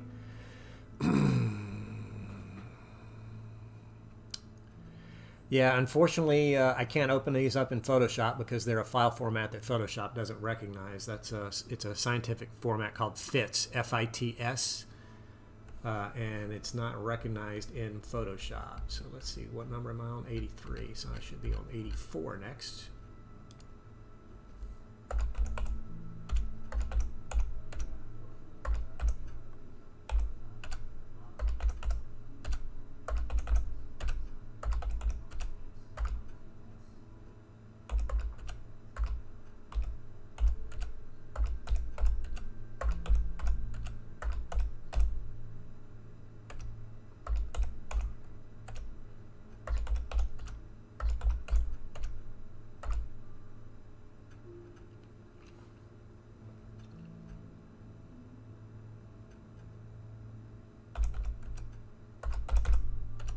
Every once in a while I get distracted by something and I lose track of my numbers here and have to stop for a second. So we are on 100.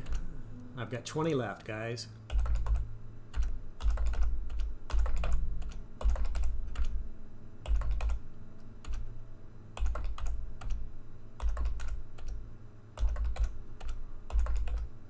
You can probably hear my keyboard clicking.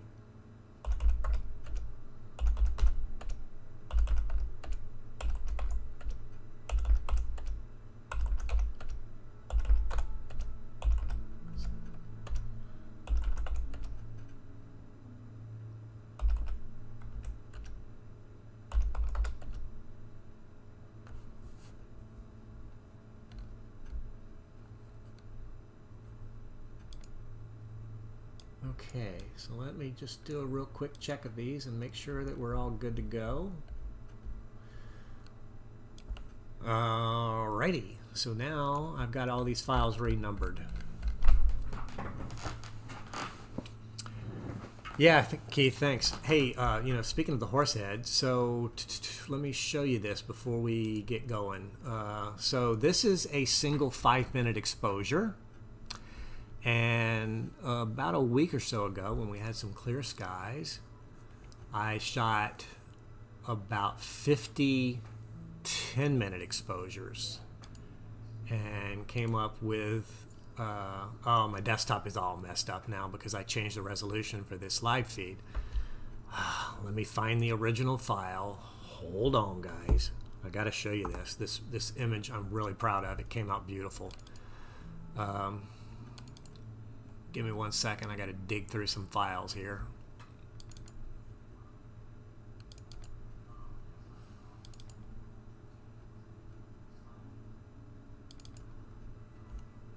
There you go. Look at that.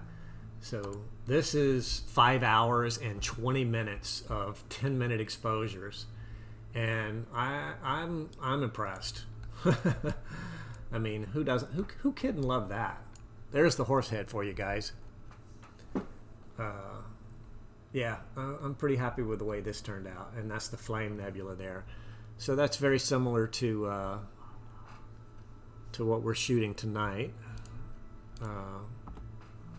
This is a single 5-minute exposure, so you can see what time does to your image quality. You go from that to something like this with 5 hours of exposure time. Yeah, pretty good, pretty nice stuff. All right, so let's go back to our live feed outside, and we'll go back to our desktop. And now we're going to open up PixInsight, and we're going to clear all of these. And we're going to open up this new folder. Hey, look at this. All nice and numbered properly. So these will load now in the proper order. Yeah, I really love the way the Flame Nebula turned out there, Keith. I'm pretty happy with it. I'm hoping during this next new moon cycle that we have some dark skies and some clear skies, I should say, and I can get out and get some RGB color to add to that. So I want to make a color image out of that picture, but we're gonna have to wait for clear skies and no moon. Alrighty, here's our time lapse, guys. Finally, so everybody wants to see the time lapse. Let me do something here. Let me make it as big as I can for you guys. And then I'm going to move this screen off. So this is as large as I can make it, I think. Anyway, here's our time lapse. Here's our little asteroid. There she goes, or he goes, or it goes, flying across the screen, and it's going to just loop. So this is our asteroid tonight. So it is looping, as you see. And yeah, so that's what I plan to do. So, and I haven't done any color calibration or any calibration. You can kind of see the dark circle here and the vignetting in the corners or whatever. So I'm going to fix that. You can also tell that it starts getting lighter as it goes by. So I don't know if there was more light pollution from Vegas coming into my field of view or what. But there's our little animation. I'll zoom in on it so you guys can see it zip on by here. There it goes. There it goes. There it goes. There it goes. So, yeah, if you watch the sky, you can see the sky lighten up over the course of this 30 minutes. There she is. The exposure is 15 seconds for each frame. 15 seconds. So I have another animation that I'm going to do because I noticed after I did this first animation that my focus seemed a little soft if I zoom in on these stars. It doesn't seem quite tack sharp like it needs to be. So I did a refocus and repositioned the camera, and we redid the animation again. So yeah, so we are gonna I'm gonna bail on this now, and probably bail on, let's pause this, erase these, clear this, close PixInsight, yes, close please. So we're back to our live feed now of the Horsehead Nebula. Let's go down to the Orion Nebula. I'm not going to get enough images tonight to really do anything worthy. Plus, I don't really like this composition here either compared to, let's see.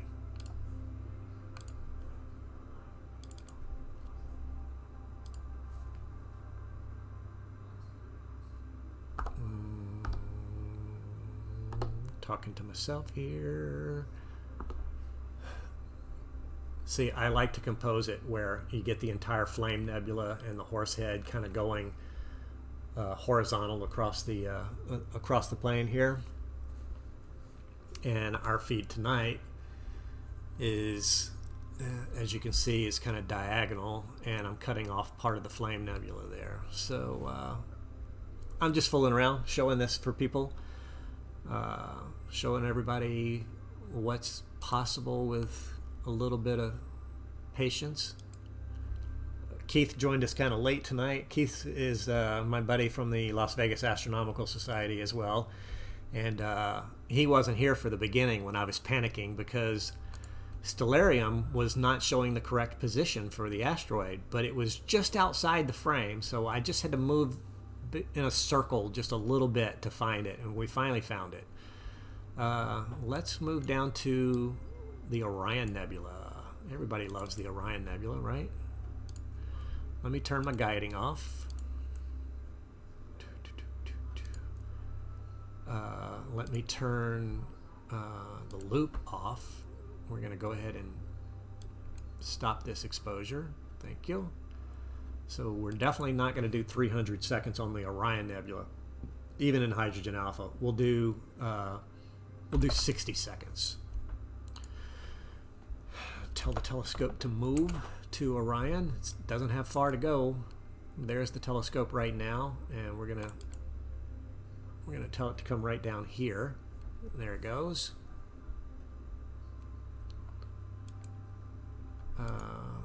We'll do a quick plate solve, but I'm pretty sure it's going to be in the center because it didn't have very far to go.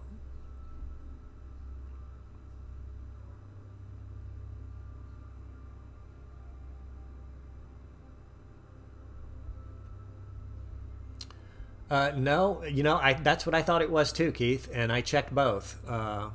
There's the Orion Nebula. That's just a 5-second hydrogen alpha exposure right there. And so you can imagine what 60 seconds is going to show. So let it re-center itself. It didn't quite center it.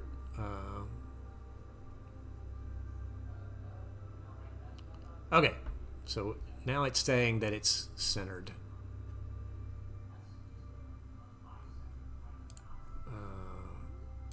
Plate solving is failing, probably because I'm shooting with a hydrogen alpha filter and there's not enough stars for it to do a successful plate solve, but it did anyway. So yeah, so you can see Orion Nebula is in the scope here. Where is my bullseye? So when I bumped it with my head earlier, that's how far off it moved it.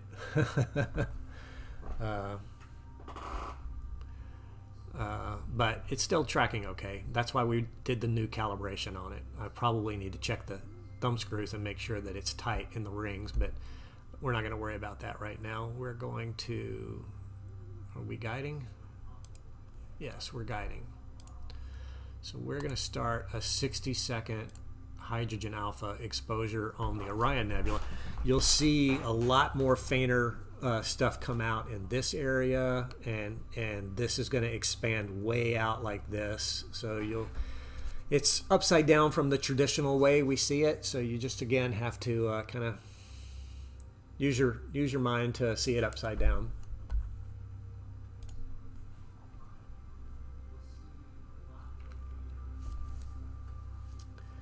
My environmental sensor was telling me that the humidity was high and that I needed to turn my dew heaters on. I don't have dew heaters. We don't have dew heater issues in the desert here.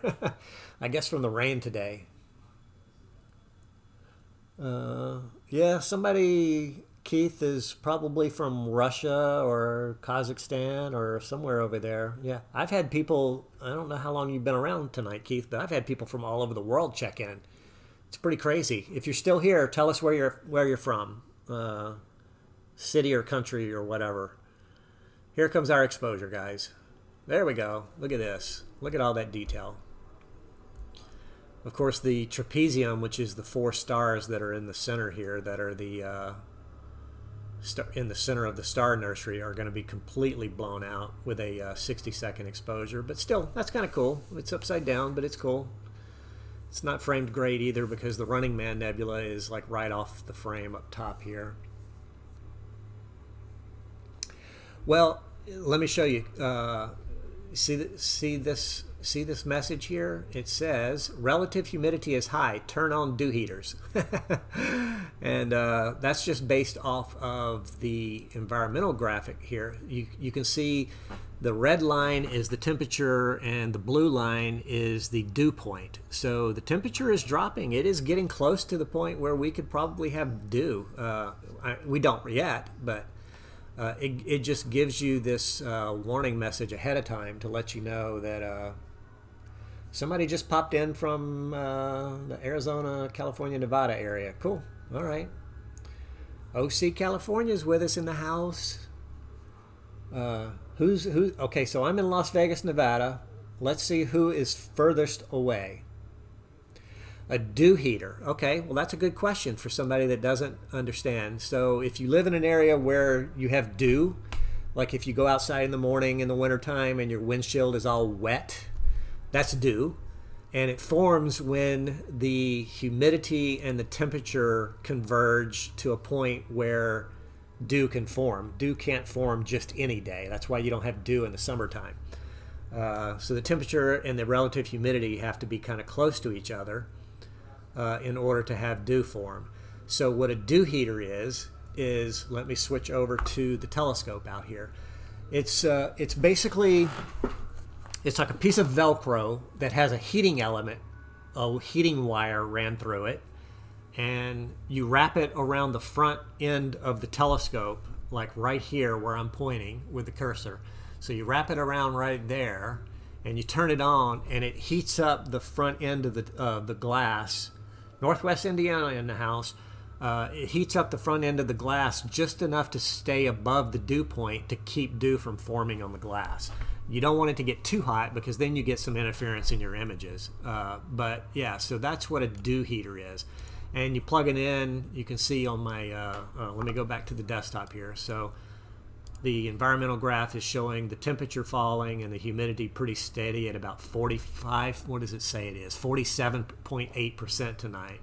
Humidity is at 86%. It's saying the humidity is at 86% and the temperature is 47. So yeah, the humidity, we had rain here today, which is, strange, but so the dew heaters prevent the glass from dewing up. And you plug it in and you plug it into an output here. You have 3 places that you can plug a dew heater in, and then it warms up the glass. And it does it based off of this graph here, so it knows just how much heat to put out. Florida's in the house. Florida's in the house. Okay. We got to get out of the country, though. I want to hear from somebody outside the country. All right. So that's what dew is. Let's find something else to look at, guys, because Orion upside down is just not doing it for me. Oh, the Rosette Nebula. How about the Rosette Nebula? The Rosette Nebula is getting ready to cross the meridian, so we're going to have to wait a few minutes for it, but this is a beautiful target. Even black and white, this is a gorgeous target.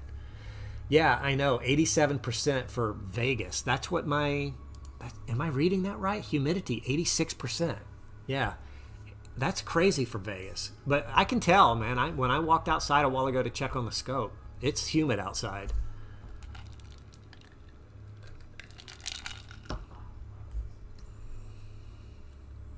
I'm going to crank up the music a little bit. I love this music. This is fantastic background music, if you ask me.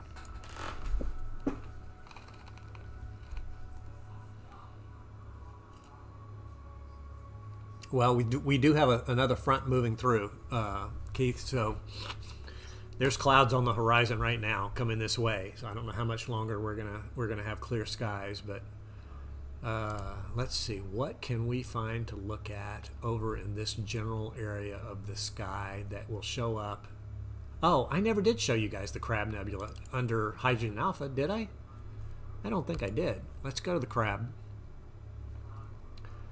Let's stop our guider. I think I only showed it under a really short exposure. I didn't do like a 5-minute exposure because that's when we ran into, or I decided to move over to a Horsehead and telescope hit the mount and all kinds of phooey happened. No, David, it can't spot buildings on the moon, even with this scope here, which we'll look at the moon. Actually, where is the moon in the sky? So the moon's probably visible from my backyard. I don't have much of a view to the east, but yeah. So let's go to the Horsehead, or the Crab Nebula first.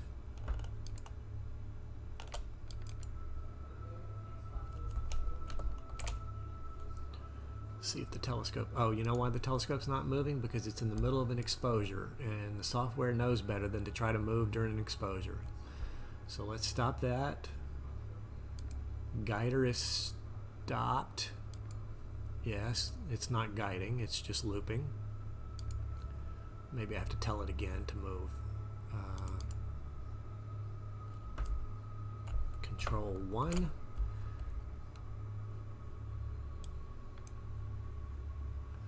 Huh. Is Betelgeuse too fast to see? Betelgeuse is just a star. There goes the telescope. Boy, talk about a long delay in moving.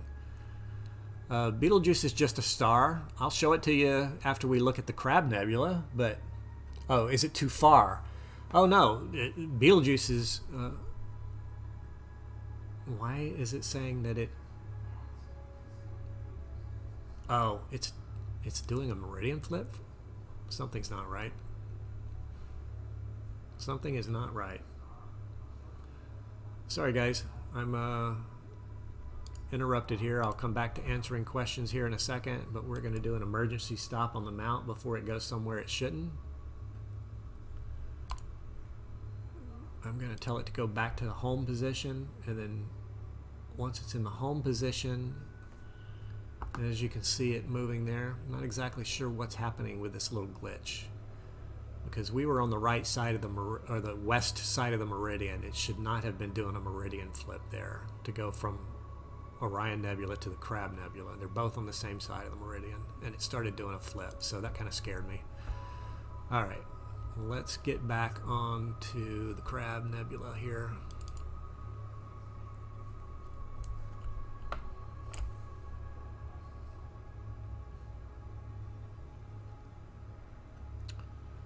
Telescope should start moving here shortly. It is moving, and it is moving in the right direction.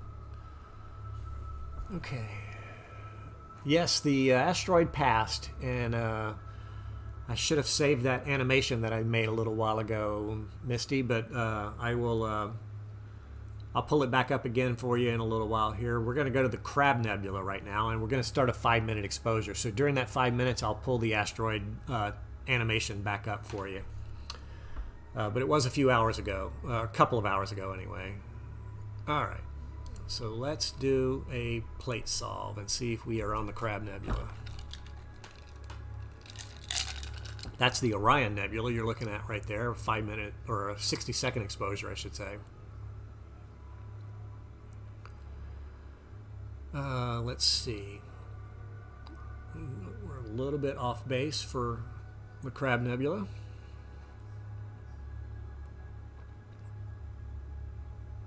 The Crab Nebula is not going to show up in this short exposure here, but it will show up in the longer exposures.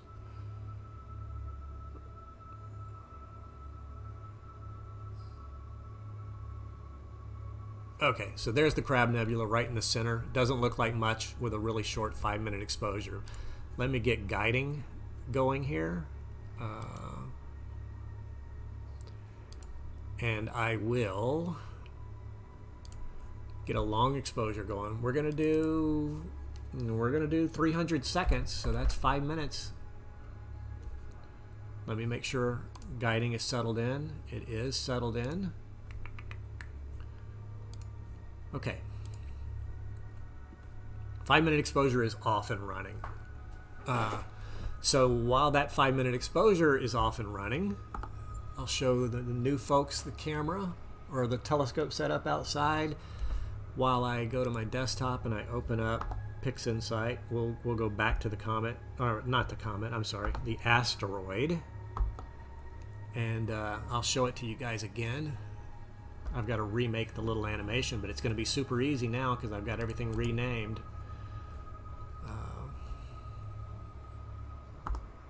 Alright, so we're back to this. Okay, so this is PixInsight. This is the image processing software. So we will go to Blink, and we will load.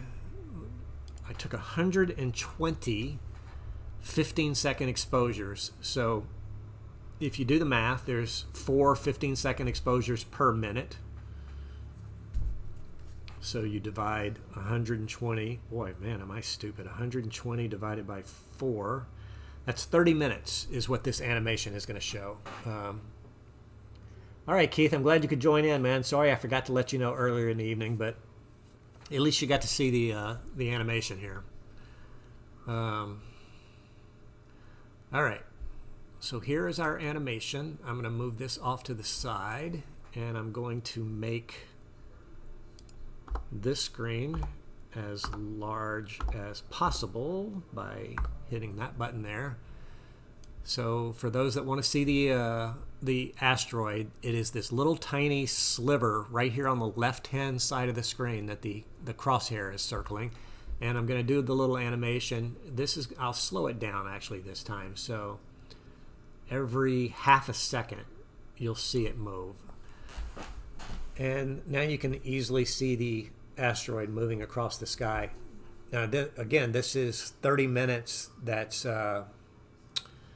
30 minutes that's being compressed into an animation of about probably 1 minute. But that's what we looked at tonight. I hope it's as exciting for you as it is for me.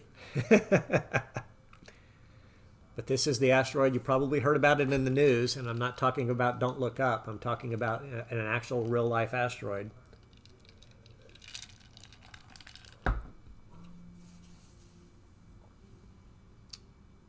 So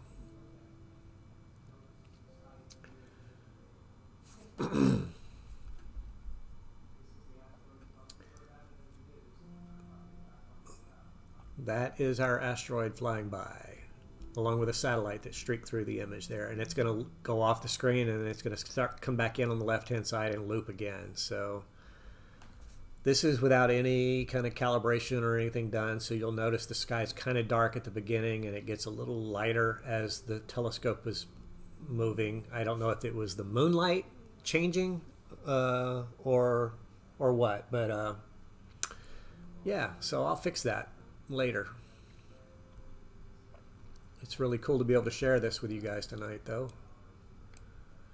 Before I make the actual animated movie, if you subscribe to my channel, which let's see, where's the button at? If you subscribe to my channel, to later tonight or tomorrow probably, I will have an animation video posted with a little bit of details about it. Yeah, Keith, it was moving. I knew it was going to be moving fast. I wanted to. I was hoping there was a NGC galaxy that it passed that I was hoping I would be able to get, but it was magnitude 11, so that's why I chose 15-second exposures. Actually, if I zoom in on the animation, you and go up a little bit here, I don't know if you can make out this galaxy right here. It's an 11.6 magnitude galaxy, NGC 514, I believe. And so yeah, it's I wanted to frame it up with that, and I was hoping to get a better shot of the galaxy, sort of like this sunflower galaxy that we did for that JO25 asteroid back in 2017. But the sunflower galaxy is much, much brighter, and so unfortunately the galaxy is not going to really show up in my animation when I stack it.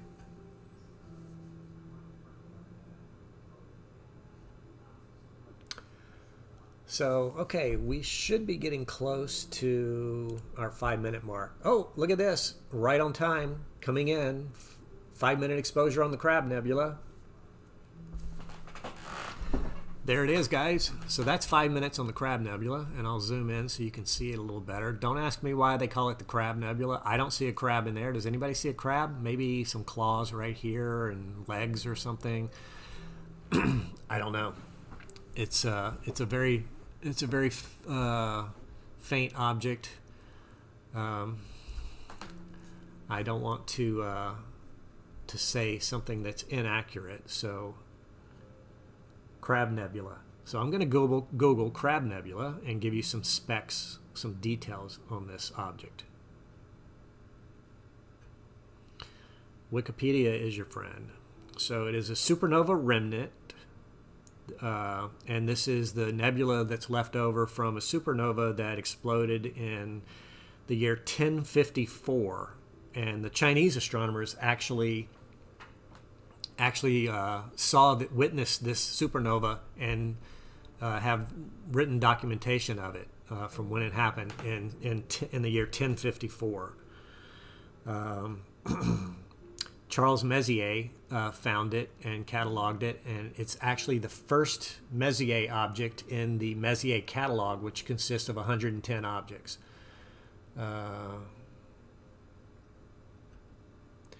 Yeah, Keith has a good point there. When they named this, they were looking at it through a 3-inch telescope 200 years ago. So, yeah, it probably did look a lot different to them.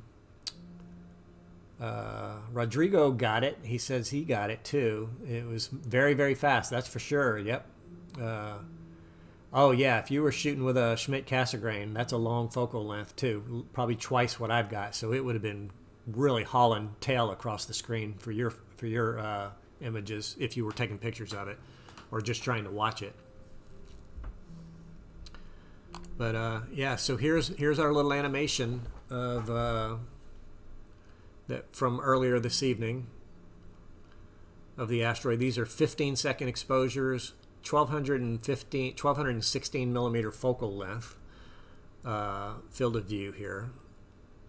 So I think once it finishes here, we will stop and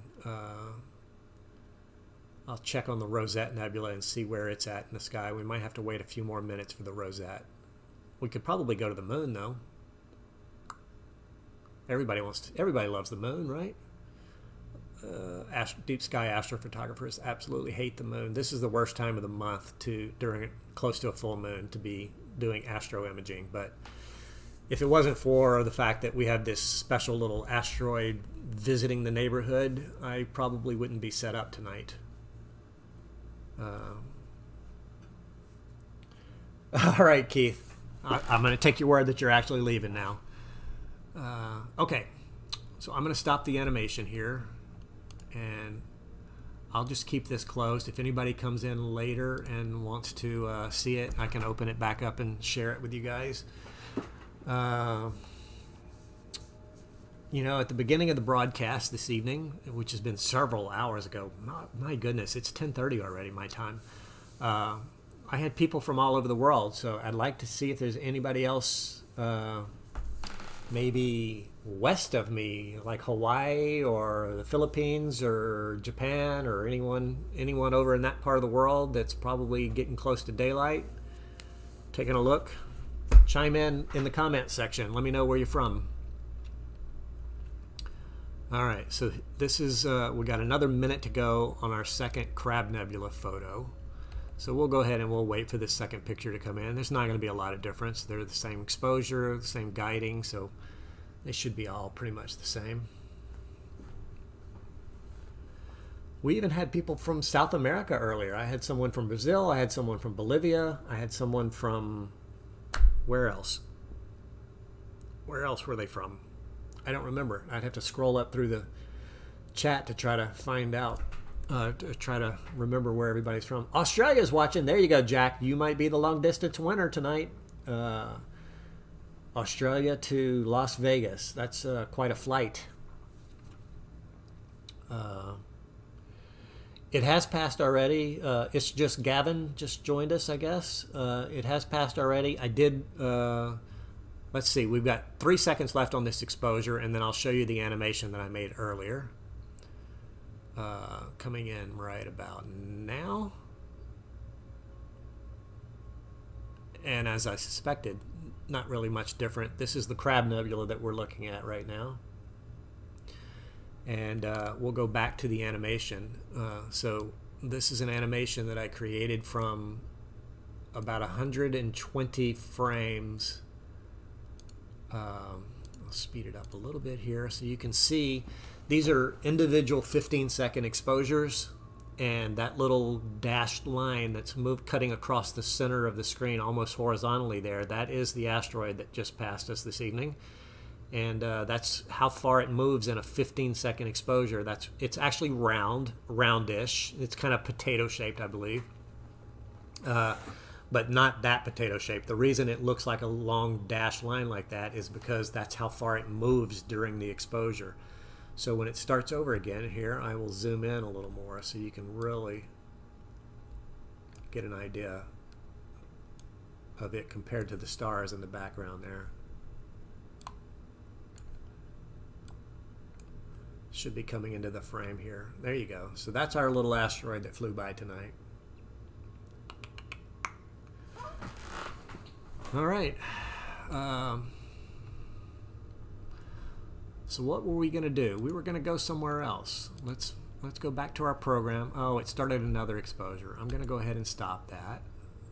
Let's see if it'll let me stop. Yep. I'm going to stop my guider. And we're going to go back to the planetarium program. So this is where we're looking right now at the Crab Nebula. So this is what like a color image sort of looks like of the Crab Nebula. Yeah, you're welcome, Jack. Glad I could be here. Oh, Mexico's in the house too. Yeah, you're not as far away as Australia, but you're outside the U.S., so welcome, Rodrigo. Anybody else from outside the U.S.? Chime in the comment section. Let me know where you're from. We had Dominican Republic, we had Brazil, we had Bolivia. Somebody said they were from Asia. I think they said Asia. Or somebody asked if it was visible from somewhere. Visible from Asia, so I just assumed, I guess, they were in Asia somewhere, which could be a lot of different countries. So let me know where you're from. And while we're doing that, I'm going to try to figure out where we're going to go next. The Rosette Nebula has probably crossed the meridian. Yes, the Rosette Nebula has crossed the meridian. Time to move to the Rosette, guys. Okay, so you can see up here, this is where the telescope is pointing now. And just for image sakes, that's where the telescope is pointing now. And we're going to move from there down to this object here, the Rosette Nebula. So I've got to click on it, and I've got to tell the telescope to go there. And we should see the telescope moving here. Telescope is moving. And it's going to center up on the target. Now, the Rosette Nebula is huge. Let me just show you how big it is. So we're gonna center this up, and I'm gonna zoom in on it, and you can see this red box is the frame, is the field of view of my camera. So I'm actually gonna try to center it on the red box here, or in the middle of the red box. It looks like a gigantic donut nebula. I'm sure it wouldn't appreciate being called a donut nebula, but all right. So we're gonna move the scope, center, and we're gonna do a plate solve. Plate solving, it takes a picture and it compares it to the software. The software is telling it wants to point somewhere, and the actual camera tells us where it's actually pointing. So what it'll do is it'll take a short exposure, and it will say, nope, you're not quite where you need to be.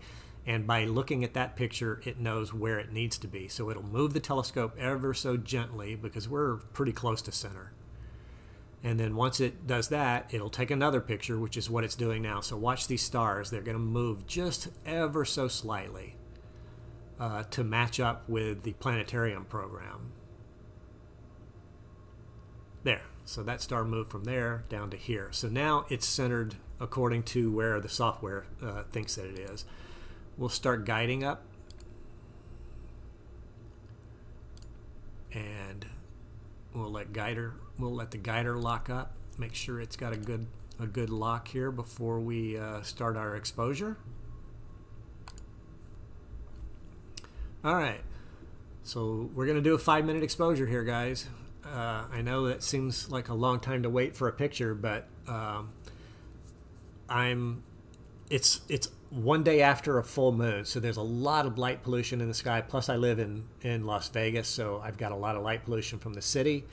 So what I'm doing is I'm taking these pictures through what's called a narrowband filter. It's a very, if you've ever looked at like a rainbow, you have RGBIV, red, orange, yellow, green, blue, indigo, violet. I think that's the colors for Roy G. Biv, if I remember my rainbow spectrum right. Well, this is actually taking a picture that's just outside of that spectrum in a wavelength that's not quite visible to the naked eye. So what's good about it is that it cuts through all the light pollution and all the moonlight pollution, and it shows things that we wouldn't normally be able to see with just a regular color camera. So that's why we're shooting with a black and white camera, because we have to shoot with a black and white camera through these special narrowband filters. Let me check on my guiding and see how it's doing. It's not bad. 0.45, this little number down in a total number in the parentheses down here in the bottom left-hand corner. Anytime it's below 0.6, I think we're good. So it's at 0.47 right now. So I've got that guiding number, actually I've got it down to like 0.23 one night. It was guiding at 0.23 for 20 minutes, which was fantastic. All right, so we're going to go back to our planetarium program and look and see what else is in the neighborhood over here that we could possibly look at. I'm kind of limited. See, things like these little red ovals, these are galaxies. Galaxies don't show up under the filter that I'm using, or not well anyway. So those are sort of off limits. But any nebulas, as long as they're not a reflection nebula, has a little bit of hydrogen alpha light in it, which is the type of filter that I'm using right now. The seagull. So once the seagull crosses the meridian, we'll shoot a little bit of it. I've never actually imaged this target because, as you can see, it won't fit in the frame of my sensor here. The entire thing won't. So we can get the head. I think this is the head and the body, and then this is one of the wings, and this is a wing. You have to use your imagination. Yeah, so that's that. So we're going to go back to our... We're about 2 minutes and 50 seconds into this exposure right now.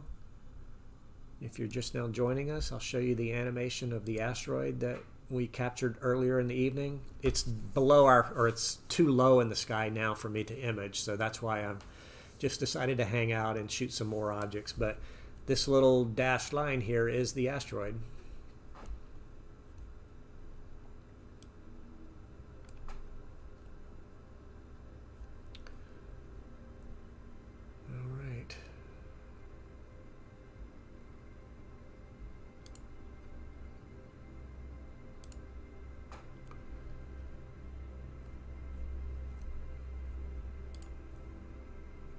Stop this animation.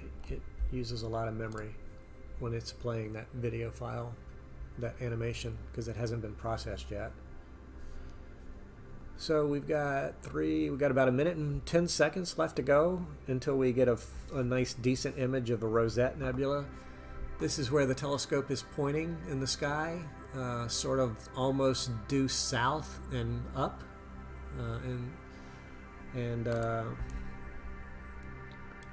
where is the Rosette? Let me go back. So the Rosette is here. This line right here is an imaginary line between north and south. So if I zoom out, you can see where south is. The moon is up. We're not too far away from the moon, so this image is probably not going to be that great. You can see where the telescope is versus where the moon is.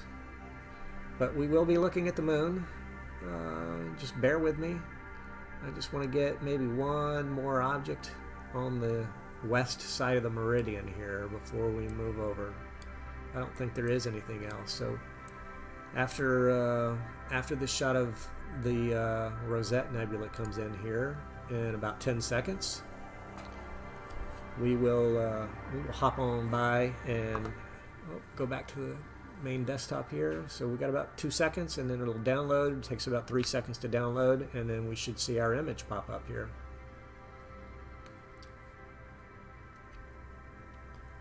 There it is. I usually do 10 or 15 minute exposures on this target, but that's a 5 minute exposure with a full moon nearby and light pollution from Vegas. Again, both of those things not too affected because of the filter that we're shooting through.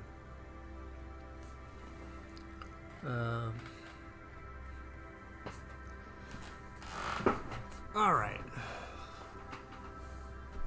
Let's do something. Let's go to the moon. Everybody wants to see the moon, right?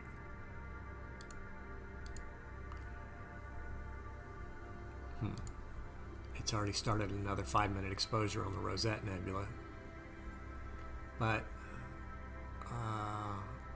I'm looking to see if there's anything else in this general area. Yep, that's a single 5 minute exposure on the Rosette Nebula there, Rodrigo. Pretty crazy, isn't it? Guiding is coming along pretty good. Actually, it's getting a little worse. The smoother these this red and blue line are, is the smoother the tracking is for the telescope. So ideally you want a perfect flat line with both the blue line and the red line right on top of each other, but that never happens, even with incredibly expensive telescope mounts. Rodrigo, it's 1216 millimeters. It's a 6-inch 152 millimeter refractor is what we're using tonight. That's what you're looking at right there. Yep, 1216 millimeter focal length, and the camera is a APS-C size sensor, so not quite full frame, but it's a pretty big chip for an astro imaging camera. All right, so we're gonna go back to the desktop here. Well, you know what? I hate to just bail on the Rosette when I'm already almost halfway through another 5-minute exposure. I promise we'll leave the Rosette in 2.5 minutes when this exposure passes. Jessica is asking, will we see it from Earth? You will not see it. I don't know where you're at, Jessica. I'm assuming you're somewhere here in the United States. And it's already, I'm pretty close to the West Coast. I'm in Las Vegas, and it's already setting in the west. But it was never bright enough with the naked eye to see. With binoculars, I don't even think you could see it with binoculars. It would take incredible luck and experience.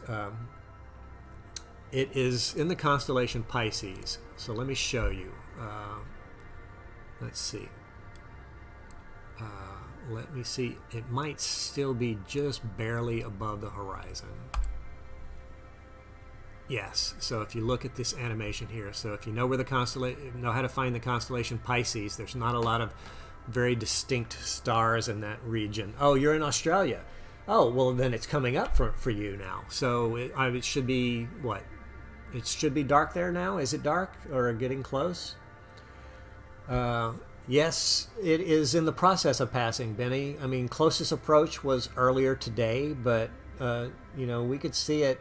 We could see it before it got to its closest point and after. Right now, it's after. I can show you a little animation I made earlier. Let me get this animation started. This was taken a couple of hours ago, and these are individual 15-second exposures. And you can see it moving across the frame during this. This is about a 30-minute time lapse, or taken over a period of 30 minutes. Four exposures per minute, and there's 120 pictures. So yeah, Jessica, when it gets dark, I think it's going to be virtually impossible to find in binoculars. We had a hard time finding it in the telescope originally tonight because it's not exactly where the planetarium program was saying it was, and it's also slowly getting dimmer now, so it would be extremely difficult with binoculars to spot. The only way you might be able to see it in binoculars is if you just happen to have them on a tripod and be looking.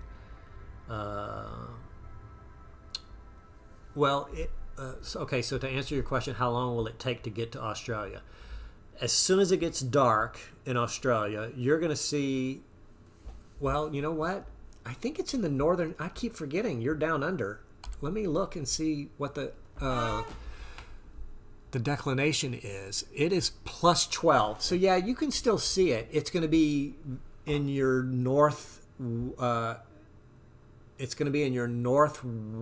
eastern sky. If you can find the constellation, you'll notice the square of Pegasus here. That's usually pretty easy. If you do any astronomy with binoculars, you probably know how to find this. And so if you look up in this direction, of course, I'm so sorry, Jessica, everything is flipped for me because I'm in the northern hemisphere. So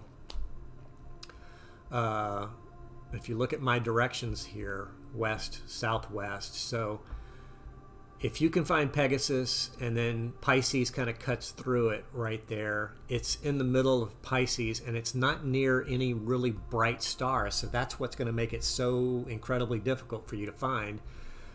It's also very slowly getting dimmer. So what time is it in Australia right now? It's 10:50 p.m. here. So I'm guessing it's about, what, 5 o'clock in the evening there? I don't know how many time zones Australia is off of, from us. I'm waiting for you to answer.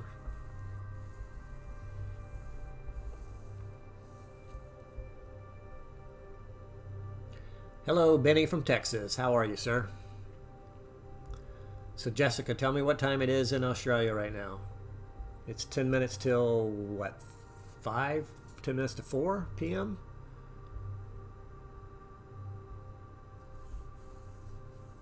Uh, 5:50. Okay, so it's 5:50. So you've got about 3 more hours till dark enough skies to see it. About 3.5.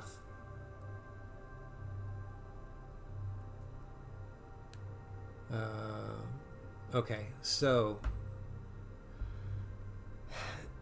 3 hours from now. So here's what I'm going to do. I'm gonna advance my animation 3 hours, but it's going to go down below the horizon. So it is. Oh, it's actually already on the horizon for me right now. My animation or my app planetarium program was paused or on the wrong time. That might have been some of the confusion that the telescope was having earlier, doing a meridian flip when it shouldn't have. Anyway, I can't. How can I? I would have to move my. Here's what I'll do for you. Let's change our position in the world. Let's do this. What part of Australia are you in, Jessica? Just what, like city? I don't need to know your home address.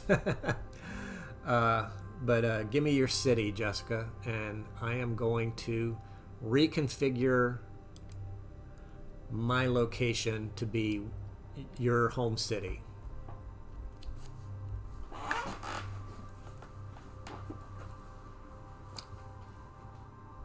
All right.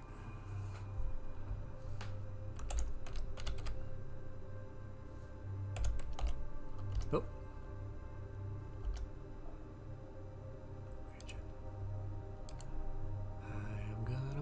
To Tassie. I don't think Tassie is a big enough city. I've never heard of Tassie. Sorry about that. I don't think Tassie is going to show up in the database here. No, it doesn't. Let's see. I need to get to the right time zone first.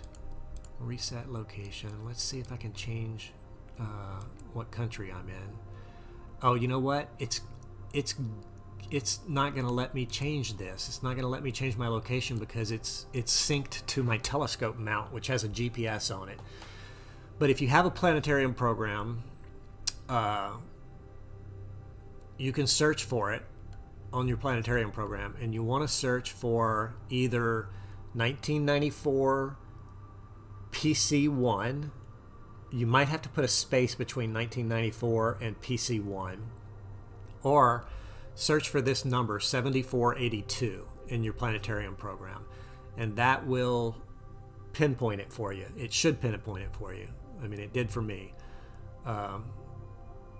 So let's see, where's our telescope pointing right now? Our telescope.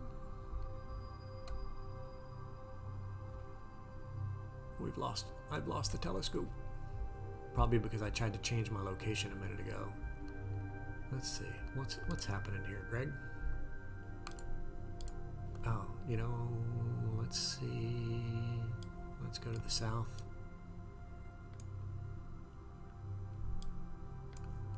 There we go. So this is where the telescope is right now. In Tasmania. Yeah. Again, I can't change my planetarium program because it's synced to my telescope mount, which is sending it GPS coordinates. But if you have a planetarium program, there's a lot of free ones online. Sky Safari is one that you can download, I think. Some Google Maps if you're an Android person. Apple, I don't know what Apple has. I'm an Android guy, but find a program and and download it if you don't already have it on your phone, and then punch in what those numbers that I told you, 7482 or 1994 space PC1, and it should give you an idea of what part of the sky to look at. We're imaging the Rosette Nebula now, and I can show you animation from earlier tonight. This is the asteroid passing by. See, the Earth is rotating, so the asteroid is not really setting in the west. It's staying in the same position in the sky, but the Earth is rotating, so it looks like it's setting. So it's going to still be, it'll still be visible from your location if you have the right equipment. And again, I don't know if you're going to be able to find it in binoculars unless you're really good with binoculars. You've got a tripod. You just get lucky and point to the exact right location, and you watch it for a few minutes. Then you might see a tiny faint star moving in the field of view. And if you see something moving in relation to the rest of the stars, I don't know what you mean. Will it be about 7:30 when I look? Whenever it gets dark at your place, you're not going to see it during daylight. So whatever time it gets dark, go outside and look in that direction towards Pisces, the constellation Pisces, if you can see it from your vantage point. Let's see, official Glizzies ask, when does it pass through? So it's already kind of set for the west coast here in the U.S., and it's rising for people in Australia shortly. Jessica's who I was talking to. She's in Australia. But this is an animation I made about 3 hours ago. And you can see these are 15-second exposures. And you can see it just come in from the left side of the view here and pass through. So this is 30 minutes of exposure time crunched down to about a 1-minute time lapse.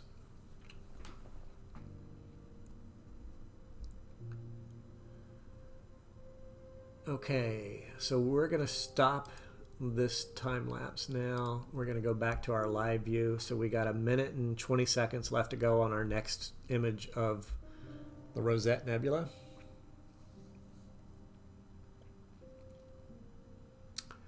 And then we're going to move on to another target. There's my setup outside with a little camera, a little security camera watching over things for me.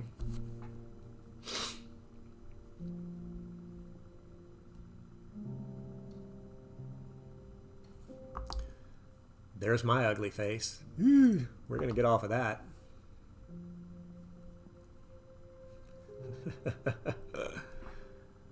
I'm getting a little tipsy now.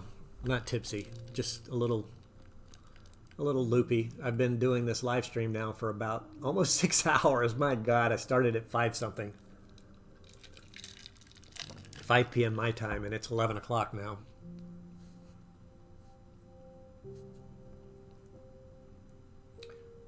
Well, it was nice knowing you too. You never told us where you were from, though. We were hoping to, oh, please. We were hoping to, with a name like that, though, I'm guessing you're in, I don't even know how to pronounce your name, so I can't even guess where you're from. The Mott Killer. What telescope about $1,000 to buy? Let's see. $1,000.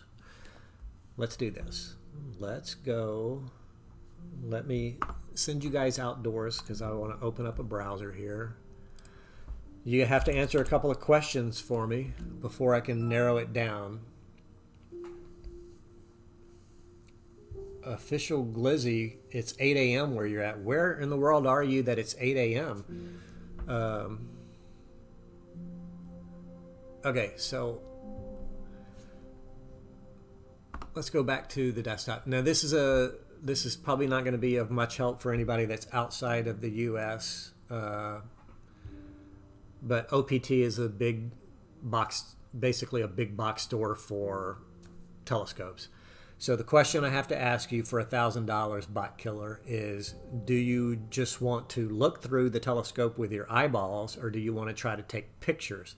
Because $1,000, it's going to be tough to buy a rig where you can take pictures. But for $1,000, I can get you a killer setup for visual use only. So you have to answer that question first. But OPT is a good place to go. They're a very reputable dealer here in the U.S. But I can tell you, I mean, you can shop around telescopes. So if you want the most bang for your buck as far as a visual telescope, a Dobsonian telescope is what you want. It's all about, so Glizzy's in Germany. Okay, well, that makes sense. It's 8 o'clock over there. Let's see, $500 to $1,000. So this is going to narrow it down to these telescopes here. Skywatcher is a very good brand. Orion is sort of like the entry level, but they make good telescopes. I've had a few Orion telescopes in my time, but if I was given a choice between say a 250 millimeter Skywatcher versus a 8-inch, what is 250 millimeters to inches? My American is showing through. 250 millimeters to inches. 250 millimeters to inches. That is, no, not 250 liters, millimeters. I'm using voice here on my phone. So 9.8 inches. So this telescope here is equivalent to this 10-inch telescope here. Orion uses inches, and everybody else in the world uses millimeters. So the 250 means 250 millimeters. So it's 9.58 inches. If I were given the choice between these two telescopes, the Skywatcher, without a doubt, would be my scope. Now, it's a little more expensive. Look, this is $800. This is $1,020. But the reason is because you can see this design here. This telescope collapses on these 3 rods right here and makes it super, super portable. This is a great visual telescope. There's no motors on it, so there's no tracking or anything, so you're gonna have to know the night sky. But wow, man, for $1,000 you get 10 inches of telescope. That's a fantastic deal. That's the telescope I would go for if your budget's $1,000. You know, I mean, but if you really want to just have something to play with, a nice little toy to play with, look at this little Skywatcher 150. So it's about 150 millimeters. So that's almost 6 inches. $310, and it's a tabletop telescope. This sits on a park bench or a tabletop. It is tiny. It takes about 30 seconds to set up. This telescope takes about 30 minutes to set up. You don't want to dive in and spend, I think we did the math earlier in the evening. This is close to $20,000 what you're looking at here. So you definitely don't want to get into the hobby that way. Get into the hobby with something really small like this. Find out if you like the hobby, and then you can always like gift this one to someone. That's what I did. You know, I actually bought one of these because I wanted to do a review on it. Loved it so much I kept it for quite a while, and then I ended up giving it to a friend of mine. So it was a worthwhile investment. So, but again, if your budget's $1,000, this is your scope right here. It's $20 over your budget. You can handle it.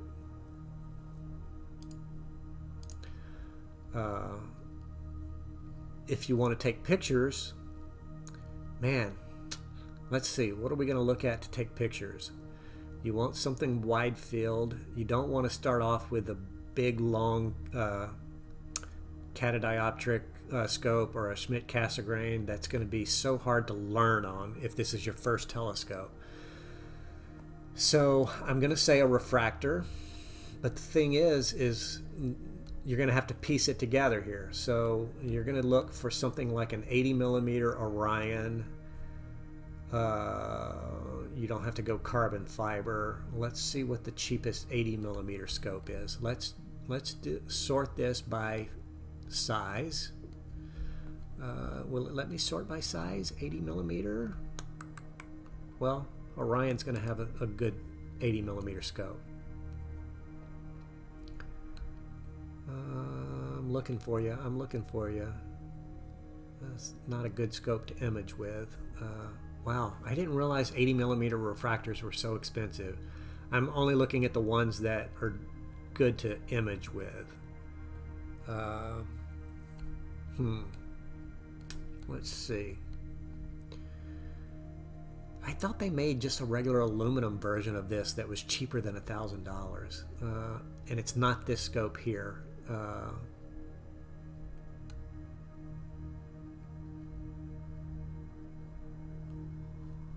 See, this tells you you don't want to buy this to take pictures of space. It's a terrestrial scope, so this is good for like bird watchers or something like that.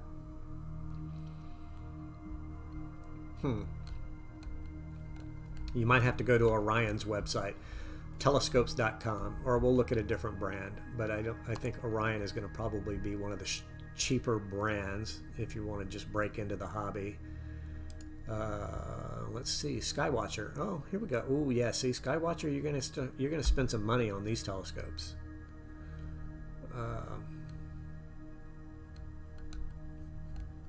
Yeah, I don't think Skywatcher is going to have any. Oh, it has one scope in the 1,000 or two telescopes in the $500 to $1,000 price range, which you're going to need to be closer to. You're going to need to be closer to the $500 range, because this is just going to give you the telescope. This is not going to give you the mount. Can I put the link? Just go to optcorp.com,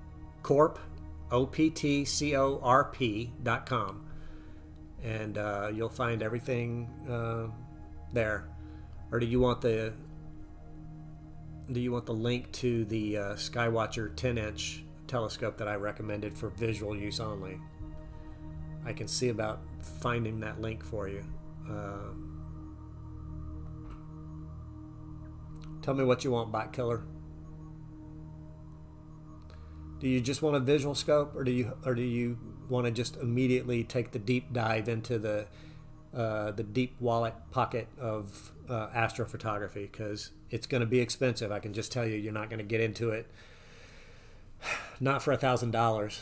I'm sorry. But you can get a fantastic visual scope for $1,000. All right, let's go back to our live image here. We're about 1 minute and 10 seconds away from this image being done, and then we are going to move to. Are we going to go to the moon? Do you guys really want to see the moon? I'll show you the moon if you want to see the moon. I've got to go into a different software program, but I don't mind doing it just for you guys, my loyal audience of however many people I've got here tonight. Somebody give me a thumbs up or a thumbs down on the moon. First one to chime in, thumbs up or thumbs down, is whether we go to the moon or not.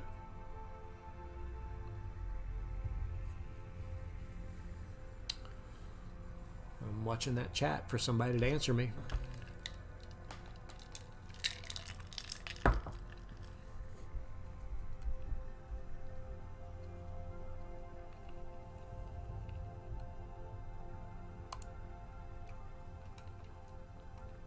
All right, Frank says the moon is always great. I agree, as long as I'm not interested in doing any deep sky photography. All right, so we will go to the moon as soon as. Oh, it's downloading right now, so we're going to stop imaging the Rosette Nebula. All right, so we've got to do a little mumbo jumbo here, because I've got to close down Nina, which is the software that I'm using right here, because I've got to open up a different program. Nina will only let me do 1 second. The fastest exposures I can do with Nina is 1 second, which is going to be way overexposed on the moon. So I've got to open up a different program in order to image the moon. So we're going to close the guider down. We're definitely not going to need the guider for the moon. Yes, I get an error because I just closed you. We're going to shut everything down, disconnect everything.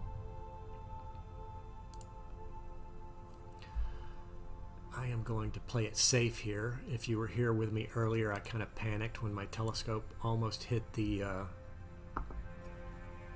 tripod, so that was kind of a panic for me. I'm going to manually kind of move my telescope around to make sure that the camera is clear.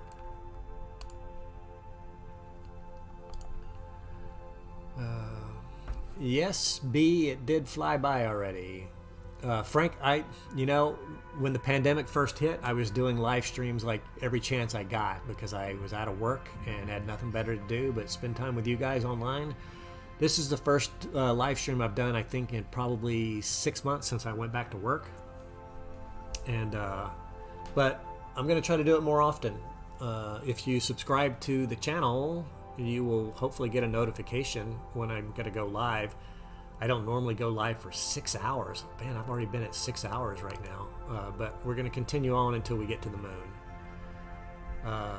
Let's see. I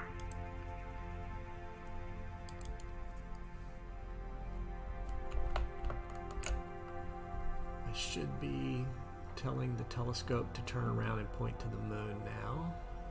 Let's see if it takes the...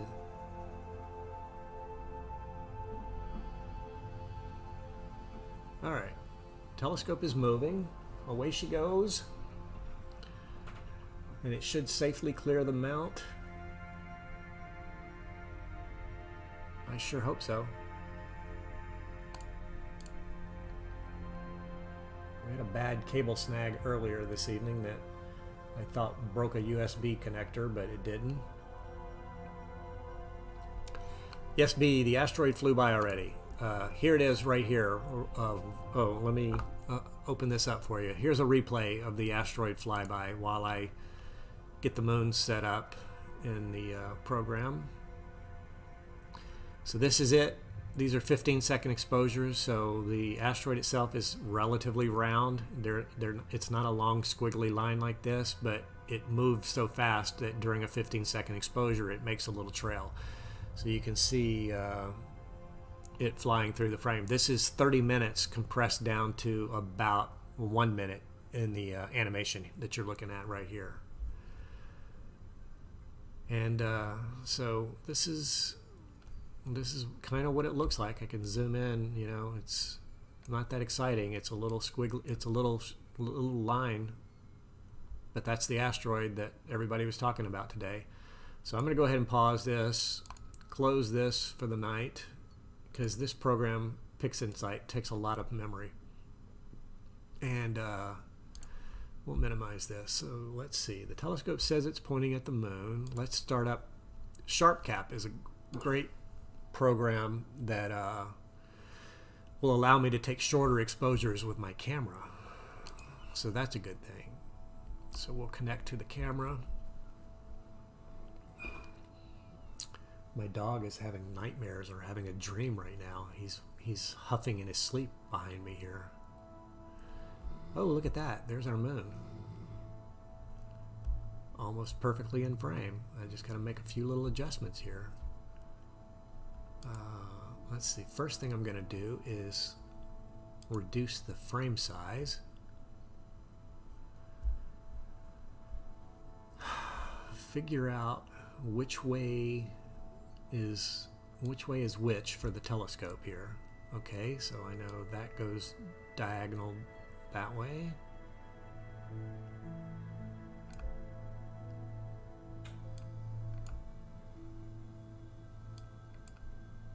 So if you want to follow my Instagram is Nevada Desert Skies, just like my YouTube channel, Nevada Desert Skies. So if you find me there, I took a picture of the moon 2 nights ago, and it was processed. This is a live feed, so this is, you know, unedited. This is, you're looking at it straight from the camera right now. I'm going to try to get it full screen for you guys if I can remember how to do that. I haven't used this program in so long. There's a feature to go full screen, I believe. View. Ah, look at that. There we go. How about that? There's your moon for you. So it is taking 4.68 millisecond exposures. So I think there's 1,000.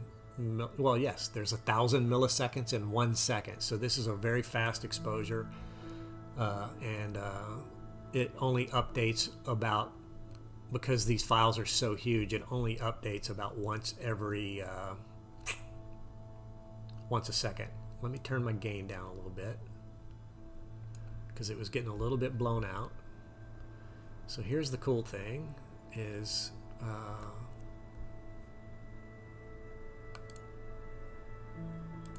well, I want to keep that up. I want to get out of full screen mode, but I can zoom in for you and we can fly around the moon a little bit here. This bright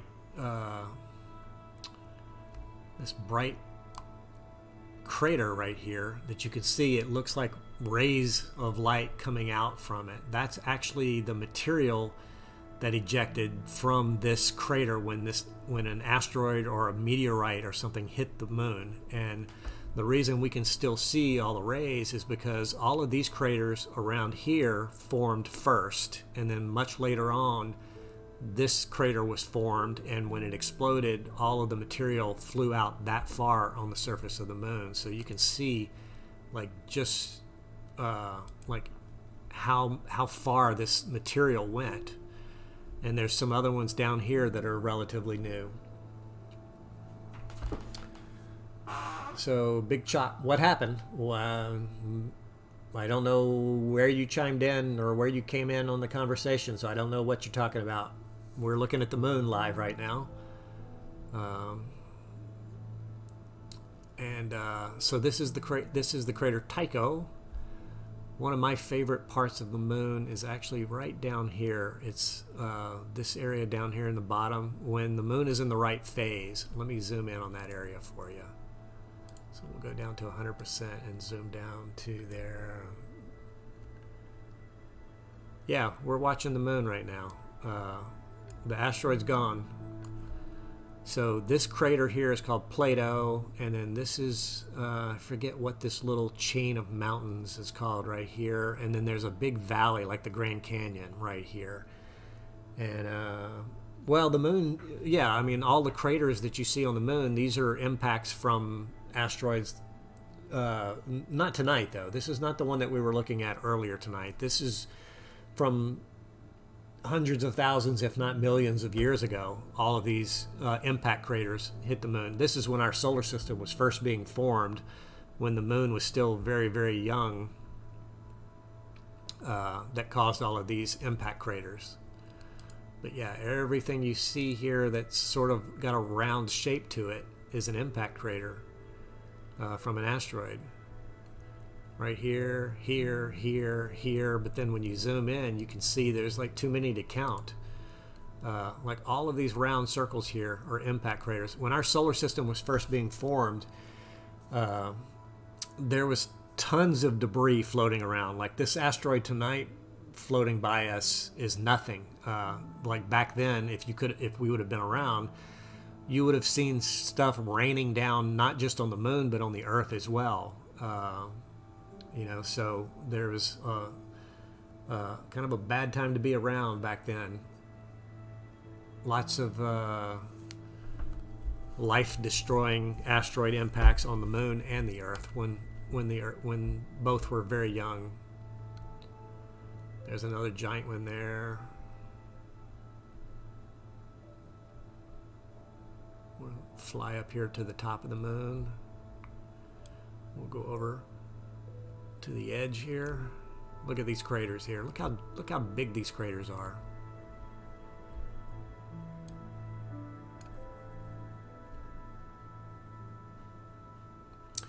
So yes, so Bot Killer's asking about the mirror on the moon. So let me zoom out to 100%. So the mirror was not placed on the moon, not 100%. I want to go to full screen. Let me get myself oriented here. Apollo 11, which was a obviously the first guys, they landed somewhere in this area here where you see my cursor. So I'll zoom in on that part of the sky there. Somewhere, it was either in this part or in this part right in here is where the Sea of Tranquility is, which is where Apollo 11 landed.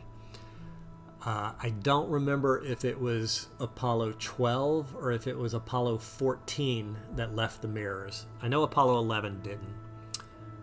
Or maybe they did, but I don't remember that storyline. We know Apollo 13 didn't do it because Apollo 13 didn't land. If you saw the movie, you know what happened. They had an accident on the way there and barely made it home. But it was Apollo 12 or Apollo 14 that landed, and they placed some mirrors on the moon. And it sounds kind of funny but the moon looks bright, but the moon only reflects, I think, I'm trying to remember how much light the moon reflects. The moon doesn't reflect very much light. I want to say it's either 26% of the light that hits it gets reflected or 36%. It's not more than 36%. So what they did was they set these mirrors on the moon and they pointed them back towards the Earth, and then they can shoot a laser beam from the Earth. And what they would do is they would time how long it took the laser beam to go up to the moon and bounce back to the receiver. And by measuring that time, they can tell not only the fact that man actually did walk on the moon, because there's a man-made metallic object there that the laser is reflecting off of, but they can also tell by timing that time that it takes for the round-trip laser to go. They know how fast light travels, so they can tell exactly, like down to within a few inches, or maybe even more precise than that, how far away the moon is. So that's kind of a cool thing about the moon, is that using lasers bouncing off those mirrors that were left by the Apollo astronauts, they can tell, and the moon is actually very, very slowly moving away from us. So one of these days, it will actually slip away so far that we won't even be able to have total solar eclipses. So a total solar eclipse happens when the moon passes in front of the sun. It just so happens that the moon is close to us. It's very small, but compared to the sun, they're very close to the same size. So that's the reason why we have solar eclipses. When the moon passes between the Earth and the sun, we have a total solar eclipse. But eventually, one of these days, the moon is going to be drifting so far away, and I'm talking about thousands or maybe even millions of years from now, guys, because it's moving away from us at a fraction of an inch a year. But they're able to measure that precisely. But eventually, the moon will be too small in the sky for us to have a total solar eclipse. So that's kind of a cool thing to know. I don't think humans will be around when we get to that point, though. I think we're going to die out like the dinosaurs way before that happens. Especially the way things are going these days. Not to sound too pessimistic, I'm trying to recenter the moon here and get it framed up real good. Hi, Natalie. How are you? Natalia. I'm sorry, not Natalie. Natalia. Where are you from, Natalia? What country?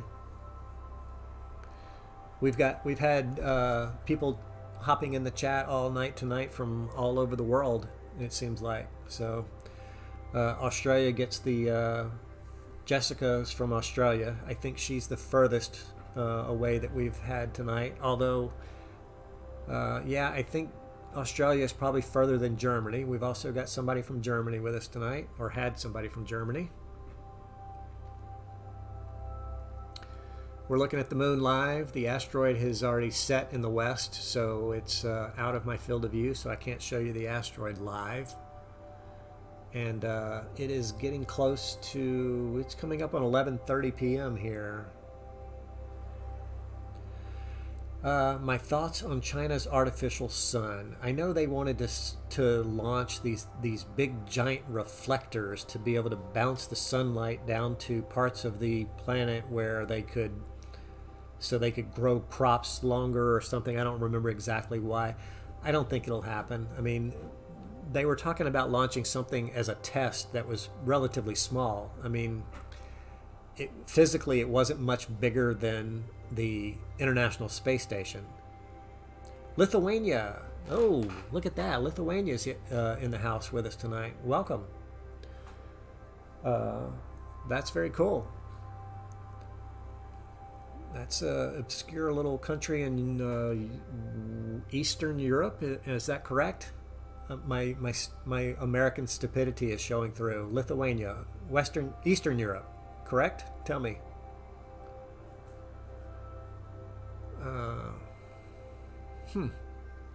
Very cool.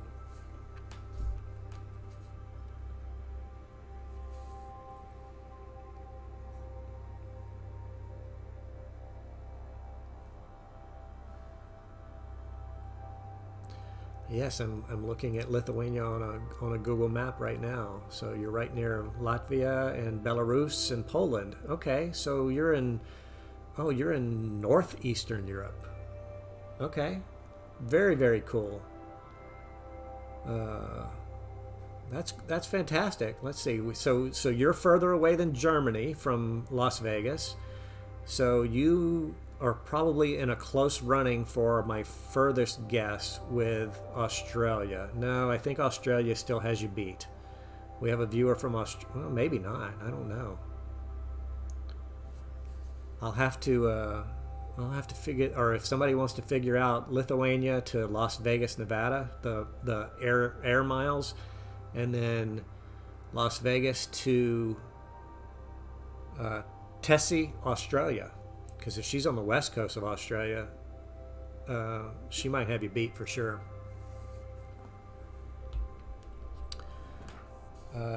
Germany is now kicked out of the running for longest distance viewer tonight, though, that's for sure.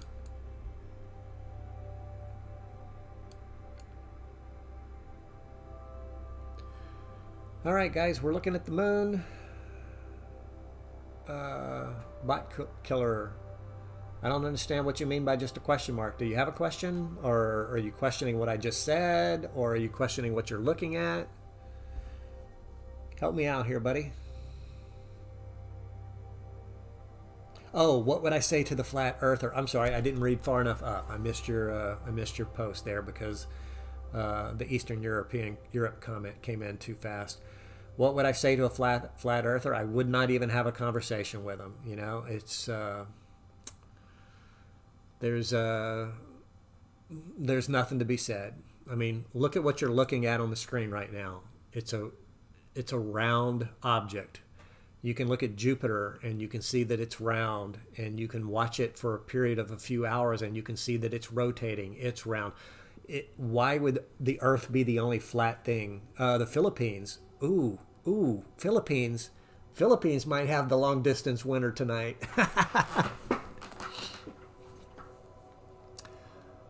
I think the Philippines are further than Lithuania. Lithuania. Is it Lithuania? I'm saying it so many times now. Let me look at my Google map here. Philippines. Yeah, I think we've got a winner, a new winner. The Philippines probably is further than Vegas to Lithuania. I'm sorry if I'm mispronouncing Lithuania wrong. I've said it so many times now. I think I said it right the first time, and now I'm not.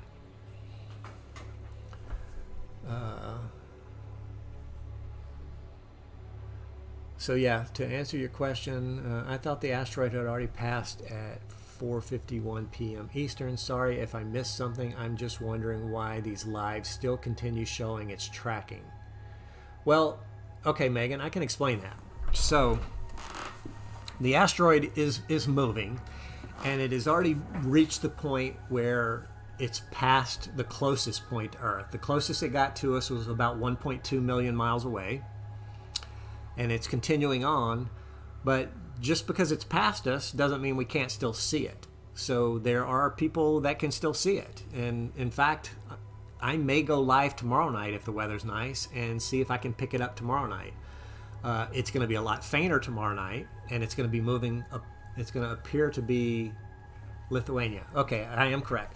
So it's going to appear to be fainter and appear to be moving slower tomorrow night, and that's because it's just going to be further away from us, but it'll still be up. I've got a UFO question. I'll come back to you. So I hope, Megan, that answers your question. And the reason my live feed is labeled the Asteroid flyby is because I've actually been online for 6 hours now. And about 3 hours ago, when the asteroid was above our horizon here in Las Vegas, we were looking at it live.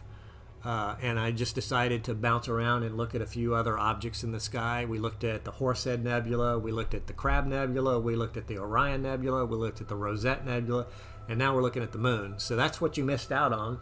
But I don't know if you can go backwards in a live feed or not, Megan, until after the live feed ends. If you can go back in time, go back about maybe 2 hours, and you will see... I think once I stop the live broadcast, you can go back in time or watch it from the beginning. I think there is aliens, and so let me go up. I'm trying to answer the questions in order here. So it says, "Have you ever seen anything strange in the sky?" I don't want to say it, but like a UFO. So I told this story about 3 hours ago. Like I was just saying, I've been on the air for 6 hours now. I told this story about 3 hours ago. I spend a great deal of time in the night sky looking up. When I'm out taking pictures, I usually have the computer on autopilot taking pictures, and so I just lay back in a lazy boy chair or lounge chair and watch the sky. I have seen some strange things before. I've seen a lot of satellites, tons and tons of satellites. I saw one object.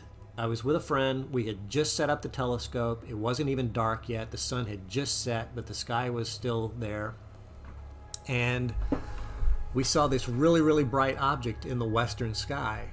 And my first thought that it was Venus, because I knew Venus would be up.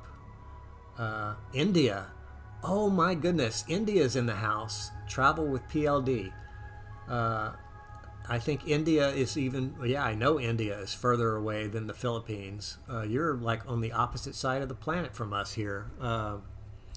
So getting back to my UFO story, I'm not gonna avoid the question. I'll answer it gladly. We were setting up the telescope. We saw this bright object in the sky in the west. I thought it was Venus. It hadn't gotten dark yet, and so I wasn't exactly sure where west was. The sun doesn't set exactly in the west. Sometimes it's southwest, sometimes it's northwest.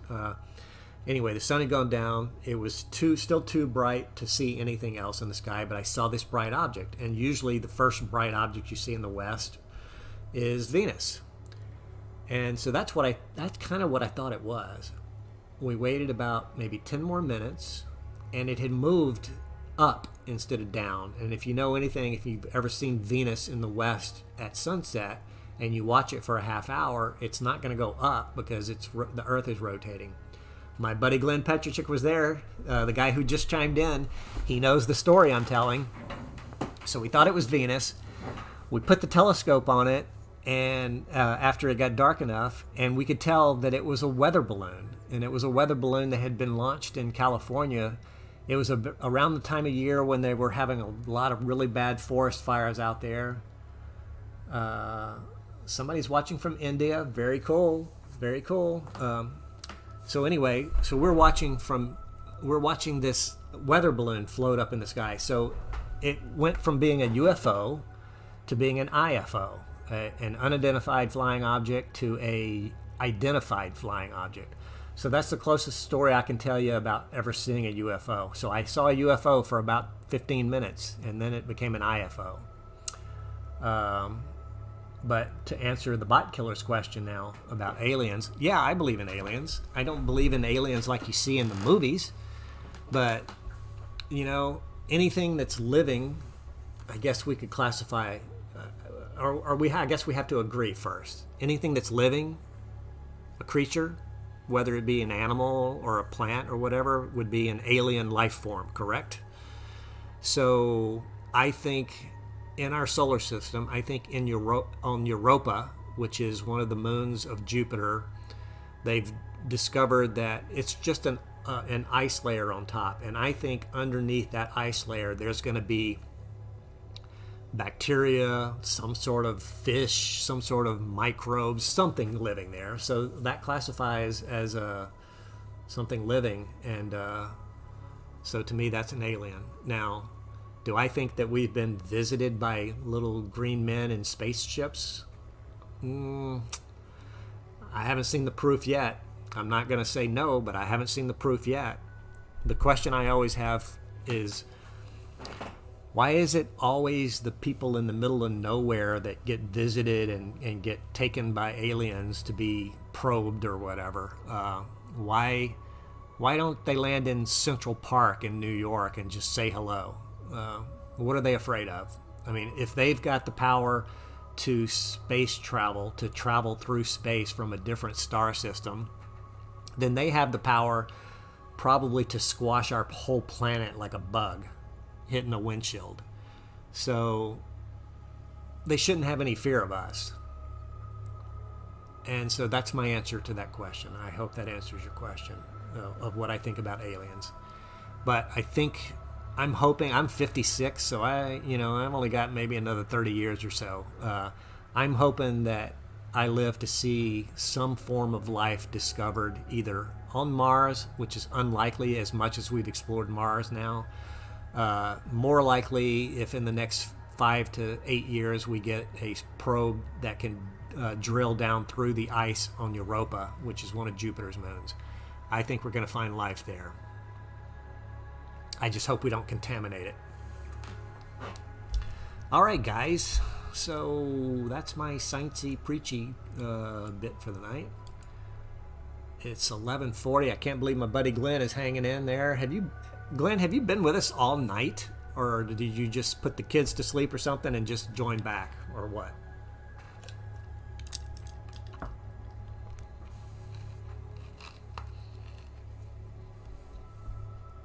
We're looking at the moon through this telescope. This is a little security spy cam that I've got set up outside.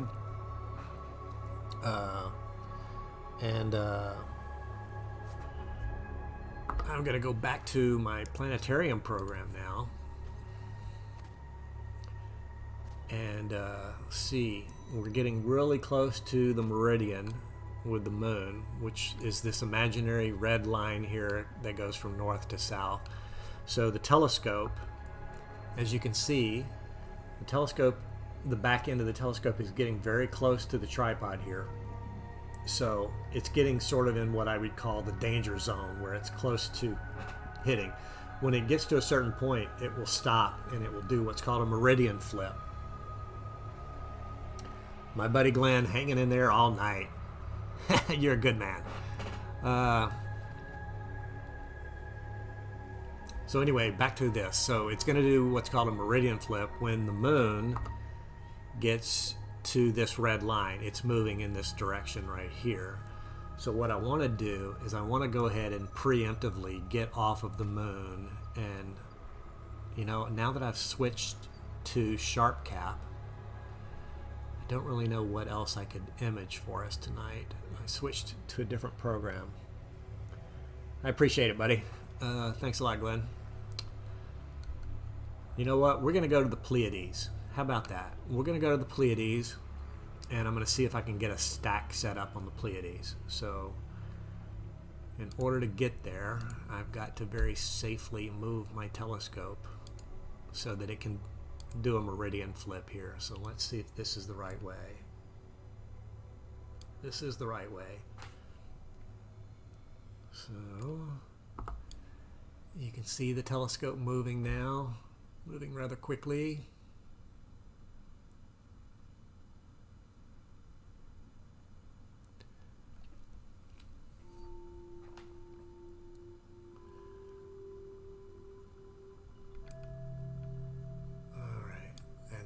Get the other way. I'm manually moving the telescope right now while I watch it on camera, because I just want to make sure that the telescope doesn't hit the So Glenn, if you were watching, I know you could probably feel my heartache earlier when you saw the telescope hit the tripod leg. I really went into panic mode there. I hope I didn't show too bad on the live feed here, but that scared the heck out of me. I did not want that to happen. All right, so now we're far enough that I can safely tell the telescope to move over this way.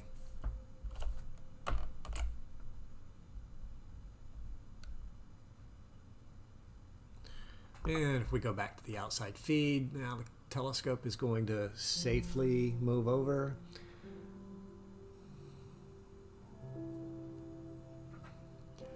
That's a good question, Travel with PLD. I don't know. I don't know if we could handle a storm. If you're talking about like what was experienced in The Martian, the movie The Martian, which is a great science fiction movie, if you ask me.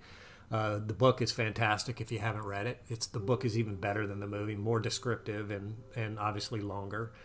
But I don't know if we could survive on Mars. Elon Musk doesn't even know either. I don't care what he tells you. Okay, so we're going to bump up our exposure here, and I'm going to switch over to the luminance filter. Oh, are we already on the luminance filter? Huh.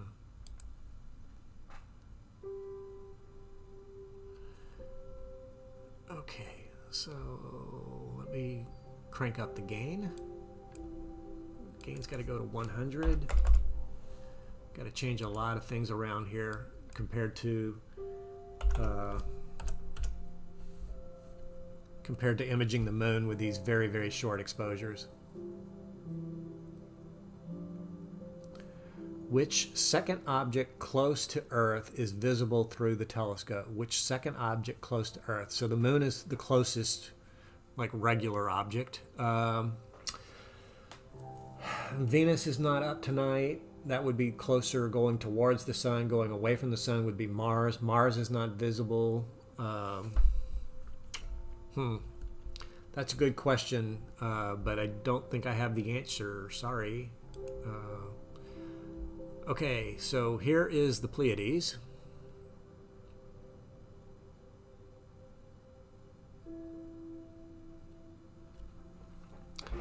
And again, I'm going to probably have to, here's what I'm going to do. I'm going to shorten my exposure because what I want to do is crank the gain up just for a second, because I want to be able to do a move here. I want to try to reposition this and see if that's the right way for that part. And you can see the stars other way, this way right here.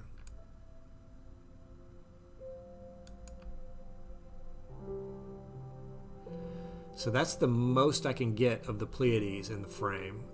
So let me go back to gain of 100, which is our normal gain on the telescope, and go back to 15 seconds on the exposure, and then we will reset the stretch, and I'm going to do a live stack here.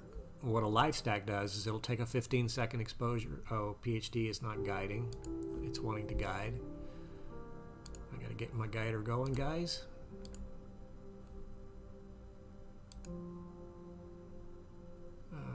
Okay, come on. Lock onto a star. Start guiding.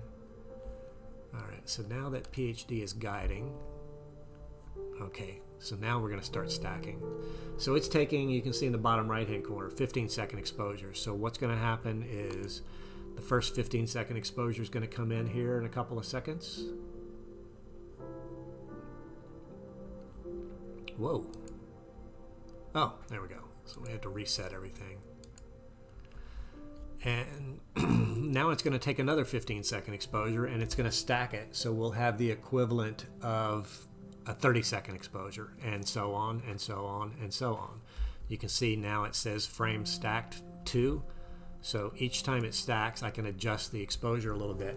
So Logan Fairbrother is asking, what's 1994 PC1? 1994 PC1 is the name of an asteroid that passed by the Earth earlier today. Nothing to worry about, especially if you just watched Don't Look Up. It wasn't that close. It was 1.2 million miles away, but it was close for asteroids, and it's a decent sized asteroid too, almost or something like 3,200 feet in diameter, I believe. It's been so long since we talked about that. It was a few hours ago, and since then we've moved on to a few other objects in the night sky. So we're looking at the Pleiades right now. We're looking at part of the Pleiades, and for some reason it's now it's dithering, so we've got to wait for it to do that, and then it'll start doing long exposures again. Hope Elon or Jeff or someone will build a spaceship which can take us to a galaxy tour. Yeah, I think we're I don't think Elon or Jeff Bezos is going to do that. Maybe their great grandchildren might, but we can't even get back to the moon right now. So Elon's got pretty high hopes that he can get us to Mars in our lifetime. He wants to get there in his lifetime anyway. So,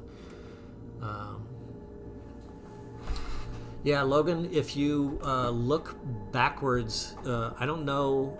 I haven't live streamed on YouTube in so long. I don't know if you can go backwards in time on the live stream while it's still live. But if you go back to about probably 8 p.m., you might see us imaging and showing the asteroid when it passed by. So we're getting some more stacks here on the Pleiades. Is just kind of a boring subject to look at, especially not doing it in color, which I'd love to be able to show it to you in color if I had a color camera.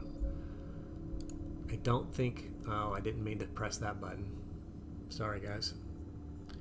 I'm going to close that, and I'm going to go to my planetarium program and see what else is over in this part of the sky.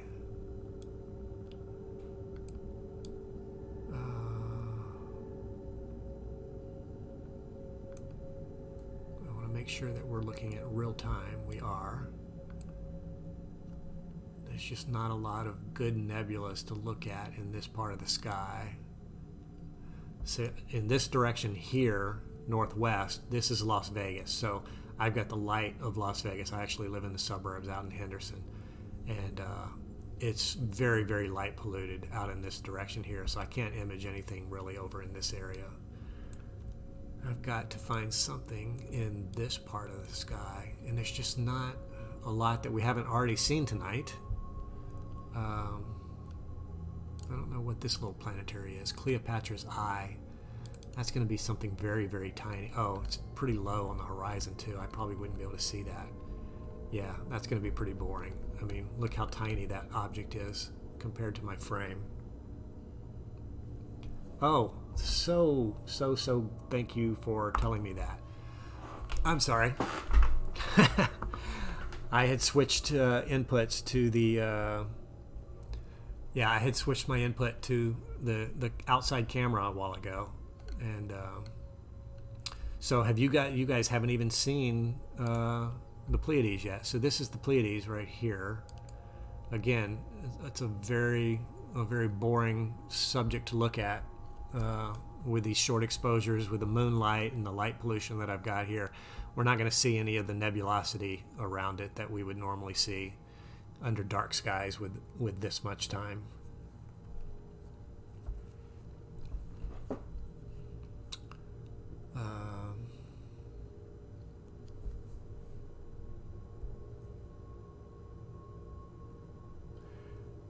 I hope you will go live to show great things happenings in the sky and show to us who has no capability to see these things with a supernova that is predicted to occur this year.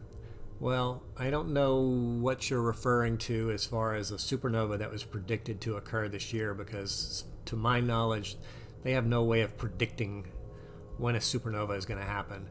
Unless you're talking about earlier last year when Betelgeuse was dimming and brightening, that might be what you were talking about, because they were thinking that it was going to go supernova, but they really have no way of knowing that it's going to happen this year. It could happen this year. It could happen 5,000 years from now. They just don't know when to or how to predict a supernova. I can show you the remnants of a supernova, but not show you a supernova actually live happening. I've taken a few pictures of supernovas after they were already happened and discovered. I've never discovered one myself.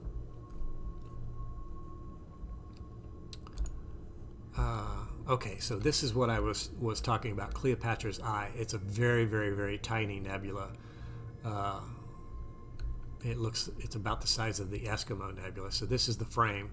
So you would see, if I did it full frame, you wouldn't even see anything there. So let's see what else we've got over in this part of the sky. What is this? Oh, the Witch Head is a reflection nebula, so that's not going to show up with hydrogen alpha. Let's see. God, I really love the Rosette Nebula. The Rosette Nebula is gorgeous. I would have to do like a mosaic to show the entire thing. I might be getting to the point, guys, where I need to go to bed. What is this here? Oh, that's the Crab Nebula. We've already looked at that.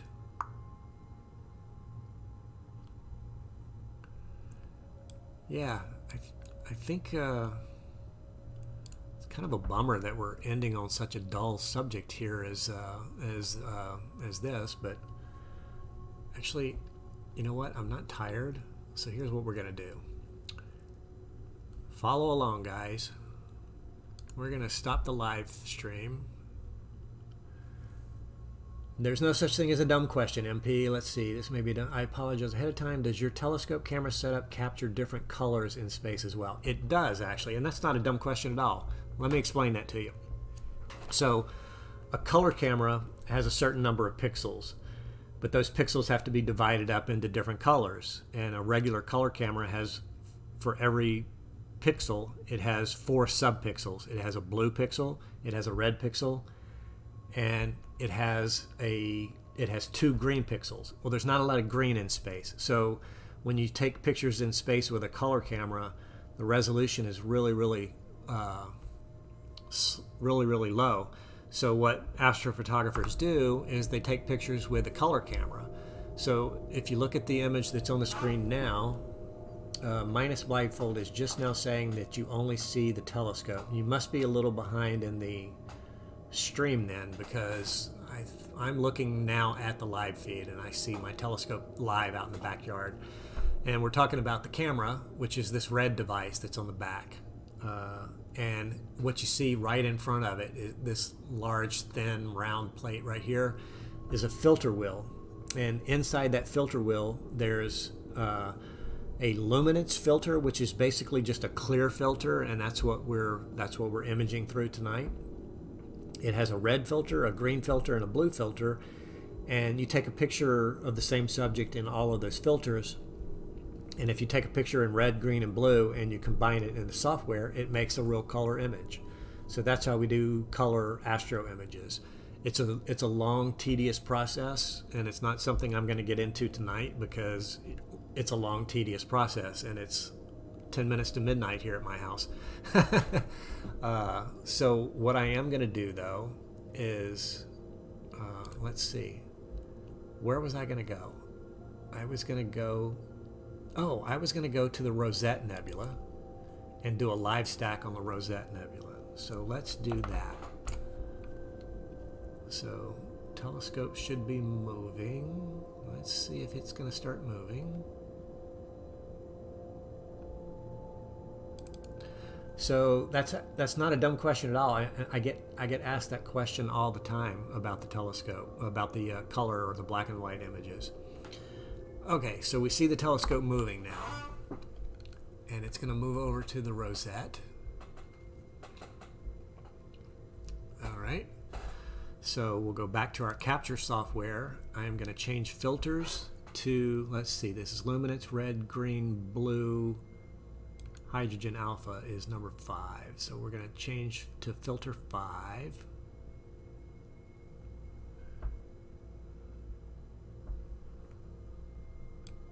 Come on. Let's go. Should be changing. There. Okay, so we're on filter 5 now, which is the hydrogen alpha filter. We're going to restart guiding here.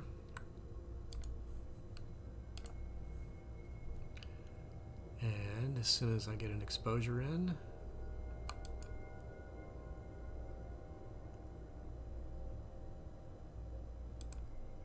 we'll start guiding. Go back to our capture software. This is a lot of steps you have to go through. I'm gonna, just because this is not really going to be a pretty picture, I'm going to crank up the gain a little bit to 150, and I'm going to do 30 seconds to start with, and then we're going to go to live stack. So we'll clear out all this other stuff from earlier.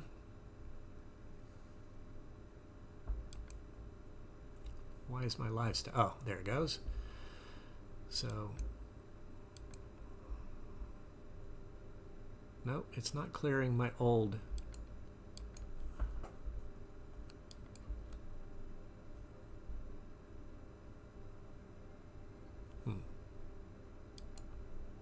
There we go. Okay, so we've got our first exposure going in right now.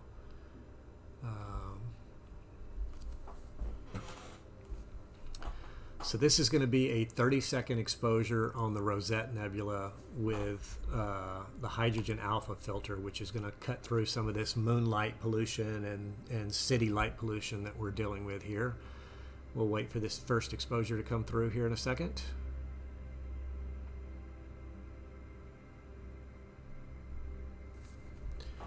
And it's not, let's see, it's not capturing. Why is it not capturing?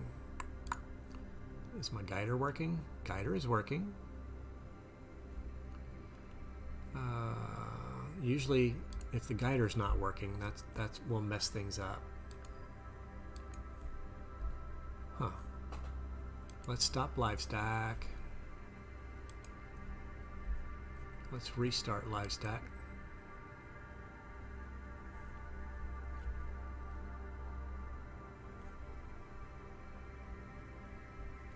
Could be that it's not seeing anything to stack.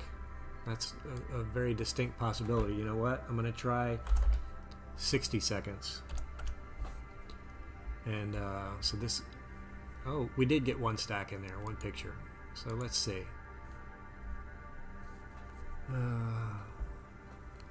It's going to be on the Rosette Nebula here now, and it's going to take 60-second exposures now, so we have to wait another minute here for the next exposure to come in. And you'll see the process of how an image is built. We don't, if we want to take a 10-minute picture of something, we don't have to take a single 10-minute picture. What we can do is we can take 10 one-minute pictures and stack them on top of each other, and the software makes it appear as though it's a single 10-minute exposure. So that's kind of what the program is doing right now. We're about 15 seconds away from our next image to be stacked. It stacked a 20-second exposure. I guess it was when I was changing times from 30 seconds to 60 seconds a while ago. So we should have another one come in here. Hopefully it doesn't ignore this frame. It did ignore that frame. Son of a gun. Well, I don't know what to tell you guys, other than I'm too sleepy to troubleshoot this any longer. So I thought the boring picture of the Pleiades is what I was going to end the night on, but it looks like it's going to be an even more boring picture of this. But don't leave just yet. Don't leave just yet. I'll tell you what I'm going to do. I'm going to shut the camera down. I'm going to close this.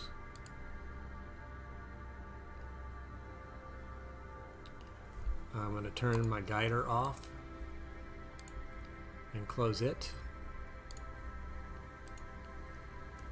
And I am going to park the telescope But before you go to bed, or before you go back to your daily chores or whatever, let me make sure the telescope is moving. It is.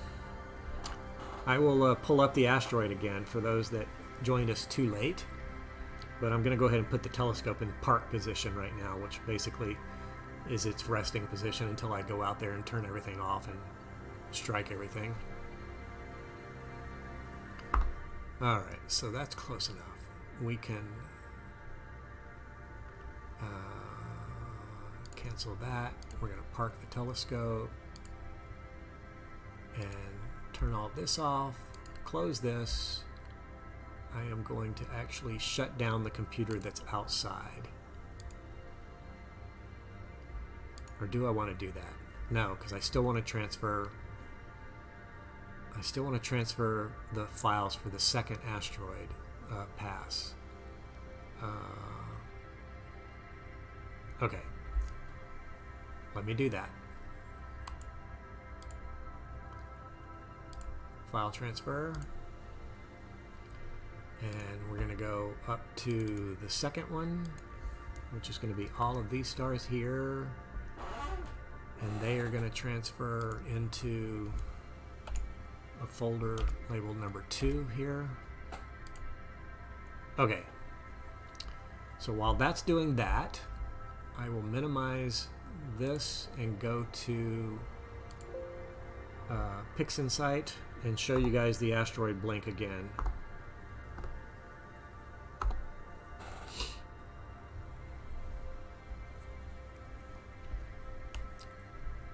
Alright, so that file, those files are transferring in the background. I'll open up the blink software and load these pictures. So at least the live feed tonight will start with us searching for the asteroid, and it will end with us with a complete animation of the asteroid flying by this evening. So if anybody tunes in at the last minute here and didn't get a chance to see it 3 hours ago when we were imaging it live,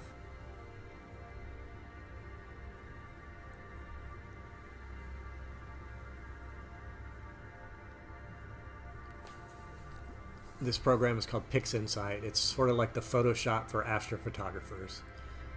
Only that would be an insult to PixInsight. Alright, so let's move this out of the way, make it a little bigger, and you can see in this single 15-second exposure, you can see the asteroid right here on this side. In fact, if I blow it up, well, I can't quite see the whole thing there, but that's it. And I can start an animation here about every 1/10 of a second, and you'll see the asteroid zipping by. So this is 30 minutes compressed into about 15 or 20 seconds here, however long it takes for this animation to loop. And it starts over again. And I believe the reason that it starts out dark and gets brighter is because the moon was coming up over the house, and so it was just lighting up the local sky a lot more. But that's it, guys. That is asteroid 1994 PC1 zipping by about 3 hours ago.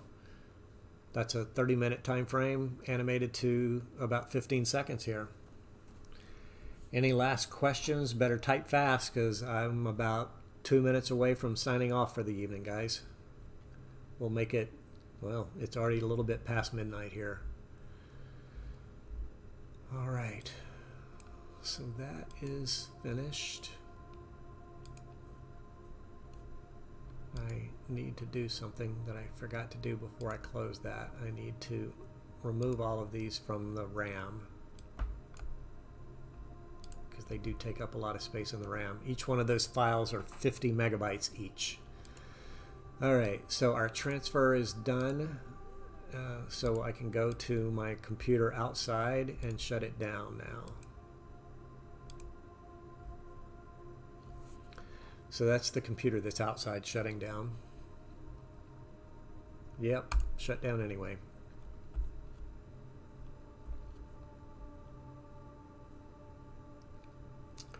Yeah, absolutely, Glenn. I'm glad you could join. I hope the kids got to see a little bit of it earlier in the evening. I hope they're not awake right now. You're going to have two cranky little kids with you tomorrow. So we're going to close that. Close Team Viewer. Yes. And we're done, guys.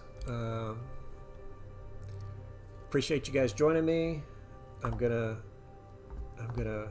do something. I'm gonna go back to camera so you can see me. Say goodbye. Goodbye.